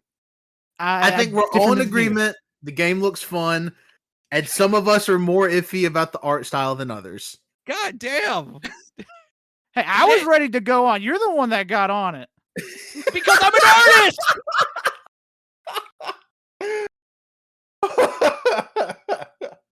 Very Google corporate. Oh wow! Okay, good on you to keep going on about it. So, Everdeep Aurora coming to Switch on PC 2024, a 2D adventure game set in a dark world, starring a cat looking for her missing mother. It has a unique visual style and Castlevania-like exploration gameplay, which should make for a unique adventure. So I'm looking at this. I'm getting very Google corporate. No, I'm just kidding. I'm just kidding. Curse of Obra Dinn. That's what it's reminding me of. Yeah, Especially with the font as well. Yeah. It looks a lot like that. It's it's very pixelated, but at times it swaps between like being like black and white to like red and black or purple and black. It does different colors. It looks really cool. Yeah, and it's very, again, it has very smooth animation. Like it has an animation that doesn't necessarily match the art style. Like very smooth hand drawn animation, but the art style is like a very, I don't even know how to fucking describe it. Yeah, Colt was right. It's really Obra Dinn. Yeah. That's how it looks, yeah. You get some pops of color. It looks really fucking cool. This game wasn't even on my radar. I had never even seen this game till Wenzel put it in the dock. But I want to play it. I will say the mini map on the side looks extremely fucked up. It looks weird. That does look weird, but honestly, I think it kind of works because, like, playing this on a Switch, it's probably like, I don't know. It seems like it may work. I'll give it the benefit it'll still of the be doubt. good. I mean, a mini map can still be ass, but the actual gameplay is good. Yeah, I think that mini map looks weird too, but it looks good. Seems like another perfect game for Switch. It's coming to Switch. I know, that's what he said. I'm just Put it on the Game Boy. Honestly, it seems like it is optimized for a small screen. Yeah. And fuck! What is that little handheld with the crank? That's what the it's fucking. Wow. Oh man! My god! What is the handheld with the crank? It was huge, like 2 months ago. It was. Oh god. Oh my god. Handheld Playdate.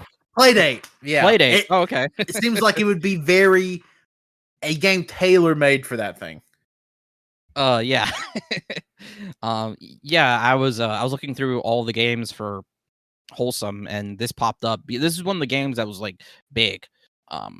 People really enjoyed, so that's how I get up on here. Again, I'm sure there's other games that are really good, but this is really all I could put on here. So if you want to go watch the Wholesome Direct for yourself. It's on YouTube. Yeah, I recommend it because there's a lot of cool stuff there. There is a lot of cool stuff. Yeah. Like I said, we probably could have done a whole episode of just the Wholesome Direct. Yeah, there's so much stuff, but that's it for Wholesome Direct and section. So are we I mean, since we took a break because of mine, y'all just want to dive deep into Xbox? Yeah, let's dive in. If you're ready. Oh, I was born ready. Okay. Welcome everybody to the Xbox Game Showcase portion of this episode of the Backlog BoyZ. We are God, I'm gonna have to do fucking timestamps for this episode. Fuck me. And you're gonna staple them all together. Hey, you don't have a job anymore though. No, that's true. It's true. I don't have no bedtime tonight, baby. There was such a loud woo. Cut to Riley just crying to her pillow. Yeah. Socks is already rationing the food. Yeah, I kept doing a bit today earlier. I don't. Yeah, I'm currently unemployed. that which happened between the last part. Dun, dun, dun, dun, Oh, that is crazy. Between the time that we recorded. But I kept doing a bit where I would take Bailey's paw and I would like raise it, and I would be pretending to be Bailey, and I would say like, oh, "Mama, I have a question," and Riley would look and be like, "Bailey, what's your question?" And she would put her paw down and be like, "Are you and Daddy getting a divorce?" And she just kept looking at me like, "Shut the fuck up, you idiot." Yeah, I thought I should get. Man, a lot of stuff has happened in this one episode of the podcast. It's crazy. So the question we have to ask that we had going into this Xbox Game Showcase was Phil Spencer imprisoned for the failure of Redfall, and obviously not, because he has appeared in court since. He actually has. I think they've been holding him behind bars though. They might have. There's a Microsoft jail. Because it also says, was there a sniper aimed up at his heart while he was speaking? Which I don't know. We can't say no 100%, but we just can't. There's no guarantees in life. That's one of them. Well, now when I pondered this question, I thought, well, no. More than likely, what they did was that they imprisoned him, did surgery on him, put a device on his heart so that if he fucks up, his heart will stop beating. Oh my god, like Suicide Squad. Basically. Wow. Which Suicide Squad member would Phil Spencer be? On 3. Ready? 1, 2, 3. Weasel. Wow, we all said different characters. What did you say, Tanner? I said Deadshot. I said King Shark. No, but I think Colt's right. I think he's Weasel. It's definitely Weasel. And the thing is, too, the only way he's going to get out of this is that, just like in Suicide Squad, he's going to die, quote unquote, but then actually not be dead, and that's how he's going to escape. Yeah. Yeah, I can see it. He'll be running to competition saying, like, Xbox is actually hell. But they made me release Redfall. I do love these little 2 tidbits from Wenzel. Microsoft stated there would be no CG trailers, trying to take a stab at PlayStation, and also said there would only be gameplay or in-game / in-engine footage / cinematics. 12 out of the 15 games actually showed gameplay. And then it says this time they made a promise that they will not promise the 12-month timeline of playable games. Almost everything will not be releasing in 2023. This was a rough showcase. I mean, like, the content of it was good. Yeah, but everything they showed was awesome. But, like, for a company that has had recently the problems of not having games for your console and being like, what if we had games for our console next Christmas? Yeah. You're just like, what the fuck? What are we doing? All we've got is Starfield. Please just take it. Yeah, and guess what? If Starfield could be a 12 out of 10, and you're not going to go and sell your PlayStation and buy an Xbox. He's drinking heavily every night. So now it says here 12 out of the 15 games shown. That's not too bad in the grand scheme of things. So I did a thing on here where the games that are coming to Xbox that showed gameplay are highlighted in green. Oh, I was wondering why you did that. So it was for that purpose. Yeah. So I'm fairly certain I'm correct. Because at some point when I was editing this doc, I looked at it and I asked myself, what the fuck? And that's not a good sign when you're looking at what you wrote and you have no idea what you did. Yeah. That is, especially at this point too, where the doc 7 is of them are blue.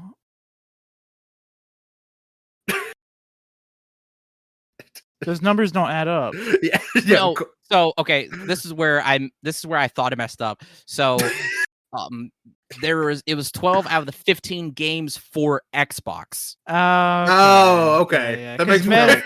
One of these games is going to be on everything. Yeah, because some of these games, like not one of these, a lot of them are. Like a dragon, that's blue because that's not an Xbox game. Overwatch 2, non-Xbox game. Yeah. Yeah. So that's why. Okay. yeah, that's where I confused myself because I was like, I kept adding them up. I was like, this doesn't make any fucking sense. Where did I get 12 out of 15? They showed 30 games. Yeah. It took me a long time for stupid reasons. I'm just imagining Wenzel with a notebook is like, I can't make the numbers make sense. 12 out of 15 does not equal 30. I don't fucking understand these numbers. Anyways, so after when was the last time they showed Fable? That was 2020? No, I feel like the last time they showed Fable, it was the one they canceled. No, they've shown this. They've shown this game. There was a taser, which was a fairy getting eaten by a frog to show that Fable was back. But that was the 2020 Xbox before the Series X and S even came out, was it not? I gotta look it up. Yeah, I'm going on the Fable wiki right now. But they showed Fable. My boy, if you're a big fat quiz show fan, Richard Ayodarty is a fucking giant. And there's giants in Fable. That seems like that is the like the new big mechanic of the game. Is July 2020. Holy shit! Yeah. Oh yeah, July 2020. But the big mechanic of the game, one could say the giant mechanic of the game, is that you can go up beanstalks and kill fucking giants. So that's pretty cool. I just want Fable. Like they can literally just make Fable 2 a little bit better, and I'll be day one and I'll say this is one of the best games of all time. My big worry with this Fable is we don't really know what the big plan is. Like, is it an online experience? Is it a single player experience? Because I'm scared they're gonna make it an online experience, ruining it. Yeah. Because when I think Fable, I think single player. Because it's always been single player. Colt, I'm with you. I would have been worried about that if they would have shown multiple people going up a beanstalk to kill a giant. But it's implied in the trailer that one person killed the giant. So I have hope that it's at least going to be just single player. Yeah, but it was only a CG trailer. So we got no actual gameplay. That should be noted here. But it looks like they're throwing a fuck ton of money at this because Richard Ayodarty is not like a no-name celebrity anymore. I mean, fuck, he does voices for Disney and Pixar all the time now. Yeah. So yeah, I'm excited. Like I said, I love the Fable games. It feels weird because I feel like they're trying to make Fable too Shrekky. They're trying to add, like, I don't want to say crude humor because that makes me sound like a boomer, but like Fable never really had like a ton of the crude. I don't know about that. I mean, it had some. Don't get me wrong, but it definitely seems like the two things we've gotten for it so far is like, okay, how epic would it be if the fairy got eaten by a fucking frog, dude? Yeah, it's always been there. It's all I will say maybe I just didn't notice it so much when I was 13, but at 27 I'm just like, okay. It's been kind of silly, but I feel like you're not wrong because there was actually talk about this trailer or whatever this is. It's a trailer. About this being like more even more silly, kind of going like the route of like it being like a documentary. Like that is definitely on the like more goofballish, if you will. It definitely feels that way, but yeah, because like this trailer is like the whole time they're interviewing this what we think is a person that you play as in the game, and then we come to realize, oh, they're interviewing the giant, and it's very like office-y. Like they even do like the weird camera zooms and like the cold. It's weird. It's weird, but I don't know. As long as it's like a fun game, I don't care how cringy your marketing is. I don't give a shit. Yeah, I love Borderlands. So yeah. I mean, Borderlands 2 still fucking one of the best games of all time. It just feels weird, but also I think we are years away from this. Not just, I don't think this game is like, oh, coming next summer. I think we are fucking years from this game. I mean, this game was rumored in 2018. That's when the big rumors started actually hitting. Yeah. Yes, so it was like the rumor started for this Fable because they were doing like an arena, kind of like an Evolve situation with Fable. Yeah, and then that got fucking scrapped because they were like, thank God. They were like, this shit sucks. And then like originally it was going to be like a Fable remake, and now it's just seemingly because they're just calling this Fable. But it's not like a remake of the first game at all. So and it's not really a story to reboot either, because like not really connected. Yeah, you can't really reboot Fable, so it kind of just seems like a retcon, and they're just like, what if we just made Fable 1 again? Like if we could make Fable a new franchise in 2026 when this game comes out, how would we do it? And that's is seemingly how they're doing it. But I'll play it. Yeah. It'll be on Game Pass day one. I gotta see it. And this trailer, by the way, was in-game engine. Yeah. So.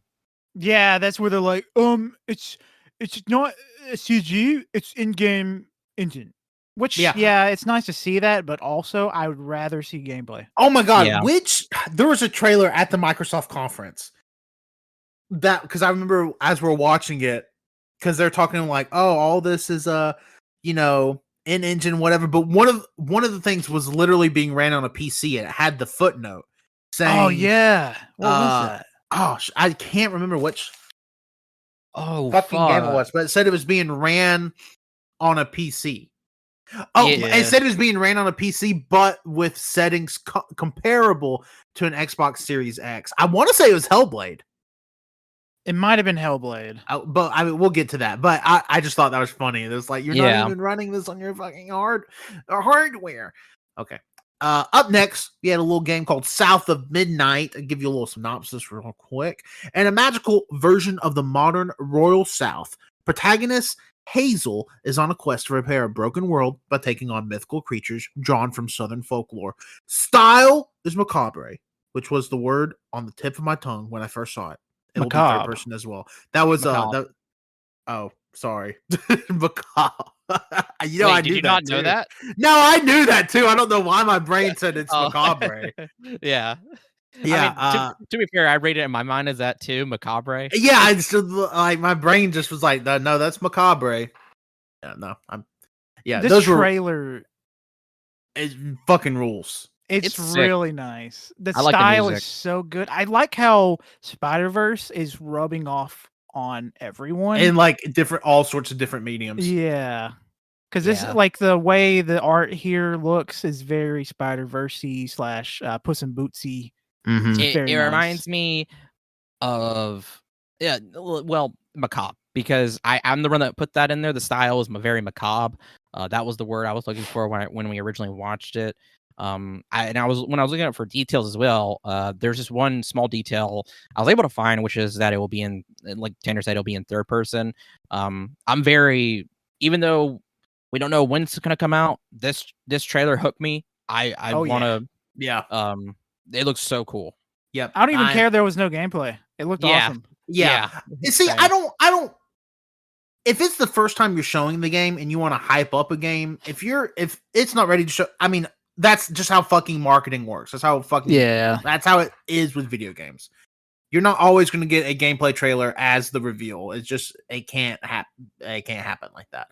But as far as like no gameplay trailers go, if the gameplay is even half as interesting as this reveal was, I'm all in on it. Also helps that it's going to be on Game Pass. Oh yeah. Yeah. Yeah, absolutely. Agreed. So, definitely keep your eye out on this one. And I will. And also too, Southern folklore. Like you already got me too. Yeah. I mean, we're Southern boys through and through. Yeah. Ding! That was me spitting my dip.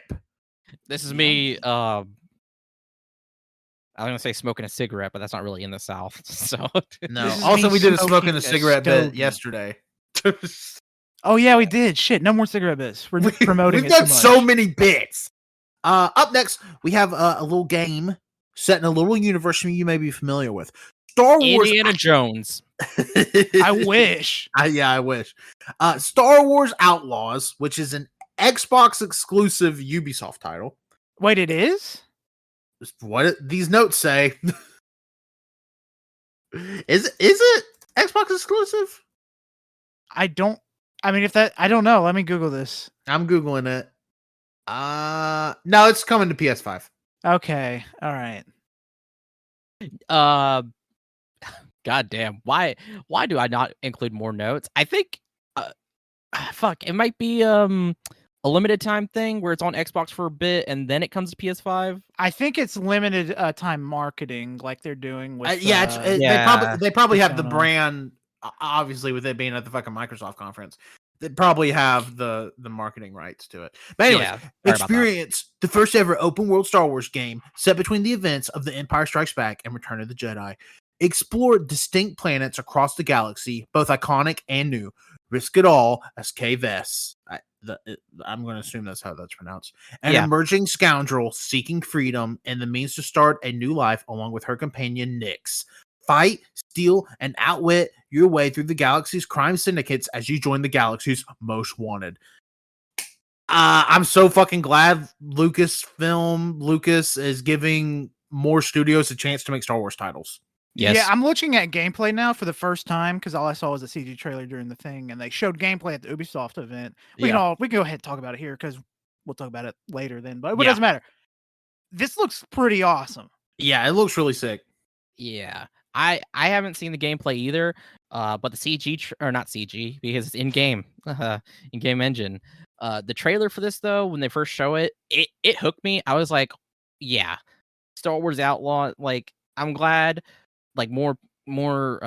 It's a big galaxy, so I'm glad there's more companies being able to make more stories in this universe. And in the trailer too, and I think on the box art maybe, it shows a droid commando. If anybody remembers those guys from the Clone Wars, you working with a droid commando, which I'm like, shit, he looks so cool. That's really sick. So I'm really excited for that. I haven't seen the game again. I haven't seen the gameplay, but I need to. Yeah, I highly recommend watching this gameplay because it looks pretty. I'm literally watching it right now. It looks really fucking cool. Oh man, missing out on the fun. I would say I'm gonna send it. Going back to the point with them letting other studios get their hands on Star Wars. Star Wars is such a vast universe. You can make literally an infinite. It's kind of the same conversation we had about anime and manga last night a little bit. Yeah. You can make so many stories and everybody's like, oh, I'm so tired of Star Wars, blah, blah, blah, blah, blah. One of the most talked about shows I've seen on my timeline in the last 3 years is about fucking Andor, which is a Disney Plus Star Wars show. I have not watched it, but even like the hardcore Star Wars critics on my timeline are like, this is an amazing fucking show. Everybody needs to watch it. Yeah, so I've heard the same thing. The fact that, like, the stuff they did with Visions, I haven't watched season 2 of Visions yet, but like that stuff is really cool. And now they're letting other game developers get their hands on it. Hopefully, these Star Wars movies come out one day and they stop getting canned for whatever fucking reasons. But yeah, I'm super excited. I'll absolutely play. This looks really like watching this gameplay. They're on like a speed bike right now. It's fucking huge. Like this world looks fucking gigantic. Yeah, and I love her little creature friend. He's so cute. He looks so cute. I will say I'm speeding through the gameplay just to get an idea, and I'm at a certain part right now. This looks insane. This looks so good.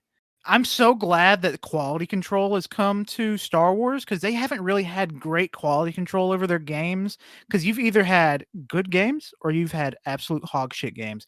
You say that, but like several games have come out. I mean, Republic Commando, The Force Unleashed, The Force Unleashed 2 kind of. But those weren't considered great games. Like Force Unleashed 2 was considered bad, but Force Unleashed 1 was considered good. It wasn't anything super great. But Republic Commando people liked, and I've played a little bit of Republic Commando. Which one's that?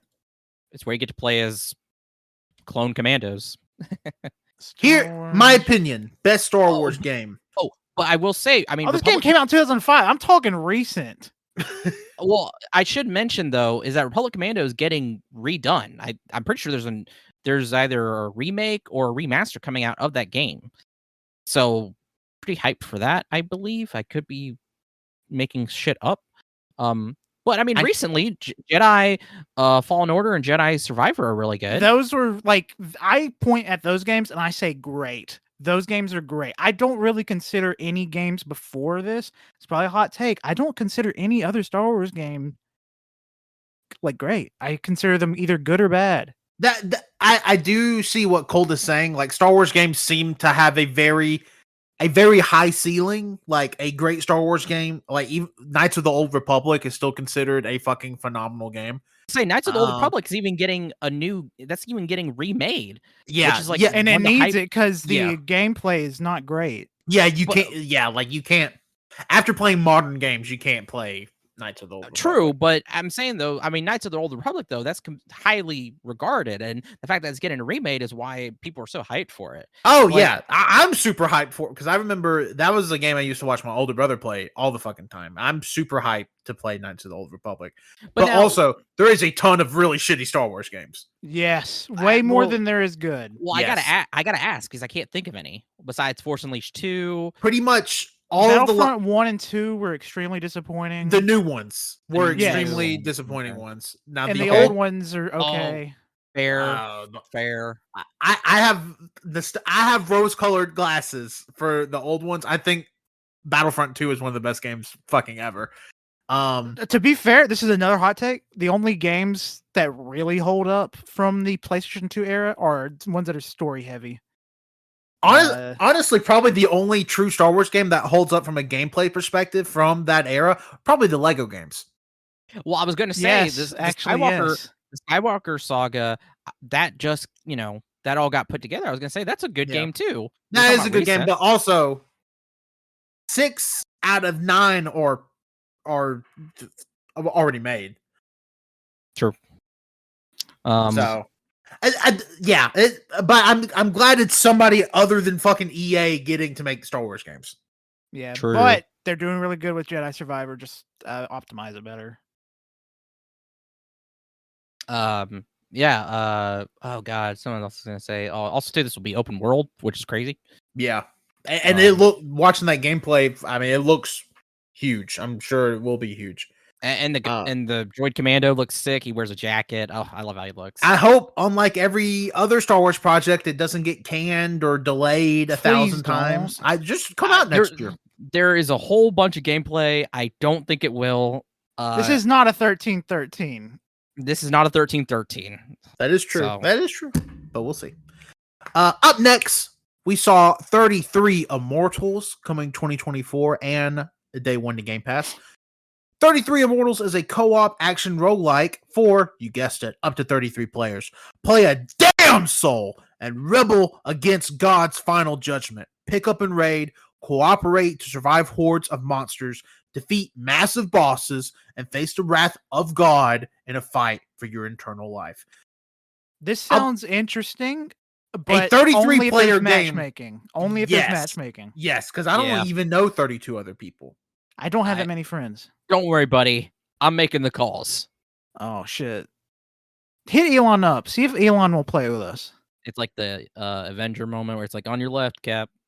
It's just about the slimiest, greasiest motherfuckers you have ever seen. It's like everybody we've ever have known in real life that we've played PlayStation or Xbox with. Well, oh, God. Yeah.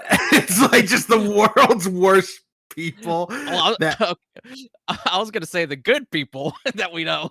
No, it's all the people. Oh no! Don't say that. And you're like, no, wrong people. Go back, and they're like, we're here.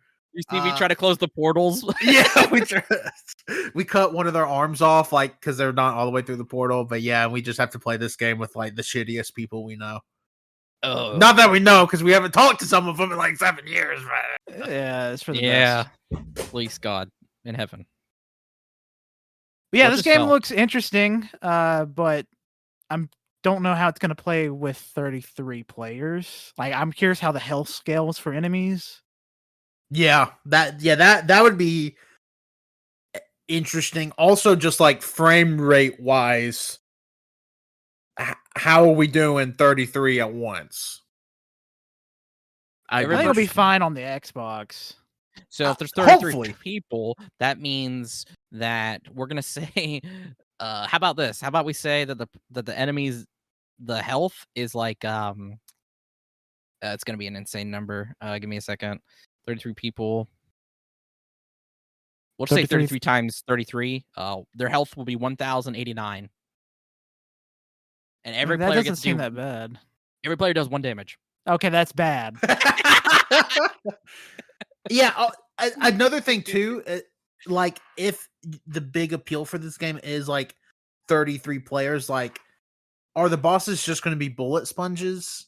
Quote unquote. Yeah, like they kind it's gonna be like a have raid to boss. be. But here's the thing, though: if we're all doing 1 damage, but there's 33 of us, that means we each have to hit it 33 times. Okay. Sure. Yeah. So if we each buy 10 more Xboxes, so each of us can be 11 players at once. I don't have that many fingers. Start looking. You're gonna have to use a toe or something. Oh. Also, for this next game, I assume since you guys play it, you would be able to talk about it.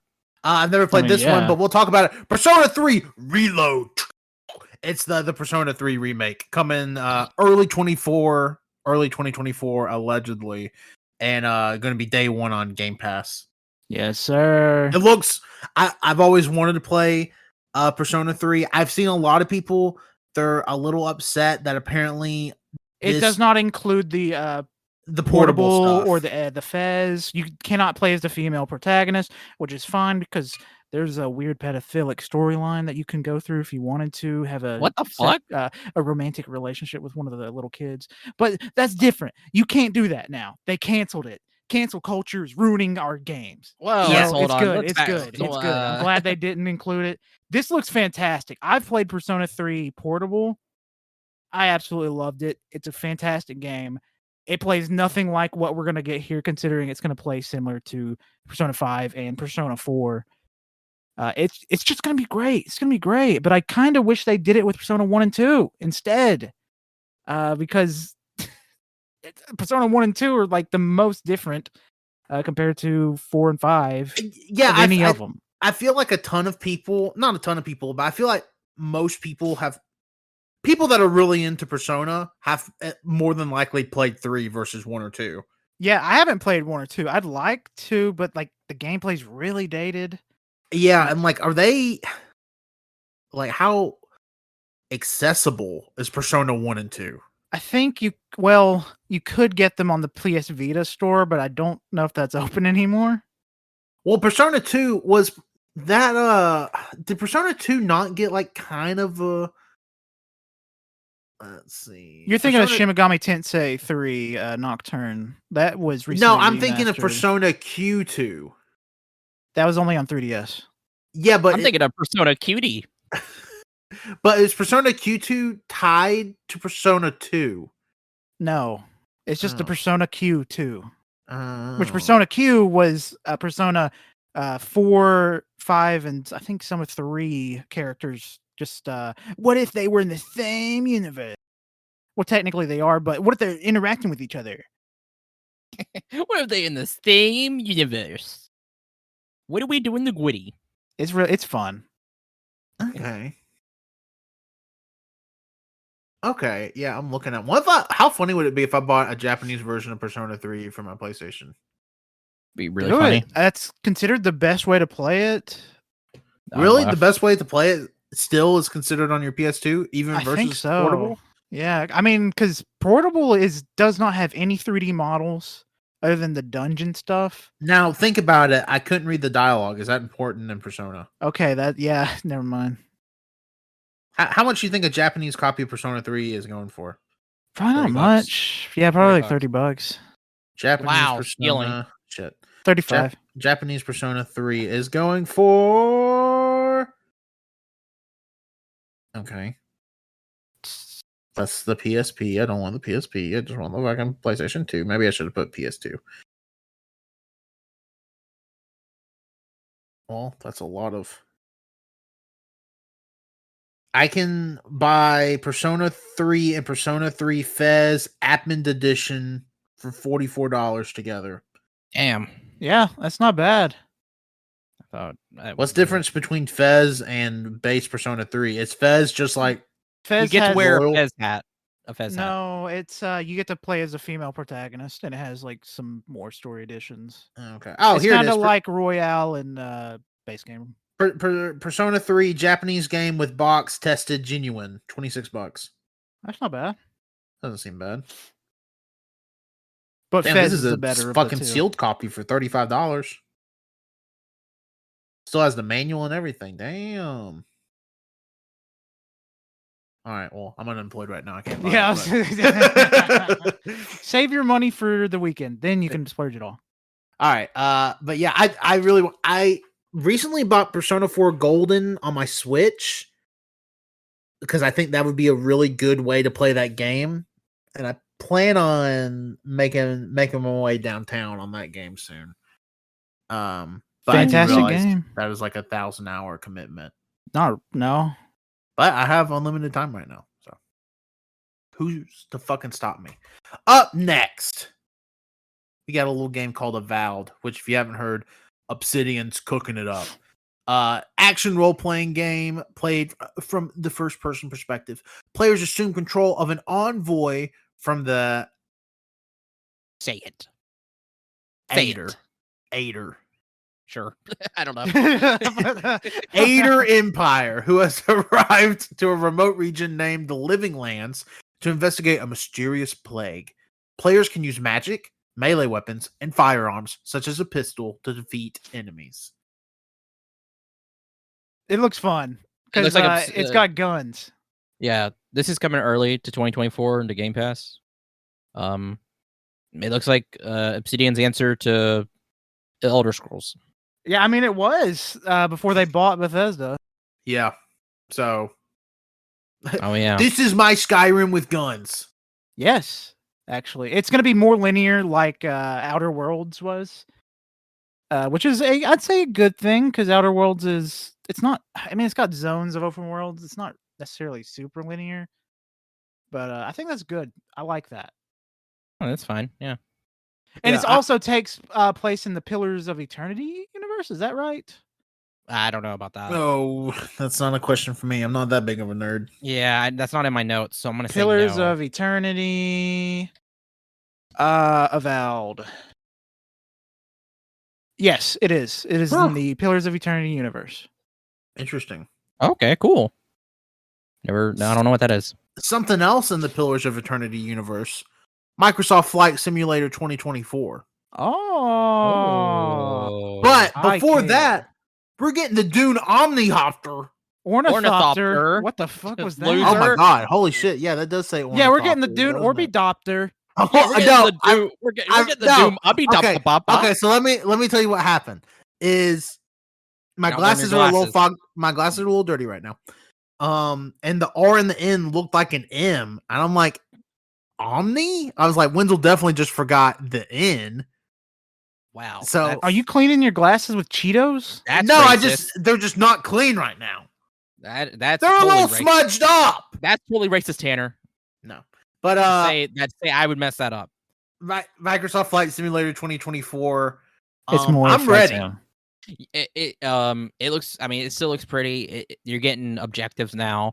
A lot more planes. My favorite thing was one of the developers. I think it came out in an interview like today or yesterday. They were like, "Yeah, this isn't a game.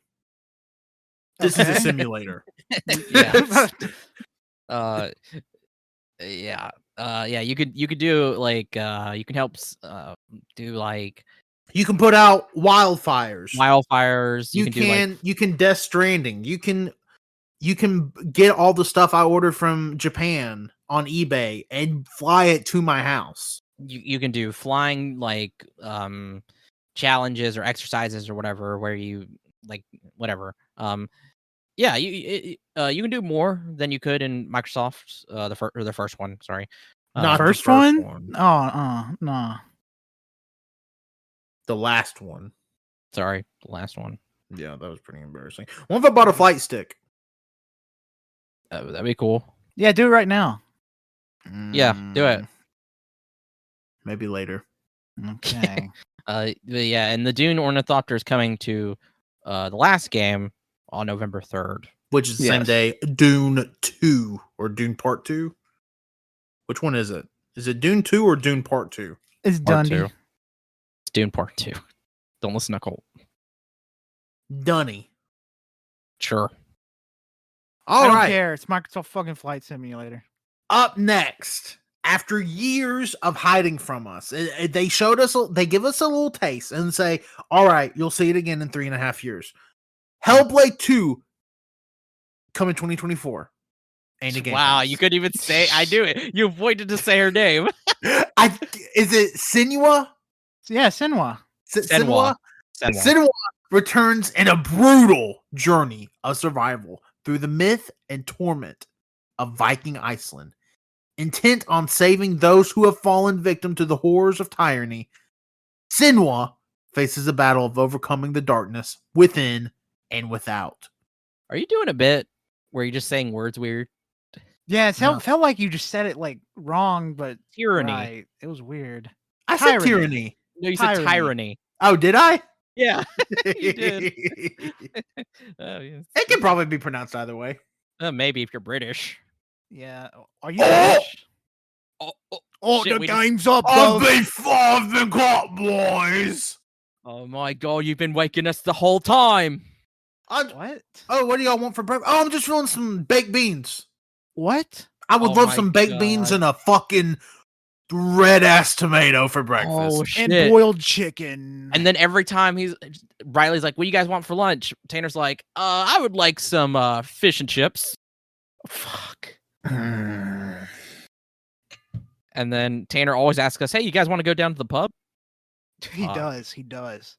He does ask He's always us like, that. "Well, we should have a boys' night soon. Go down to the pubby." A bunch of laddies having fun down at the pub. Just a wee bit of the lads drinking a Guinness at the pub, eh? He has been calling us lads for years. Yes. So I started the lads. That's a British thing. That's such a British thing. Now I'm Well, kind guess of worried. what? Everybody refers to us as the lads. Yes. My That is mom true. even refers to y'all as the lads. Because it's true. My dad even says the lads. It's funny. Riley also refers to y'all as the lads, but only like the collection of us three. It's weird. It's very weird, but we are the lads. Yeah, that is true. Yes.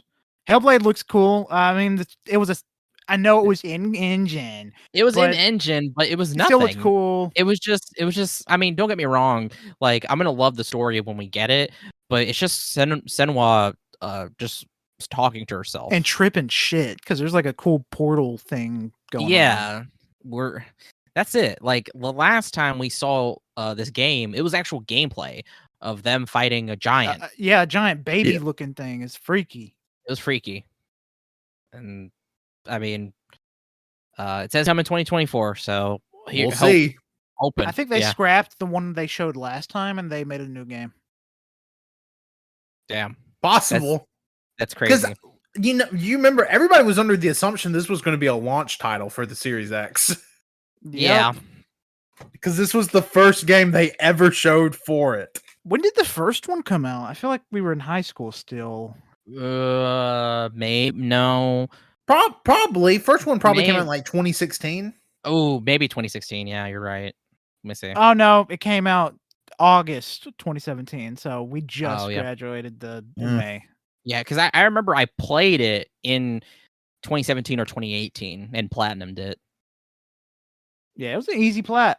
It was. Now you can't plat any of it anymore. It's a good game. Great game. Go play. Dragon Infinite Wealth. Ooh. Coming early Ooh. 2024. Also known as Yakuza 8. So His official name's Like a Dragon. yeah. So Like a Dragon Infinite Wealth is a direct sequel to Yakuza Like a Dragon, where an unexpected chain of events sets two legendary ex-Yakuza, Kasuga Ichiban and Kazuma Kiryu, on a larger-than-life adventure as dual playable protagonists. Is that true? Yes. Yeah. When did they say that you could play as Kiryu in this? Oh God! When they first announced it years ago, or like a year ago. Oh, fuck me. And then when I looked up the details, it has it in there. This takes place in Hawaii, right? Well, they haven't officially said, but it looks like Hawaii. It does look like Hawaii. Yeah. So the man with no name, where's that in the universe? Does that take place? It takes place before Yakuza 7. So it takes place after 6. Yeah. But before 7. Yeah. And probably ties in 7. And this is Yakuza 8. And this is Yakuza 8, but the Yakuza games are from now on going to be called Like a Dragon in the West. Yes. Wait, really? Yeah. Yes. I mean, not just the West, but everywhere. No, I think I think everywhere but Japan. I believe they're still being Yakuza in Japan. No, they're not. Well, actually, they're not Yakuza in Japan. They're Ryo. Oh yeah, but I think which means like a dragon in Japanese. Sure. But yeah, they're like a dragon now. No, that makes I forget that Yakuza is an actual thing. Yeah, fuck, ruining my games. But this was a super fun reveal. I love the name of the game, Infinite Wealth. I want to know how Ichiban got on this beach butt ass naked. Yeah, and evidently doesn't even know himself. So I'm sure we're gonna go on a wacky adventure with some of our favorite boys. Yeah, bunch of the lads. I love Ichiban so much. He's so cool. Like he's only been in one game, and I've already think he's not better than Kiryu. Kiryu is number 1 Yakuza protagonist, but he's like right there in second. So better than Majima? Oh yeah, Majima's only in one. He's a protagonist in one game. He's great character, but he can be a butthead sometimes. Okay. Wow. And what about Akiyama? He's really good. He's probably third. Fallout 76 Atlantic City announced, but no gameplay, just the title. Coming soon. That's it. Yep. It's the next Fallout 76 DLC. Maybe whenever started up for that, it won't glitch and crash. Maybe, but I doubt it. That's what happened to me and Colt when we tried it. Well, it happened to Colt, not me. And my character was naked and super fucked up. Okay, that's not true. Your character always looks fucked up. No. Yes, Colt's character is a fucked up looking Joker. Yeah, it is. It's not a bit. It's disgusting. Like the Joker, or just like a Joker, like a goofball? The Joker. The Joker, but even worse. There was actually a point where I was looking and his character glitched out, so she appeared first person in front of me, and it scared the shit out of me. No, I can see that. Yeah, awful. Yeah, that's all we got. So that's cool, I guess. Yeah, I mean, good. They literally just like, hey, we're going to Atlantic City, and it was just the title. I mean, if they're not gonna give me Fallout 5, I'll take it. Well, Colt, they're working on Elder Scrolls 6. That's going to come out in 5+ years, and then Fallout 5 is going to come out in 11. Yep, maybe. Pretty crazy that video games just take like 8 years to make now. Yeah, it doesn't feel good. I wish they would reuse more assets like FromSoft does, but then again, FromSoft does also take years to make a new game, but not decades. Yeah, damn, that's I hate true. It when these people work and get inspired. There's going to be 20 years in between Skyrim and Elder Scrolls 5. I'm gonna fucking throw up. Elder Scrolls 5 is going to come out the same year as Avatar 5. Oh, that kind of hurt me a little bit. Does that make y'all stomach hurt? By the time Fallout 5 comes out, old indie music is going to be the Beatles. Old indie? Not indie, but old music. They're going to be playing the Beatles on the Pit Boys. Okay. I was confused by what you were saying. I get it. Yeah. No, I I was confused too. I thought he was talking about real life, not. Yeah, I thought he was talking about like, the Beatles is going to be considered oldies, and I didn't want to break Colt's heart by telling him it already is. I was like, what? What? The kids aren't listening to the Beatles? I was about to break his poor little heart. All right. Kunitsu Gami, Path of the Goddess. Yeah, say that like a white man one more time. You can't say that to me. Brand new Capcom title coming to Game Pass day one. Witness an epic clash between the spirit realm and mortal man. As the villagers, that's a weird way to put that. As the villagers fight to cleanse the holy mountain on which they live, foul creatures called the Seethe, probably, have besieged. That's what they're called. Yeah, have besieged the mountain, drawn to the defilement that has spread through the villages. This was a big surprise because it's Capcom. That's Capcom. Capcom. It's Gum. It's a new. I don't think it's an old IP. I think it's new. It's a new IP. I believe so too. Yeah. It's been a hot second since Capcom's been original. I'm calling them out. No, that did sound harsh. I love Capcom games. They've been killing it. Like, yeah, Capcom has been like top tier the last few years. Yeah, I was about to say Capcom has probably been the best major developer the last. Since Resident Evil 7. Yeah, I was about to say how old is Resident Evil 7? But yeah, 2017. Yeah, so last 6 years. Yeah, and they've put out banger after banger after banger after banger. So, yep. I'm not afraid that this game will also not be a banger. Yeah. It looks gorgeous. It's very colorful. The creatures look badass. Look badass. Obviously, it includes a lot of religious imagery, and it looks really cool. It seems to involve also too with the combat and the aesthetics, like a dance. There's a dance to help cleanse, this evil, like a religious dance. It looks really cool because the sword that the character uses, it has a bunch of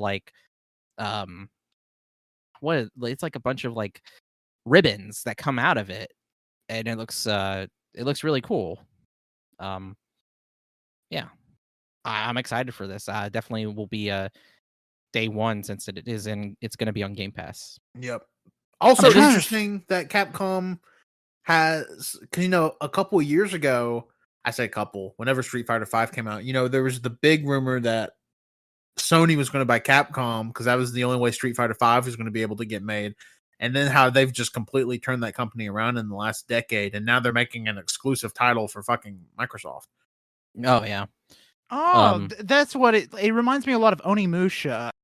I don't know if it's his right, but it feels like the spiritual successor to Onimusha, which is an old samurai game. Oh, never mind. I lied. This is also coming to PlayStation 5. Yeah, it is. But it's coming to Game Pass. It is coming to Game Pass, which is cool. Yeah. Also, too, whenever there's that part with all the hands wrapping themselves around all of the scenery or whatever, that kind of reminds me of some of the orangey aspects of it. Kind of reminds me of Neo, too. Yeah. I thought this was Neo when they first showed it. To be honest, I thought it was, too. Even these though gates to hell, they remind me of the gates to hell in Bleach. Whenever the Hell arc started, and it hasn't continued. I'm just sad. I'm just saying that. I mean, Colt, it comes back in a couple of weeks. The anime does. Yeah, you're good. Also, this was shown at the Capcom showcase as well. So I don't know. Looks like a fun time. I'm excited to see more. Yeah, same. Up next, the one game they showed that's coming out this fucking year. Forza Motorsport coming out October 10th. Obviously on fucking Game Pass, it's their game. But this and Starfield is literally it for Microsoft this year. Yup. And this isn't the Forza that I care about. This is the boring racetrack one. Yeah, this isn't even Forza Horizon. This is for the true race heads out there. Yeah, and I feel like this is pretty niche. I'm definitely not going to play it, even if it's on Game Pass, because it doesn't appeal to me. So, nice job, Xbox. Damn. Yeah, okay. I put it on here because I didn't know how everybody kind of leaned on this. And I fucking hate it. Delete it. graphically, visually, it looks good. Fucking incredible. You're wrong. This and Starfield aren't the only games coming out this year on Xbox. Are they the only Microsoft exclusives? Xbox exclusives? No. That sounds like they are. There's 2 more games. Oh. Are you just shitting out your face? No, there's a 3rd game, but then there's also one game that we just know the time frame. What game do we know the time frame of? We'll get there. It's not Xbox exclusive. Is it not? No, you can play the demo on fucking Steam right now.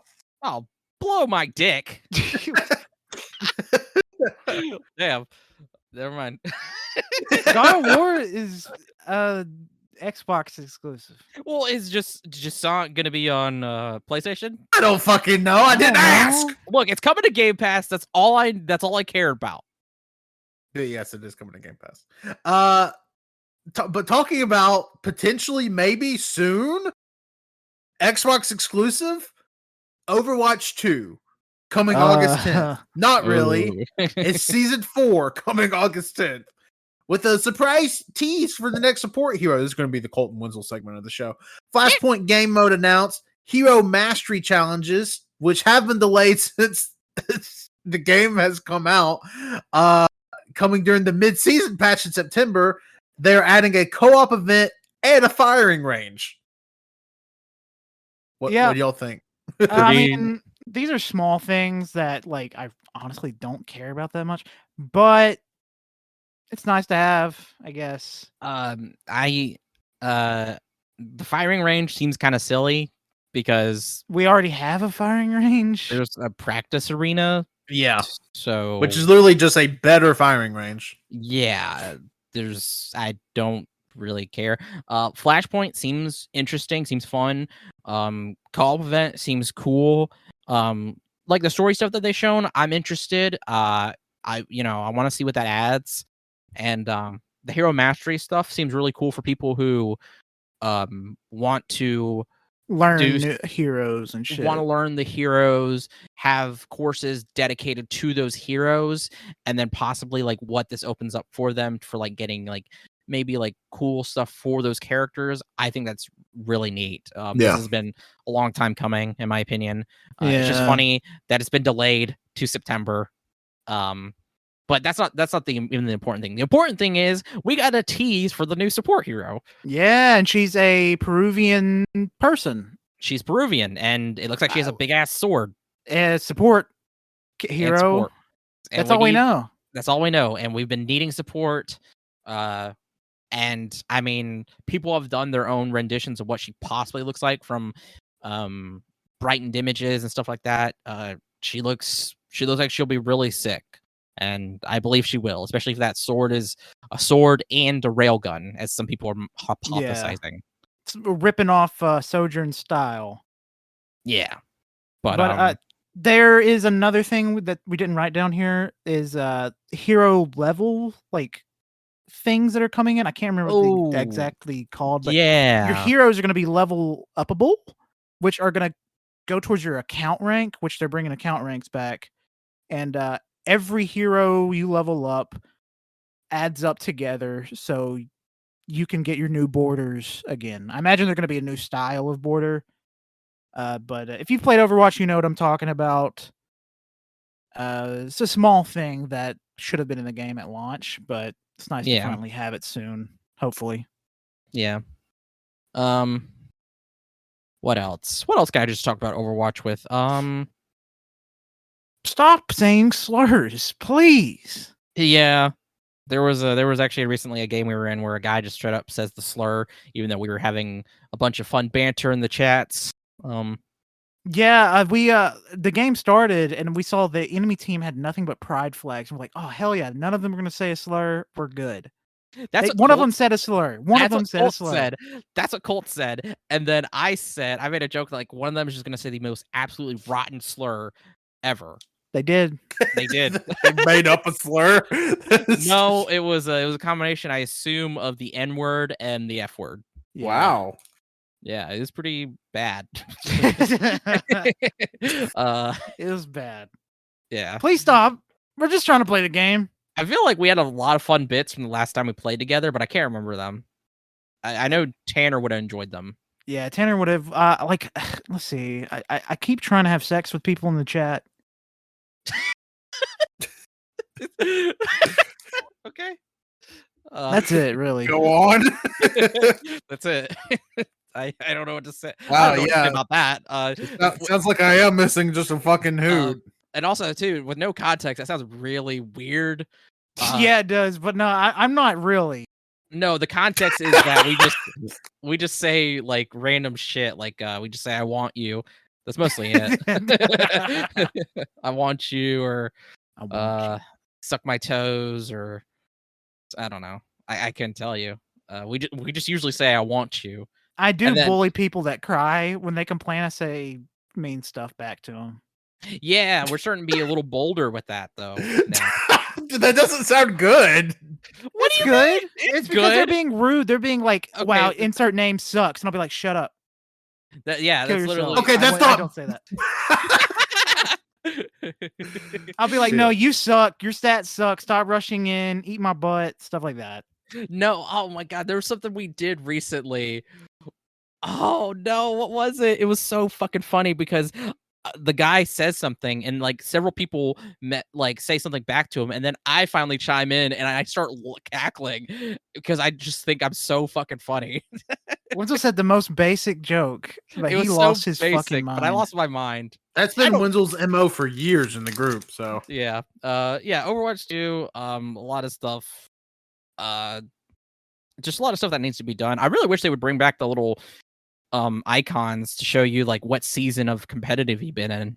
I thought those were really fun. yeah, Also, always fun. yeah, those were always fun. And then also too, I wish, I mean, I know everybody says this, but they're so fucking slow with their new hero push out. Like, I know it's like they do it where like it's one season and then there's a break season in between and there's another season. They're Like, actually faster than they were.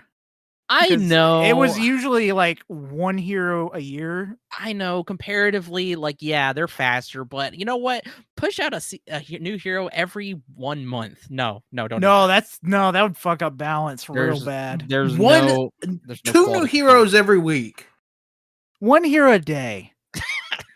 No, I guess because my little animal brain thinks that 3 months is a long time. It is. It's not really, because these seasons go by super fast. We're already halfway through the current one, I think.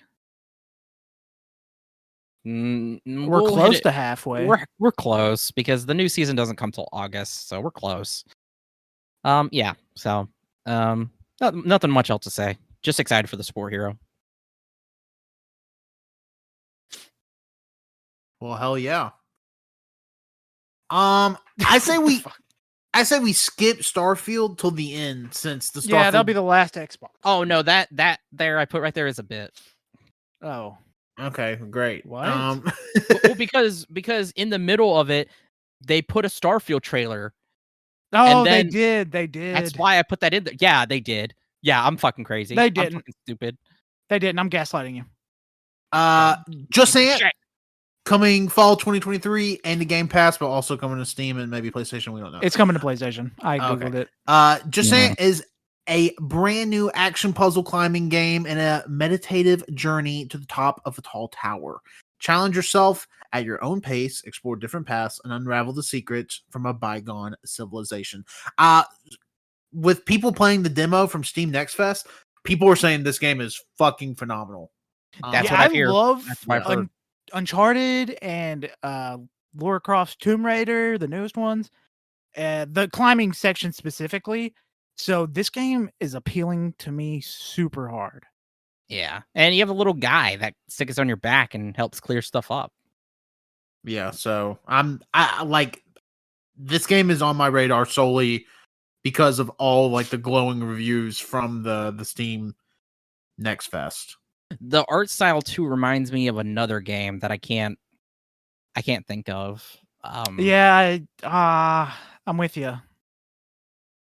Like, man, like especially with how the character's face looks. I can't name it. I don't know. I refuse to name it. But it looks cool. Getting it on Game Pass. So hell yeah, I'm gonna play it. All right, just rolling right on into it. Roll it. Still wakes the deep. You're an offshore oil rig worker fighting for your life through a vicious storm. Perilous surroundings and the dark, freezing North Sea waters. All lines of communication have been severed. All exits are gone. All that remains is to face the unknowable horror that's come aboard. Coming early 2024 into Game Pass. This interests me because I like a good horror game. I just hope it's not just running away and hiding. Yeah, I don't know. Because it does take place on an oil rig, and so like if we're going off of like, well, what's available on an oil rig? Not you much. can beat someone with a pipe. Yeah, I was gonna say pipe, maybe some axes. Oil. So there might flare gun as well. So there might be some weapons up. I mean, shit. They might. Would they have guns? Because would pirates ever go onto an oil rig? Is that a thing? I've never thought about it, and I feel like that's probably a thing. They probably have a protocol. Probably have a pistol on them. I don't think they would have any sort of like heavy duty. Well, because I'm thinking about it, like, would they even carry money on an oil rig? What would be on there? You know, I don't think they necessarily have money, but they have like a system, kind of like prison, where they use cigarettes to buy shit. No, they have like a set currency, like bottle caps or something like Fallout. No, Colt is 1,000% wrong. It's because it's their job to be there. There's no currency system involved. It's not prison. I'm just saying this sounds like the smartest way to go about it, because you don't have to worry about like piracy or anything if you do that, because they can't use this currency anywhere else but this rig. Oh yeah, because the fucking pirates notoriously just come onto the boat and immediately engage in commerce. They're stealing the shit. The pirates aren't coming just to steal fucking treasure. It's not the 1600s. But if the money was there, they could steal that money and launder they could also just hold the people in the fucking oil rig hostage and demand money. They could also blow it up with a tactical nuke. Actually though, one of those is super plausible. I was gonna say though. Actually, Tanner's right. So I was thinking about it, I was like, okay, yeah, they could hold people hostage. They could even blow it up if they have explosives. They got tactical nukes. No. They got the Tsar Bomba. So yeah, they could do that. They could also just mug or just rob the guys on there, steal their wallets. So that can happen. Why would they have their wallets when they have the fake currency that they can't use? You made that up. That seems very smart, and you're dumb for thinking it's dumb. Colt going like, I imagine it's like prison. I don't know where this. I don't know where it came from. I just know working on an oil rig fucking sucks, and you want to kill yourself when you come home. No, I mean, yeah, that's not too far off. I imagine. Yeah. So I'm interested in this. Oh God, So this was a trailer that was in-game footage or in-game engine. So it looks really, really pretty, really dark, not dark, but like the color palette and stuff looks like it's a very horror scary color palette. That makes sense. It's made by a group, the Chinese Room, I think is what it's called. I know that's a name, big name. Or people know that name. I don't know. It's the first time I've heard it. So I want to see more gameplay. I want to see what it's like, and that will determine whether I pick this up. Like Colt. Yeah, show me them reviews. Again, y'all know I'm just not the biggest horror guy. Yeah, because you're scared. He's a baby.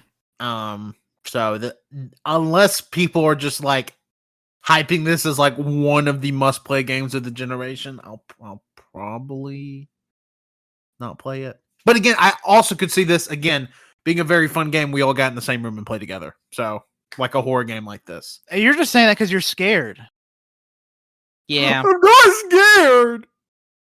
I think Tanner's scared. I'm not scared. Scared. I mean, even if it is a bunch of hiding, I mean, I'm not. Okay. If it's good, I mean, I would still like us to play it together because I think that might be fun. Maybe. Yeah. You suggested it. Yeah, I Okay. don't know. I'll have to check my calendar. Okay. Next game. All right, up next, Dungeons of Hinterberg. Coming 2024 into Game Pass. Dungeons of Hinterberg is an action-adventure RPG that includes monster fighting, puzzle solving, magic wielding, and relationship building, all set around the cozy alpine village of Hinterberg. It looks neat, but for some reason, like watching this trailer in motion, something about the art style, it's like hurting my head.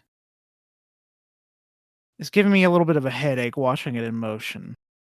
I like it. I think it looks cool. I like it. It reminds me of oh shit, what was that game? Sable. Yeah, I was gonna say that. It kind of reminds me of Sable. It reminds me of Transistor. Yeah, a little bit of Hi-Fi Rush. Yeah. And you get to skate on a sword, so that's pretty fucking cool. I think it looks cool. It's another game that that's why I put it on here. I wanna try it out. So Game Pass, hell yeah, gonna pick it up. Oh, that's why it fucking hurt my eyes. I was watching on 360p. I was like, damn, this looks kind of bad. And I just cranked it up to 4K and I'm like, oh yeah, this looks good. Wow. How could you not determine you were watching a low quality trailer? Give Colt a round of applause. I was watching, I clicked the same link that Wenzel has in the doc. It is pretty. No, don't fucking blame this on me. Do not blame this on me. I clicked that link too, and it immediately played high definition. It didn't for me. And normally I have it set to where it does, and I have a plug-in for that. Okay, Colt, but you're making this seem like it's everybody else's fault but yours. I think it's your fault that it looks like the Google corporate art style. Damn, coming back. Bit of the week. That's it. You've activated my curse. My curse is that I twist your balls. No, I've had this curse too many times. I have a range of 50 miles. I can twist anybody's balls within 50 miles. If I had $1 for every time Wenzel has used this curse on me, I would never have to work another day in my life. Yeah, you wouldn't have balls. Ryoki Tenkai, twisting plum.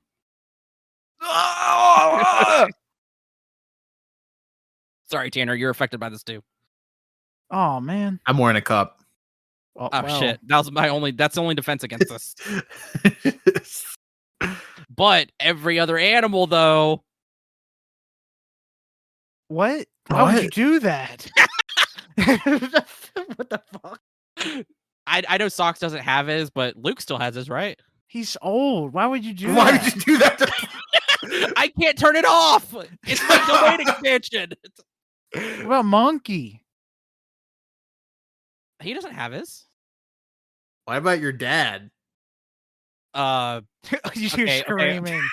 Okay, no, actually, I can't say this on podcast. What the fuck? You shouldn't have said that. That implies something. But you know what? Whatever.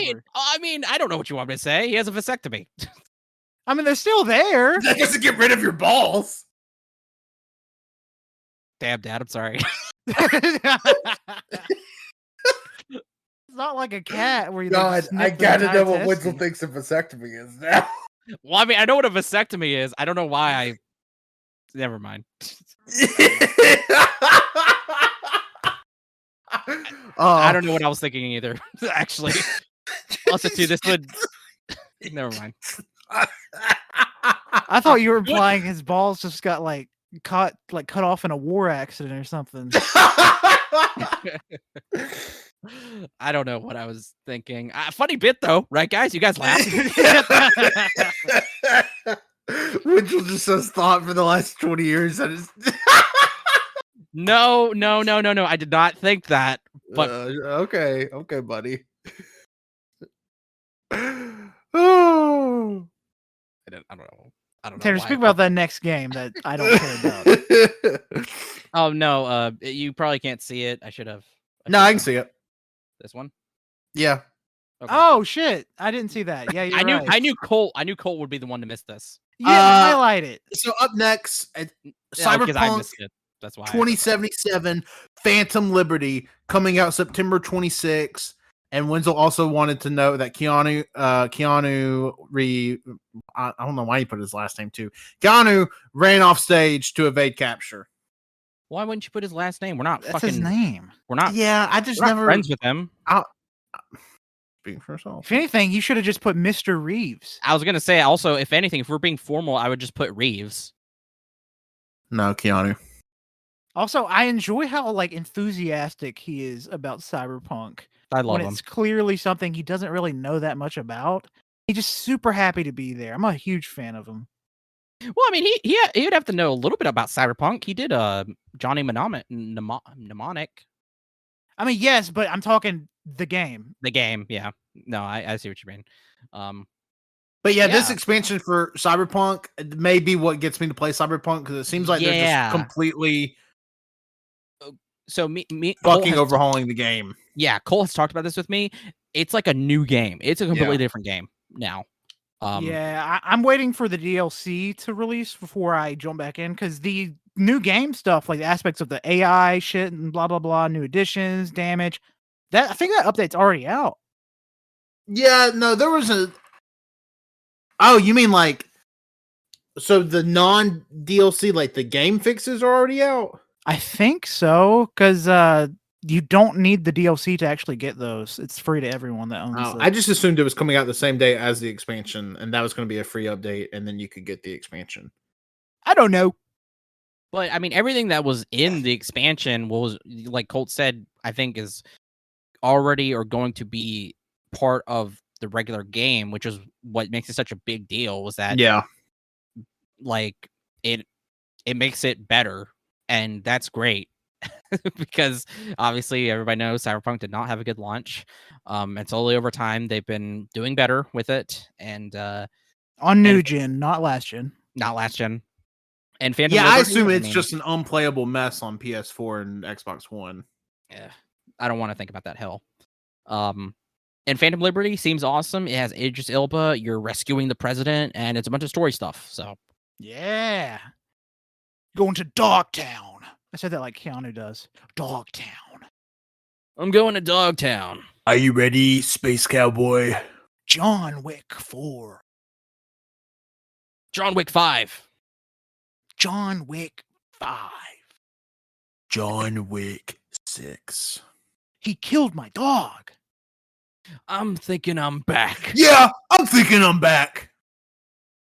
This is really pissing me off. Not really. Maybe He's right not. behind me, isn't he? I'm going to need a gun. Bill and Ted's Big Adventure. Those are knives colliding. Yeah, Phantom Liberty looks pretty sick. Wait. I got one more bit. That's me falling down the stairs.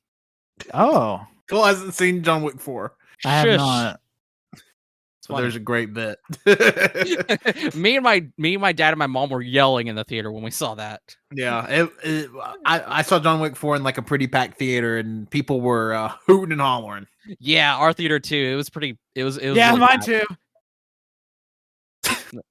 I mean, you haven't seen it, so. I don't know. Shut up, nerd. This one here is for the bit. This next game. It's not the bit. I'm excited for it. You're not gonna play a single second of the shitty game.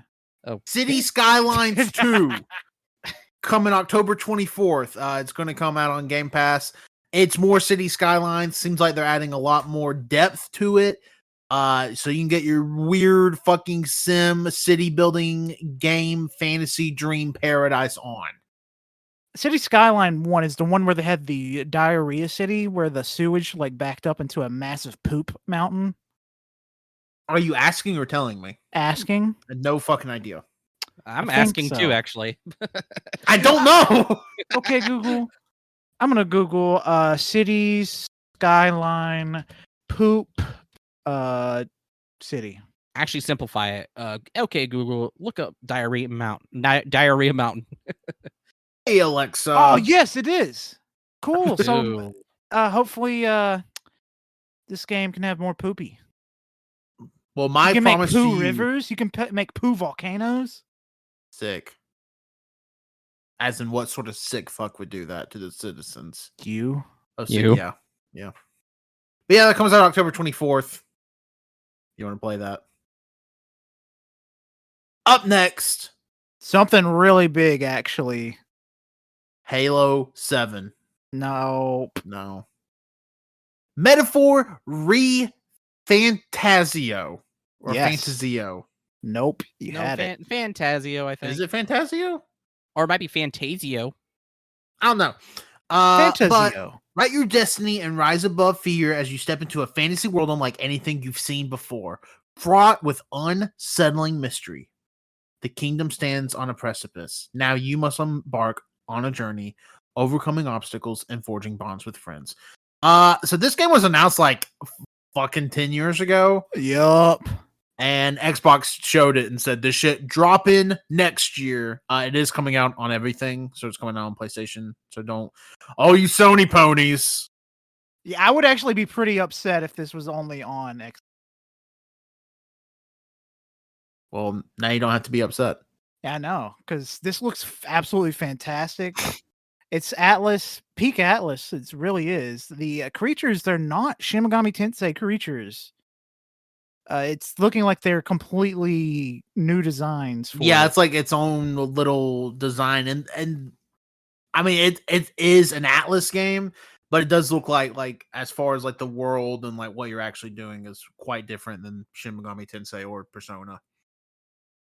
I'm super excited. It looks so good. It looks really slick and stylish. I'm hoping. I bet we may see more at like a Tokyo Game Show. We could, maybe even Gamescom in August.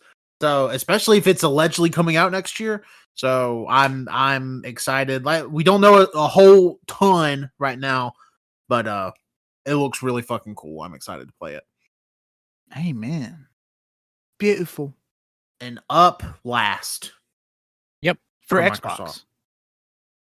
Clockwork Revolution coming in due time. That's into what it Game says. Pass. That's what it Clockwork says. Revolution takes place in the vibrant Victorian era metropolis of Avalon, where steam trains fly overhead. Wealthy industrialists replace their limbs with ornate clockwork prosthetics, and mechanical servants fulfill their master's every whim. Welcome to BioShock Infinite 2. Yeah. This just does not look like something for me. I'll just be honest. What? Did you not like BioShock Infinite? Colt, do you think I've played BioShock Infinite? Oh, I forgot you don't like steampunk for some fucking reason. It's not my favorite. Oh my god. Kick him from the call, Wenzel. It's not my favorite. I'm activating my domain expansion again. I'm still wearing the Twisting coat. Plum. Your Shit! dad just screams. Damn it! No, you just hear Wenzel's dad go like, "Well, thank God I had my vasectomy." And then you hear Monkey say, "Thank God I had my vasectomy." God. And then you hear Sasha, "Woo!" Sure. This looks awesome. I cannot wait for this because I'm a huge BioShock fan and I love all of them. And this looks like a spiritual successor ish. In a way, yeah. It looks really cool. It's basically BioShock Infinite 2. Maybe better. Maybe it could be better because there's certain aspects obviously and controversies with BioShock Infinite.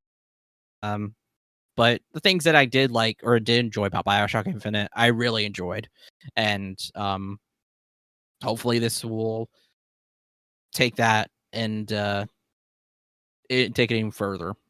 Amen. I'm super excited for this. Yeah. I hope we get to see like full gameplay. I want to see a full gameplay walk really bad because it's given me early 2010s PlayStation 3, Xbox 360 game, and that's a good thing. Well, I remember when the BioShock Infinite, when the first batches of gameplay came out, those were so sick. Those would get you so hyped. And then whenever BioShock Infinite was finally like getting press and being shown and getting released and stuff, it was like it was completely not completely different, but it was like that was different from what it was originally shown. So I hope it's not like that. I hope, like you said, we get gameplay, it sticks to it. It says coming in due time, which is bullshit. Definitely means 2025. Yeah, at it's least. not coming for a bit. Also too, it takes place in Avalon, which is the mythical city. I think that's pretty cool. I've been there. Or that's what they named the city after, obviously. Yeah, but, yeah. You know.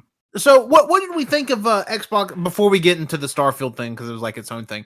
What did y'all think of Xbox's like press conference as a whole? Like from I guess from a substance standpoint. Oh my god, it's hard to really like if we give it a number from 1 to 10, I'm gonna go ahead and say we all do that. I'd probably give it a 7. I was also thinking like a 7. I'm thinking an 8. Because there's some cool stuff here, but the gameplay was extremely lacking. Mm-hmm. And there's nothing important to get excited about immediately. Yeah, everything is super far off. And you know what? 6.5. I kicked it down a little. Actually, I'm gonna kick mine down to 7.5. I want to bump mine up to a 9. We also didn't get any big like Xbox series that should have gotten a new game. Yeah, like, honestly, there was like War. Honestly, yeah, there wasn't like a huge. It didn't seem like Xbox had like a big ace in like. I mean, say what y'all will about the Clockwork Revolution game. I think that's a weird game to end on. So did it end on that? No, yeah, but then they show Starfield. Yeah, but Starfield was like its own thing. Yeah. So I feel like it was just a weird thing to end on. Outside of the Starfield Direct, that yeah, I don't know. Like, there's stuff I am excited about from Microsoft, but it's the same thing we've been talking about literally as long as we've been doing a fucking podcast. Xbox has to start delivering fucking games. Good games. Good games. Yeah, like they're getting beat up so bad they can't make a good single player game for the life of them. They have to force it to be some multiplayer game, and it's killing my head. Yeah. And then you get something like Hi-Fi Rush. Which was actually a good single player game. Yeah, like a miracle that game came out the way it did.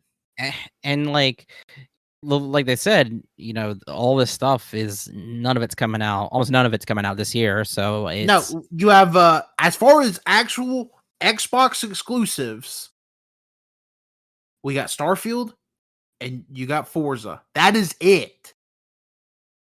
Yeah, we don't have much. And they're coming out within what Starfield's coming out Labor Day September. Weekend, and then Forza's coming out the fucking second week of October. Yeah, so not like a Christmas game or anything. Yeah, nope. Like no like holiday, like true holiday game. It's just it's weird. It's weird. I don't know. And then even the unless they get Activision, that could be their holiday game for Call of Duty. Wouldn't be this year though. Oh, that's true. It's going to be on everything. That's right. Yeah. Yeah. So. So I don't know what's going on. I mean, it's cool that what the gamers are showing us. But yeah. All right. Before we get into Starfield, y'all want to take a little breaky? Break. You'll hear nothing. But we'll be right back, finishing this thing off with Starfield, Ubisoft, Capcom, and Nintendo. We will be right back. We got a lot. What's up? We're back. It's time to talk about some fucking space. Starfield. Yuppers. Starfield. Starfield. Is in the space. He's in the stars. Yeah. In the field. Written in the stars. 1,000,000 miles away. Just the way you are. When Thanks for the memories. Thanks for the memories. Let die. Yeah, it's Starfield looks great. Yeah. To be frank, it looks like a fun Bethesda title. If I'm being honest, if this game delivers everything it is saying, which it won't because it is Bethesda. Correct. But if this game, I think I told y'all while we were watching this, I said if this game even delivers half of what they're promising, it's going to be an extremely my shit game. This Starfield Direct was about 40 minutes. Very similar to the Fallout 4 one they did several years ago when they just kind of threw it all out there. They didn't do that here. They do throw a lot of stuff at you, but they tease you as well as like, oh, and maybe you can do this. And there's one thing in particular at the end of the Direct that they tease you with, and then just nobody mentions. And that is that Master Chief is in Starfield. Ooh, I didn't see that. That's right. You can clearly see Cortana bussing it down in the corner of the screen. While Master Chief is sitting in his pod, but he's clearly watching. Oh, yep. I just remember now. Superpowers. Yeah, magic. It's magic. Yeah. Which seems crazy, but I mean, they talk about, oh, there's over 1,000 planets to explore. The insane amount of ship customization, the mountains and mountains of dialogue that are in this game. It's not even a skill tree, it's a skill fucking forest with as many skill trees as there are. Tons of different weapons. You have energy base, fucking kinetic base, bullet base, like all sorts of shit. And then at the very end, they just throw out, oh, also, maybe there's magic. Yeah. Yeah. The gameplay, like they showed us like 30 minutes of gameplay, I think last year. It's been better. They've upgraded it. They've worked on it. The gunplay looks way more satisfying. Visually, it looks better. Yeah, it looks like there's an actual weight to the guns. The jetpacking looks super cool. Am I remembering right? There's like customization to the guns too. Yeah, pretty cool customization stuff too. Yeah. Yep. You can customize like every part of your ship. The ship stuff. I'm really excited for that. Yeah. And they actually showed like a fucking Gundam. They show they show basically a robot looking ship, like and they show a platypus. This one woman who's like, I made my ship look like a platypus. I thought that was really cool. I'm very excited for that, especially like how much storage you can put on it, the weapon, like everything. You can customize almost every aspect of this ship and like who gets to be on it. And then also too, like you actually get to see it in action when you use it in space, like the space battles. That looks super cool. Being able to board other people's ships as well. Yeah, that's pretty much seems like you can board other people's ships and either trade with them, hold them hostage. You can steal their ship. Yeah, you can steal it and add it to your garage or whatever. Yeah, you can access it whenever you want. Yep. I'm watching gameplay again right now because I'm just refreshing myself. Yeah. This gunplay and just visually, it feels like I'm watching an Infinite Warfare gameplay. That's not a bad thing because Infinite Warfare was really good. The campaign was really good. Yeah, its campaign and gunplay was really good. So that says quite a bit. And which I love the campaign for that, and I wish we could get more story stuff to expand upon that, but sadly never. So yeah, Starfield is looking to be, like Tanner said, if it can just deliver half of everything they promise, it will absolutely be my shit. And right now, it looks to be my shit. Like, I mean, and also too, there's like so many different like factions and leanings and like those options as well for story. And it's a Bethesda game; they gotta have it. I know, and they're delivering as usual with that. Hopefully, and I will say from the gameplay, it looks pretty smooth. Visually, by far the best looking Bethesda game ever. Yep. I don't even think that's a contest. Yeah. So we'll see how it plays. Comes out in like 2 months.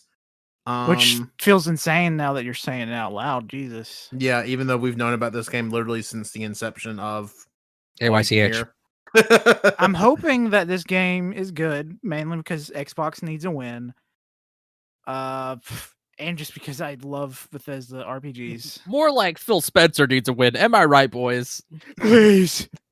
I really want this game to be good, so I'm excited for it. It being on Game Pass is also a huge bonus. So there's honestly like no risk if it does for some reason just suck shit.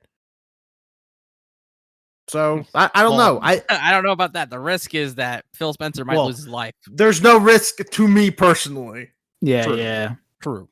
All the risk is to Phil Spencer. Yeah, to Phil and Todd. Who knows what happens to them? But I don't know about Todd. I think Todd's fine. You think? Yeah, Todd's probably bulletproof. Todd has only gotten younger. Todd, I was about to say Todd is a small god. He's basically. like that one episode of South Park where he cracks open a baby neck and drinks its fluid. Oh, the one with Christopher Reeve and oh god, what's his name? Alan or Gene Hackman. Yes. Where Christopher Reeve is you drinking the stem cells from aborted fetuses to gain superpowers. Yeah, that's just like Todd Howard. Yeah, yep, that sounds about right. That was also the same one where Cartman goes up to Congress and he starts singing "Heat of the Moment." That's pretty funny. to get abortions legalized so he could get stem cells to create a Shakey's pizza. Starfield looks great. Yeah. I mean it looks incredible. I'm sure we will talk a ton about Starfield when it comes out. Yeah. But yeah, I think it's safe to say we're all pretty excited about it. Oh yeah. Oh, also just games in space always like interest. I mean, me. I hate space. Yeah, I hate space. I don't know what you're talking about. Yeah. That's why every time I go outside, I look at the sky. I'm like, ah. Ignore the Gundam stuff in my room. I hate it. Yeah, ignore the fact that I love Transformers, Mass Effect, Interstellar, 2001: Space Odyssey. Yeah, ignore that. Godzilla. Yeah, ignore that. Evangelion, Marvel, Star Wars, One Piece, Futurama. And Nell's technically on the moon. Naruto. They did technically fight on the moon. Well, and also too, there's like gods from another dimension. Yeah. Yeah, but that's not space. True. But they did fight on the moon in Naruto the Last. Spoilers. Oh, Pokemon, because there's Deoxys and Arceus. And, yeah.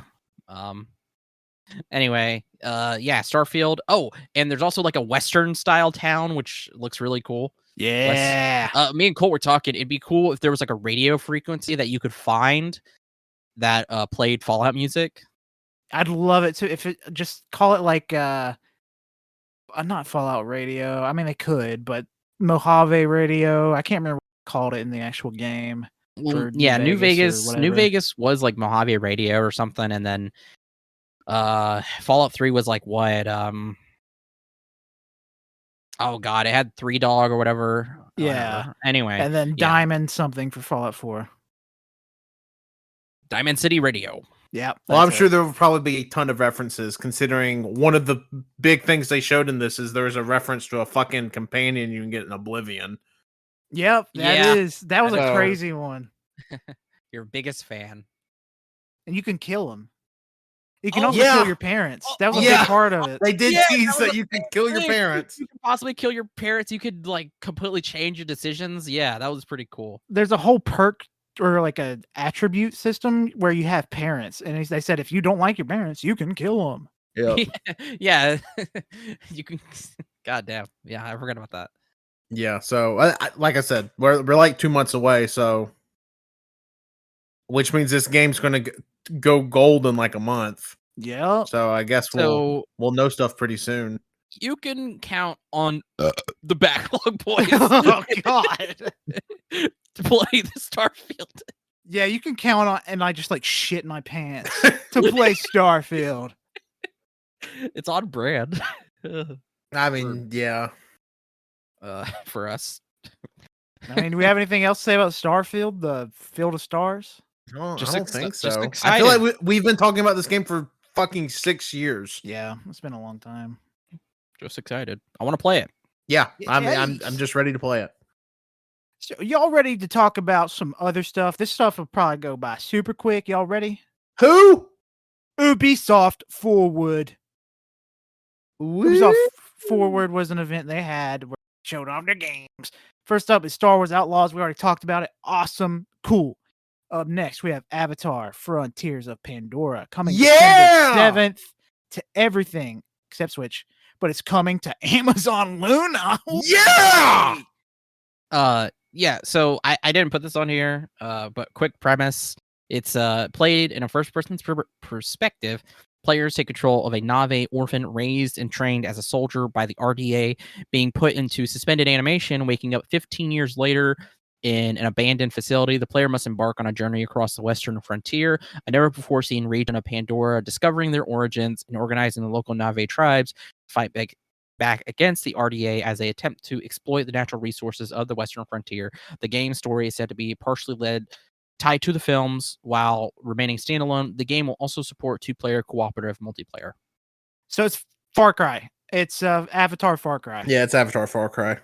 Which is a great thing if you ask me, because I love Avatar. I love Far Cry. So that sounds like a good mix. Yes. I am excited. James Cameron has not been in the news enough lately. So I'm excited. I think he put those people down there. At this point, who knows? But I am excited for the expansion of Pandora. Really, I am too, because this takes place around the same time as Avatar 2. So I'm curious if there's any crossover at all. Yeah, like me and Colt have been hyped for this for a long time, an Avatar game. And it being standalone and seeing more of this world that we are invested in, but will not see again for another 700 years. 700 years. James Cameron. Oh, it's just 2.5 years. I know, but it's too long, man. Too long. There's literally a 13-year gap between 1 and 2. They're gonna That's force exactly me. why we need it sooner. They're gonna force me to rewatch fucking Avatar 2 before the next one comes out. I will say, Riley threw on Way of Water the other night, and I woke up on the couch. I fell asleep. Surprise! Wow, big surprise. But I woke up and I was like, man, this looks like way better. I was like, I feel like their faces and like the movements look way smoother than they even did in the theater. And apparently, for like the streaming and for the like the Ultra HD 4K version, they actually did like touch ups to the CG and like the VFX and stuff. Fuck, So I do have to rewatch it. It actually does look like noticeably better. Wow, that's cool. Yeah, It looked amazing in theaters. it looked amazing in theaters, but it looks like fucking unreal on screen, especially like my TV. That's crazy. Yeah, it looks really cool. Speaking of Avatar looking amazing, I'm looking at the Frontiers of Pandora gameplay overview trailer right now in 4K. Mm-hmm. Oh, yep, I already got that shit pre-ordered. Nice. I'll pre-order it closer to release. Yeah, I hope it stays at December 7th. I really do too, because of my league. I don't think it's going to save you, but sure. I mean, it's not, but it's going to add points that I pass Wenzel with. Yeah. Yeah. I'm already starting to plan out what I want for the next time we do a league. I don't know what the fuck's coming out next year, so I can't even think. Xbox games. I said I said fuck it, because I'm gonna take more chances, because apparently that's what everybody did this year. And to be fair, my first pick was not a chance. Colt just did not fucking pick it. Everybody took big, like nothing was guaranteed to be coming out this year, and now almost everything is coming out this year. Tears of the Kingdom was guaranteed to come out this year at the time of the draft. True, but like we didn't know, we didn't know when Avatar was gonna come out. We didn't know when Spider-Man was gonna come out. We didn't know when Armored Core was gonna come out, and now Mortal Kombat. Like, man. Well, you gotta be a risk taker. Well, Apparently. all right. Avatar looks great. Anything else you want to say? No, I mean, yeah, I'm super. Like I said, I'm super excited for it. Damn. Sounds kind of like Cole's annoyed. Shit. No, I zoned out real hard and I tried to put myself back in. He jumped realities. Now I'm Yeah. annoyed. Up next on the list from Movie Star Forward is Prince of Persia: The Lost Crown. I did a little Tanner joke. I know. Yeah, we already done it. we already talked about it, so you don't Look need cool. to know anymore. It was there. So next up, we have AC Assassin's Creed Mirage. It's a new Assassin's Creed game. Plays Basim, doing some cool shit. I'm excited for this. I just can't with this. I can't even feign excitement for Assassin's Creed anymore. Like, it's because you're old. I understand. Yeah, maybe because I'm old. Because I remember being so excited when the first, literally Assassin's Creed 1 got revealed, and my older brother took me to fucking GameStop, and I got a copy of it, and I got home and played it for about 5 hours, and then I never touched it again. That's fair because the old Assassin's Creed games controlled like dog shit. Oh yeah, controlled like absolute ass. It took them till fucking what 2016 or 17 for Origins to be good. Sure. Gameplay wise, I will say, I am semi interested in playing a game like Assassin's Creed Odyssey, simply because it seems like the most game you can put in a video game, and for my sense of perversion, I would be interested in playing it. I want to play. I need to play Origins, Valhalla, and Odyssey. Oh yeah, Valhalla is another one. I have fucking Valhalla. Valhalla is fantastic. I love it. Should probably give a quick synopsis. I didn't include this in the doc because at the time when I made this, anyway, set decades before the events of Assassin's Creed Valhalla, Mirage is a coming-of-age story following Basim, a street thief who will learn to fight for a cause larger than himself by becoming a hidden one under the tutelage of his mentor, Rashan. I guess that's his name. Yeah. So there you go. There's a quick synopsis. Yeah, I'm excited for it. Is that this year? Yes, it's coming out in October. October 12th, coming to everything besides Switch, obviously. Yeah, so just looking at quick development stuff here, it's actually described as a smaller title because the main campaign will be around 15 to 20 hours, similar to the older games in the franchise. That's interesting. Yeah, because I know the last couple have been like fucking 80-hour campaigns. Yeah. Well, the campaigns haven't been that long. It's just that there is over hundreds of hours. Over 100 hours. But you can beat the campaign in probably like 30 hours. Actually, this was actually going to start out as an expansion pack for Valhalla, but it ended up being a full game. That's neat. Yeah, and then it was announced too the game would have Arabic dubbing as well. What is that? It's dubbed in Arabic. Oh, dubbing. I thought you said dubbing. Oh, sorry. Yeah, dubbing. Yeah, so there's that. That's Assassin's Creed. Hell yeah. I'm Oh, very interested. Are y'all getting it? I am. Yeah, so I guess so. So yes. Also should mention this takes place in the city of Baghdad. Just a quick thing. Yeah.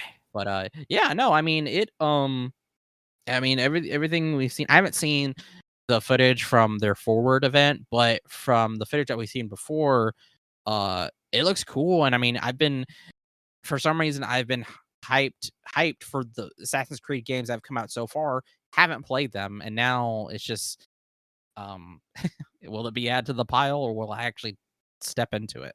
Yeah, I will say it being a more concise, like 15-hour campaign does at least have me a little bit more interested. Yeah, and potentially playing it. Me too. Yeah. Honestly, I don't recommend playing all of them unless you really want to. I recommend jumping in on the newest ones, and if you like that and you want more, play backwards. Sure. What the fuck was I gonna say?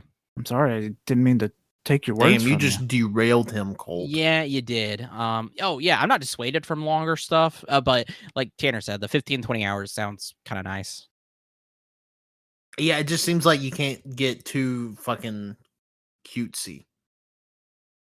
I mean, Odyssey is like a legit 50 or 60 hour campaign. I'm not bullshitting that, am I? Yeah. It's like 30, 40. You can beat it if you're just doing purely campaign. Knowing you could probably beat it in 10 hours. Because I'm a good gamer, I guess. Let's But see. all right, next up on the Ubisoft forward list is a game that we're going to talk about for a total of 1 second. It says here main Scrolling- story for Assassin's Creed Odyssey is 45 hours. Okay. Skull and Bones. Another game we've been talking about since the inception of All You Can Hear. I will be surprised if this game sells over 1 copy. I don't care about this at all. I think it looks bad. It doesn't look fun. They're just releasing it because of a contract deal. It's not going to be good. Yeah, so I'm super pumped to play it. Yeah, the big thing about it was a closed beta announcement. Yeah, it's getting a beta in September. I think they said it was. I don't Damn, know. you know a lot about this game. I am going to try to get beta access. Why? It seems too stupid not to try. This game has been delayed more times than anything ever. I just got to know what version of the game are they confident in putting out there after it being delayed. I mean, fuck, this game has been delayed for years at this point. This game was supposed to come out before COVID came out. Yep. Yeah. You know what, Tanner? I say go for it. Yeah, do it, Tanner. I'm gonna try to get us all beta codes. Ooh, yeah, I'll totally do that with you. I mean, sure. Like, if we want to be like, give the Backlog Boys opinion, sure. I kind of want to just like shit in my hands and clap instead. You go do that, Colt. Just let people know here. That's what you're gonna do. Okay, I'm gonna shit my hands and clap, and I'm gonna smear it on everyone's houses. Okay. Up next is Tom everybody Clancy's knows that. Everybody knows The that now. Division Resurgence. It's a mobile game. I don't know Why is Tanner this put even it on here. here? You put it on here. Me? Did you not? No. Wenzel, why'd you put it on here? You're so bloody stupid, Colt. You're so bloody stupid to turn on your own friend, Tanner, here. To think Why'd that you he put would it put it on here? here. Oh, why did I put it on here? Why did I put it on here? You're asking me. You should be asking this question, how? You typed it. Sorry. I hit my mic. I'm sorry. I thought it'd be funny. It's a bat. I don't care. It doesn't look good. I mean, I Mobile also game. I thought like, because we played the Division and I was like, oh, a Division game, but it's a mobile game. So I was like, fuck. But It just looks like the fuck. I can't remember what it's called. The Dark Zone shit, but on mobile. Looks yeah, not fun to play. I don't really care. You guys have a good laugh though? You did, so that's all that matters. yeah, as long as somebody said Wenzel thought it was funny. All right, that's Ubisoft forward. Thank God, because you know what, Ubisoft's getting better over the years. Just think they need to get more better. Oh, we didn't even talk about Just Dance. Let's go to Capcom Showcase. All right. Yep. We have up first is actually, I'd argue, their biggest thing that they showed. Not argue, it is their biggest thing. They showed Dragon Dogmas 2. Yeah. Did they show a release date or a release time frame? I was hoping you watched it and you would say something. Oh my fucking God. It does look fun. It looks like Dragon's Dogma, which is a good thing. I'm excited to fucking check this one out. No release date. No release date. They just showed a little tiny bit of like a little tease. Yeah. We do know that the map is going to be 4 times bigger than the original Dragon's Dogma. Yes. Which is cool because apparently I desperately need to play the first Dragon's Dogma. I've heard literally nothing but great things about it. I've heard even the Switch port is extremely well done, so I actually own it on Switch. Yeah, people say it's like the best RPG ever made, and that's hard because it doesn't have lock on. I've tried it out and I haven't made it far, but there's no lock on, and that hurts. So I'm excited for it. It seemed like a game that would have never got a sequel if not for like the huge ravenous community online for it. So that's really cool. Also, it probably doesn't help that Capcom has been extremely successful these last 6 years. Amen. And they can kind of just make whatever they want. Yeah. But apparently they can't make this next game. Sadly, Pragmata has been delayed indefinitely. I was super excited for this game when they first announced it. Yeah. How big is that jacket? What? He's talking about like the little girl's wearing? Yeah. Yeah, it's pretty big. It was a very cutesy little thing where the girl shows a piece of paper, right, with that says delayed. She's like, sorry. Sorry. Yeah, I'm sad it's delayed, but then again, we really haven't been shown gameplay, so it's not something to be too sad about. Yeah. I just want to see gameplay for it. That's all. And again, it'd be something else if Capcom has just really shit the bed recently. But Capcom has probably the most goodwill out of any major developer right now. Yes. So, like, one thing gets delayed, I people forgive them. Yeah. How good Resident Evil 4 was? Take your time, sweetie. Yeah. Fucking Street Fighter. And Street Fighter. Yeah, fuck, man. Give me a kiss. Mwah. Also, didn't they have a big Monster Hunter expansion come out this year? No, they just released it on everything that wasn't Switch or PlayStation and Xbox. Okay. Sunbreak, because it came out on Switch, I think, 2 years ago, something like that. Sure.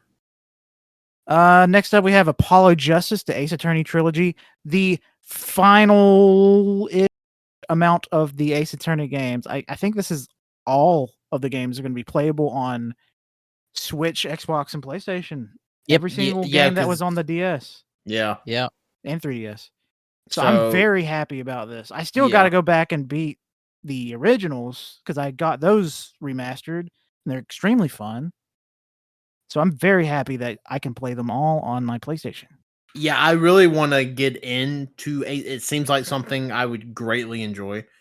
Same. So I would love to. I want to get the first collection before this collection of games drop. I mean, you should because this is the sequel. Series. Yeah. So.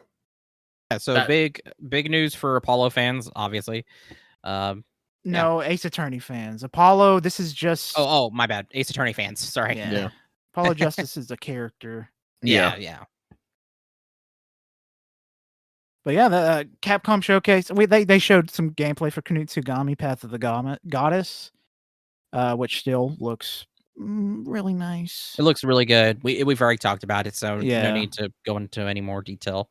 And that's the Capcom Direct. Up next, we have something spicy. Are y'all ready?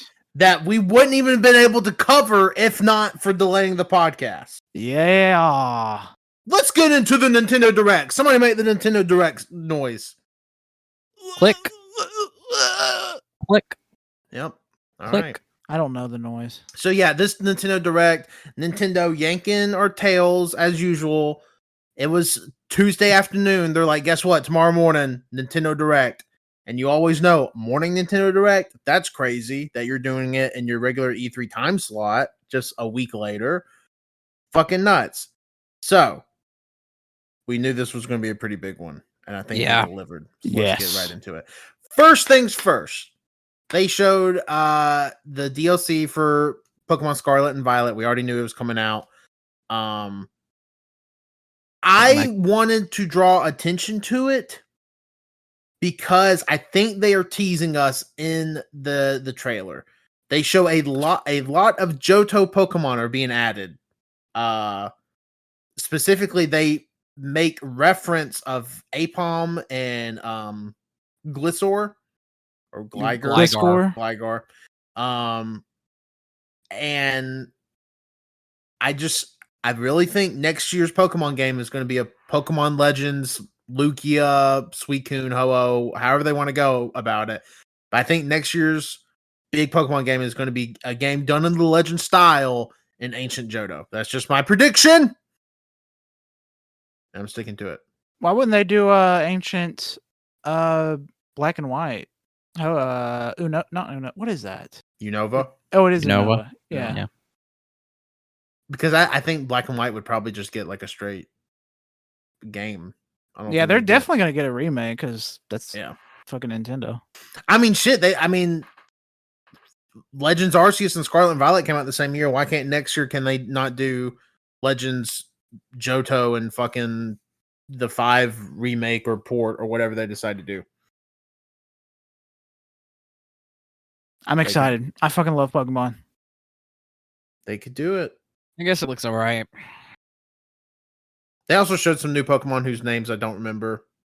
Oh, yeah, they showed them before, but we actually get to see them in motion and yeah, we actually get to see them like in game.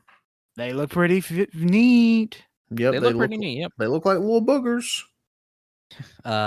Yeah, I'm excited. It's Pokemon DLC finally we finally see what it looks like in game. Really cool that the second one, it's the facility is out in the middle of the ocean, but like underneath is like a whole like dome of different biomes. I thought that was really cool. Yeah, it's fuck. What is that called in Pokemon Emerald? Where you go to a special place to battle all the Battle enemies? Frontier. Battle Frontier. It reminds me of the Battle Frontier. Oh, cool.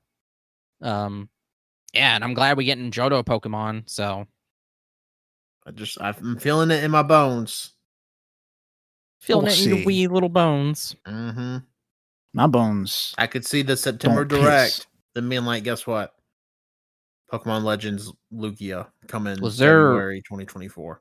Was there a release for this? No, they just said the first DLC comes out in the fall, second DLC comes out in the winter. Okay. Yeah, but it said fall and winter 2023, so seemingly we're going to get both by the end of the year. So within the next 5 months. Yeah. Or 6 months. Okay. And they look better than Sword and Shield's DLC, so I'm excited. We'll see. It looks like it's adding some meaty gameplay mechanics, and it seems like it's adding a lot of Pokemon. So. Yeah, absolutely. Next game, I'm going to be honest. I don't know why I added this. I don't know either. I don't know either. Palia, I'm just going to say what I wrote. Palia, some sort of free-to-play life sim MMO. Don't know why I fucking added it. We can just glance over it, because I don't give a shit. Sounds good. Myth Force. What did y'all think of this? They kept the marketing for this game is like you can play a Saturday morning cartoon. It's 4-player co-op. What did y'all think of this? I don't care. Like looking at it, it didn't appeal to me. It's probably because I'm not a millennial, but I just didn't care. Yeah, I was watching it and I'm like, well, I could maybe see Colt or Wenzel being into this, but then like even in the direct, there was a ton of frame drops like in the actual like gameplay they were showing. I'm like, it looks like it might have potential, but I just don't care enough. Yeah. I guess I shouldn't say anything then. Say it. I thought it looked cool. Oh, it looks like Google corporate art style. Yeah.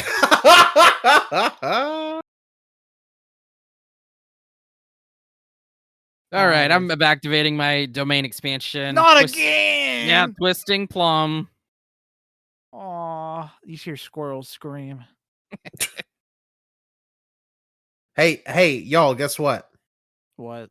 Detective Pikachu returns! Yay! Yeah! It's been so long. And it's out October 6th. Wow, I don't fucking care. Oh, that sucks. Wow. I'm actually pretty happy they're continuing. Wow, that's so stupid of you to no, I'm excited. I like it. I love Detective Pikachu. Because the last one released on 3DS, and now we're getting it on the Switch. Yeah, then we got an okay movie, and now we're getting it on Switch. It's a fun movie. Oh, yeah. wow. It was a fun movie. It's a fine movie. It propelled justice. Did you have fun? It propelled justice into bigger stardom. Yeah, D&D. Yeah, great D&D. movie. D&D is a great movie. Damn, oh, wow, Tanner's already so tired. sleepy. Do you need Damn. someone else to start reading? Because you're so Oh old? my God, I'm good. All right. We'll start reading for you. Hey, guess what? What? Super Mario RPG Remake. Yeah. Incredible art style. Mario is small as fuck. Gino for Smash? There's Out not November going to be a new 17th. Smash. No, they're adding Gino finally though. No. Yeah, they said it. Yeah, they said it in the direct, Colt. No. They said it, yeah. They're also adding Gene Simmons. No. They said it in my mind.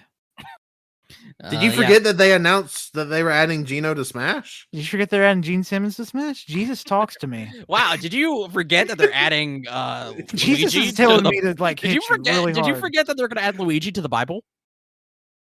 Dude, if they patched the Bible to include the Mario Brothers, I would lose my fucking shit.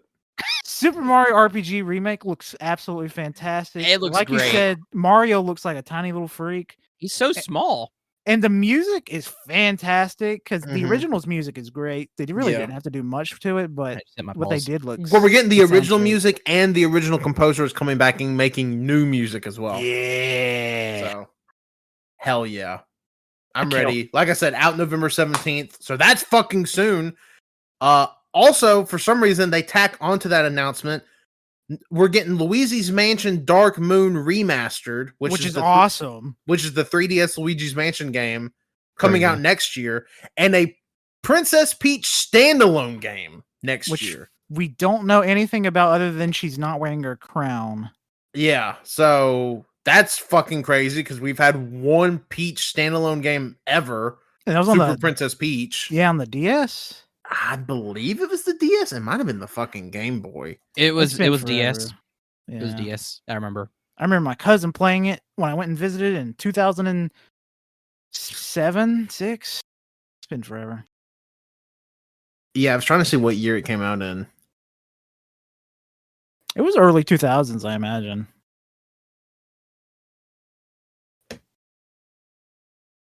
It was released in Japan in October 2005. Oh. And then So, released in the 2006. released in North America February 2006. So yeah, this would have been early DS. Yeah. Like year 1 DS. No, DS came out in like 2004, didn't it? Yeah. 2005 would have been year 1. Oh, no. Yeah. Does that hurt you? Not really. And I added this just because we've been little Hot Wheels perverts. Hot Wheels Unleashed 2! Yeah, now I have something Yeah. good to edge to when I'm fucking watching movies. What? What? I don't know what the fuck that means. I don't either. I don't know either. But it's out October 19th. So Colt can do whatever he's gonna do with You that. can join me. I'm gonna invite I you. don't know what you're talking about. I don't want to. I don't want to join that. All right. You can watch too. Is this Speaking just- of edging, uh, Dragon Quest Monsters: The Dark Prince. Dragon Quest Pokemon. I'm super actually interested in this. Yeah, no, I am too. I love Dragon Quest. I love Pokemon. This looks really cute. I like it. Yep, and it is out December 1st. Christmas. We get a final trailer for Pikmin 4. Yes, sir. Demo comes out tomorrow. Yeah, well, demo's out Oh, today. today right now, so you can go download the Pikmin 4 demo. Definitely going to try it out to just reconfirm that I am getting it. But they also follow that up with Pikmin 1+2 HD, which is available digitally now and is getting a physical release in September. So every single Pikmin game is now on Switch. Yep, which is crazy because Pikmin 1 and 2 has been unplayable on GameCube modern locked. systems for like 10 years. But they did take away Dr. Pepper and weed leaves, so it is a little sad.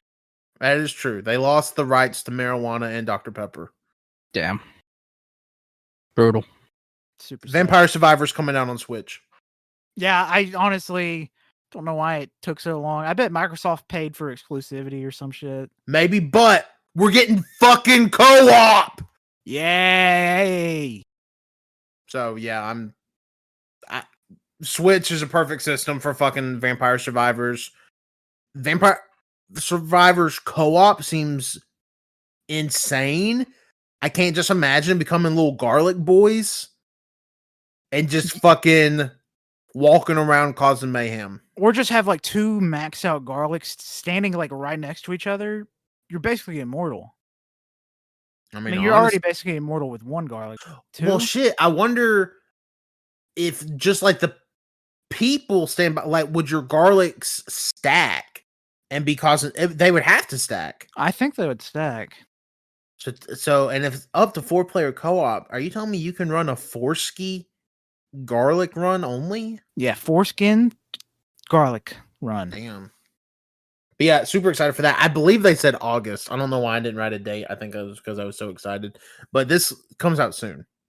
Hell yeah. So I'm fucking ready. And this game, I want to hear y'all's takeaway on this. Headbangers Rhythm Royale. It is a pigeon rhythm battle royale game. Yeah, I'm thinking we're back out on Halloween. I have so much to say about this game because I remember it in vivid detail. And I just know so much about it that I'm remembering right now. Yeah, I didn't watch all of the Nintendo stuff, so I watched it live. I only got to Pikmin, and then I was like, I did go do something. I never got around to watching the rest. Sorry. Wow. I watched it live, and I might have just actually continued working and not looked at the screen when this happened. This game looks so fun. It's a rhythm-based battle royale, and you're a pigeon. No, I'm looking it up now. It looks fun. Yeah, it does look fun. It's just I didn't watch it at the I didn't time. see it, so I don't know. But it looks fun. I mean, we're playing it, right? Yeah, it seems like a fun time. Party game. Halloween. Penny's Big Breakaway, which is made by the same team as Sonic Mania. We get a little reveal here, but out 2024. This looks pretty sick. It's a 3D platformer that's reminding me of fucking Super Mario 3D, and I'm heavy into this. Yep. Oh, this is cool. Yeah. Yeah, it looked super rad. Yeah. So, and same team as Sonic Mania. It's pretty cool. I'm sure there's going to be some Sonic influence in there because they're just a bunch of Sonic nerds. Yeah. I added this just for me. Mario Kart 8 Deluxe Wave 5 DLC, the penultimate DLC pack for Mario Kart 8 Deluxe. We're getting a track in the potty, and they're also adding 3 playable characters in PD Piranha, Wiggler, and Kamek. Fuck yeah. I was thinking about it watching the direct that this is Mario Kart 8 has basically just become 8.5, almost a 9, because they've been adding so many tracks. Yeah, so almost a new game with the amount of tracks. Yeah, so with this, when this DLC pack comes out, it will be 40 new tracks. And then the last DLC pack, I believe, is going to add 2 more new characters and 8 final tracks, 2 more cups. So Jesus Christ. When all is said and done, these 6 DLC packs will have added 48 courses, ranging from new courses to like there's courses from every game. Every Mario Kart is represented in these DLC packs, including Mario Kart Tour, the mobile game. And let me tell you, some of those tracks are really fucking cool. And they're adding characters. Like Birdo got added to the last one. This one is getting 3 characters, and yeah. I might need to jump back on because it's been years. I haven't played since these tracks have been added. And if you have the Nintendo expansion pack, you just get it for free. Fuck yeah. Yeah. So it's really fun. Riley and I are big Mario Kart heads. We play Mario Kart pretty often. Star Ocean 2.5D. Bitch. Yeah, bitch. Star Official Ocean title. Yeah.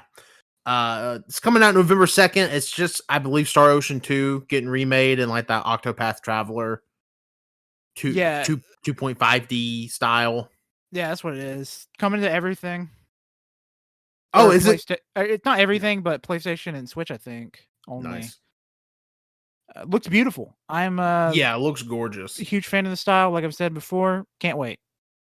A game I am so fucking pumped about. WarioWare Move It, out November 3rd, 2023. It's like old school WarioWare again. $200 plus micro games. Jesus. Yeah, I'm this seems excited. like the peak WarioWare stuff here. Yeah, just know I'm getting it day one. Everybody's coming over, and we're playing fucking WarioWare, and everybody's really gonna fucking want like to. it. I really want. That's not like a scary thing or a bad. No, thing. you should be scared. I'm kind of scared. You need to be. I want to pick a guy's nose hairs and hide from my mom. Some of the ones they showed, like there's one where you have to steer Mario from Super Mario 64, like sliding down like the carpet Yeah. slide, which is cool. There's like a Pikmin based one. I bet there will be a fucking Zelda one because there always is. Probably be a Kirby one, but 200 plus is a ton. Yeah, so it is. I'm super excited. This is an easy day one for me. And it's only $50 retail. And honestly, I might get a copy as well because just this seems like a great value. Even the last WarioWare game, even though it kind of doesn't offer as much as a regular WarioWare game, it's still super fun. Like I would highly recommend getting it. But this seems like peak. I'm super pumped. Sexy Ganondorf amiibo. Yeah. It looks cool. Yeah, that's about all I got for that. And then final announcement.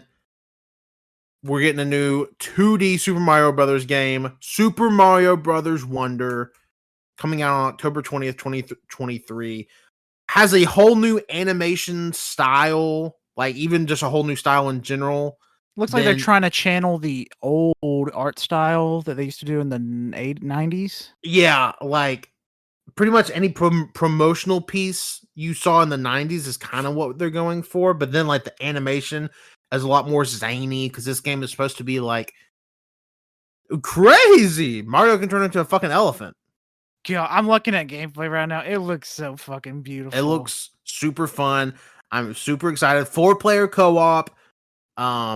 Actually, and honestly, maybe more because there's at least 5 playable characters because we know you can play as Daisy, Toad, Daisy, Peach, Mario, and Luigi. So it could potentially be more, but it will at least be 4-player co-op. We've got to play this one together. Oh, this fuck is yeah. Must do. Yeah. Easily. Oh yeah. And yeah, I'm super excited to see like what the fucking deal is. Why can Mario turn into an elephant? Fucking trips balls and just sees everything change colors and like the pipes start moving and shit. Yeah, so this game it does recommend. It actually says on the box. I actually got an advanced copy of just the box, not the game. It says you should do mushrooms.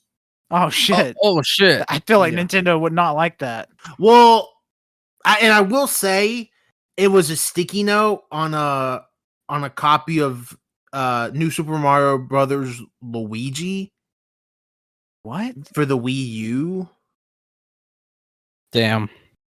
That's pretty fucking crazy. I'm watching gameplay right now. It looks fucking fun. I know, it looks cool. And October 20th, that's so fucking... I mean, that's 3.5 months. Yeah, I'm super excited for that. Oh, it looks so good. Games are good right now. Yeah, and we are getting a shit ton of games in the next couple of months. Well, boys... That's the games, man. That's game talk. That's game. That's a podcast. That's video game. All right, now let's get into the new. No, I'm just kidding. we were at first actually going to have like a new segment. We're punting it for the next banter episode. Yeah. If you have made it to the end of this, I don't think now is when you want to hear about this Xbox court case. So we'll get to it. Shitting on it. And also too tired to do that. Yeah, this is all news that's outside of Summer Games Fest and everything that's just been going on. Yeah, we'll talk about it another time. Oh, but yeah, fuck. I guess are y'all okay with me getting into plugs? Plug it up. Shove that butt plug in. Thank you for listening to definitely the longest episode of a podcast that has ever been on this network ever in the over 6 years that it's been a thing. So that's the history of mankind. Pretty fucking crazy. So yeah, follow AYCH podcast. Follow at Backlog BoyZ with a Z pod on Twitter. Follow both of those. Go listen to all of the shows. All your support helps us out tremendously. Leave a like, of fucking rating, of subscription on all your favorite RSS feed catchers, SoundCloud, Apple Podcast, Spotify, Google Podcast, Overcast, all that shit. Go like us. It helps us out tremendously. And you can follow me on Twitter at Tanner1495. I am a little privy right now, but that will change in a couple of days, so don't worry about it. But you can follow me on Letterboxd as well, Tanner1495. Tee-hee, my name's Colt. Follow me on Twitter at ColtD00. If you're excited for games, pre-order Game at Game and Play In. I'm Wenzel. Thank you for listening. You can follow me on Twitter at Wenzel Wilkie. You can follow my art Instagram at World of Wenzel. Go to my Bookstagram, Wenzel Banters. Go to my Goodreads and Letterboxd. I have a Linktree and with links for everything in my bios, whatever. I'll get my store open sometime. So yeah, keep up for that. It's a Big Cartel store. It's a worldofwenzel.bigcartel.com. But it's not open right now. So, all right. Any last words from our panel? Play Final Fantasy 16. Yeah, Colt can't use his fucking eyes because it's not a Google corporate art style. I'm starting to think you look like Google corporate art style. Here's a fun little challenge. If you've made it to the end of this episode of the podcast, tweet us the number 13. And Colt will send you $100. No, I won't. Only if you send me 200. No. I'll send you 100 if you send me 200. It's not part of the deal. It's part of the deal. Send me 200 All bucks, right. I'll send you 100. Thanks everybody for listening. Colt, send me 700 bucks, I'll send you $20. All right. Are we good? Are we good? Colt, send in $100.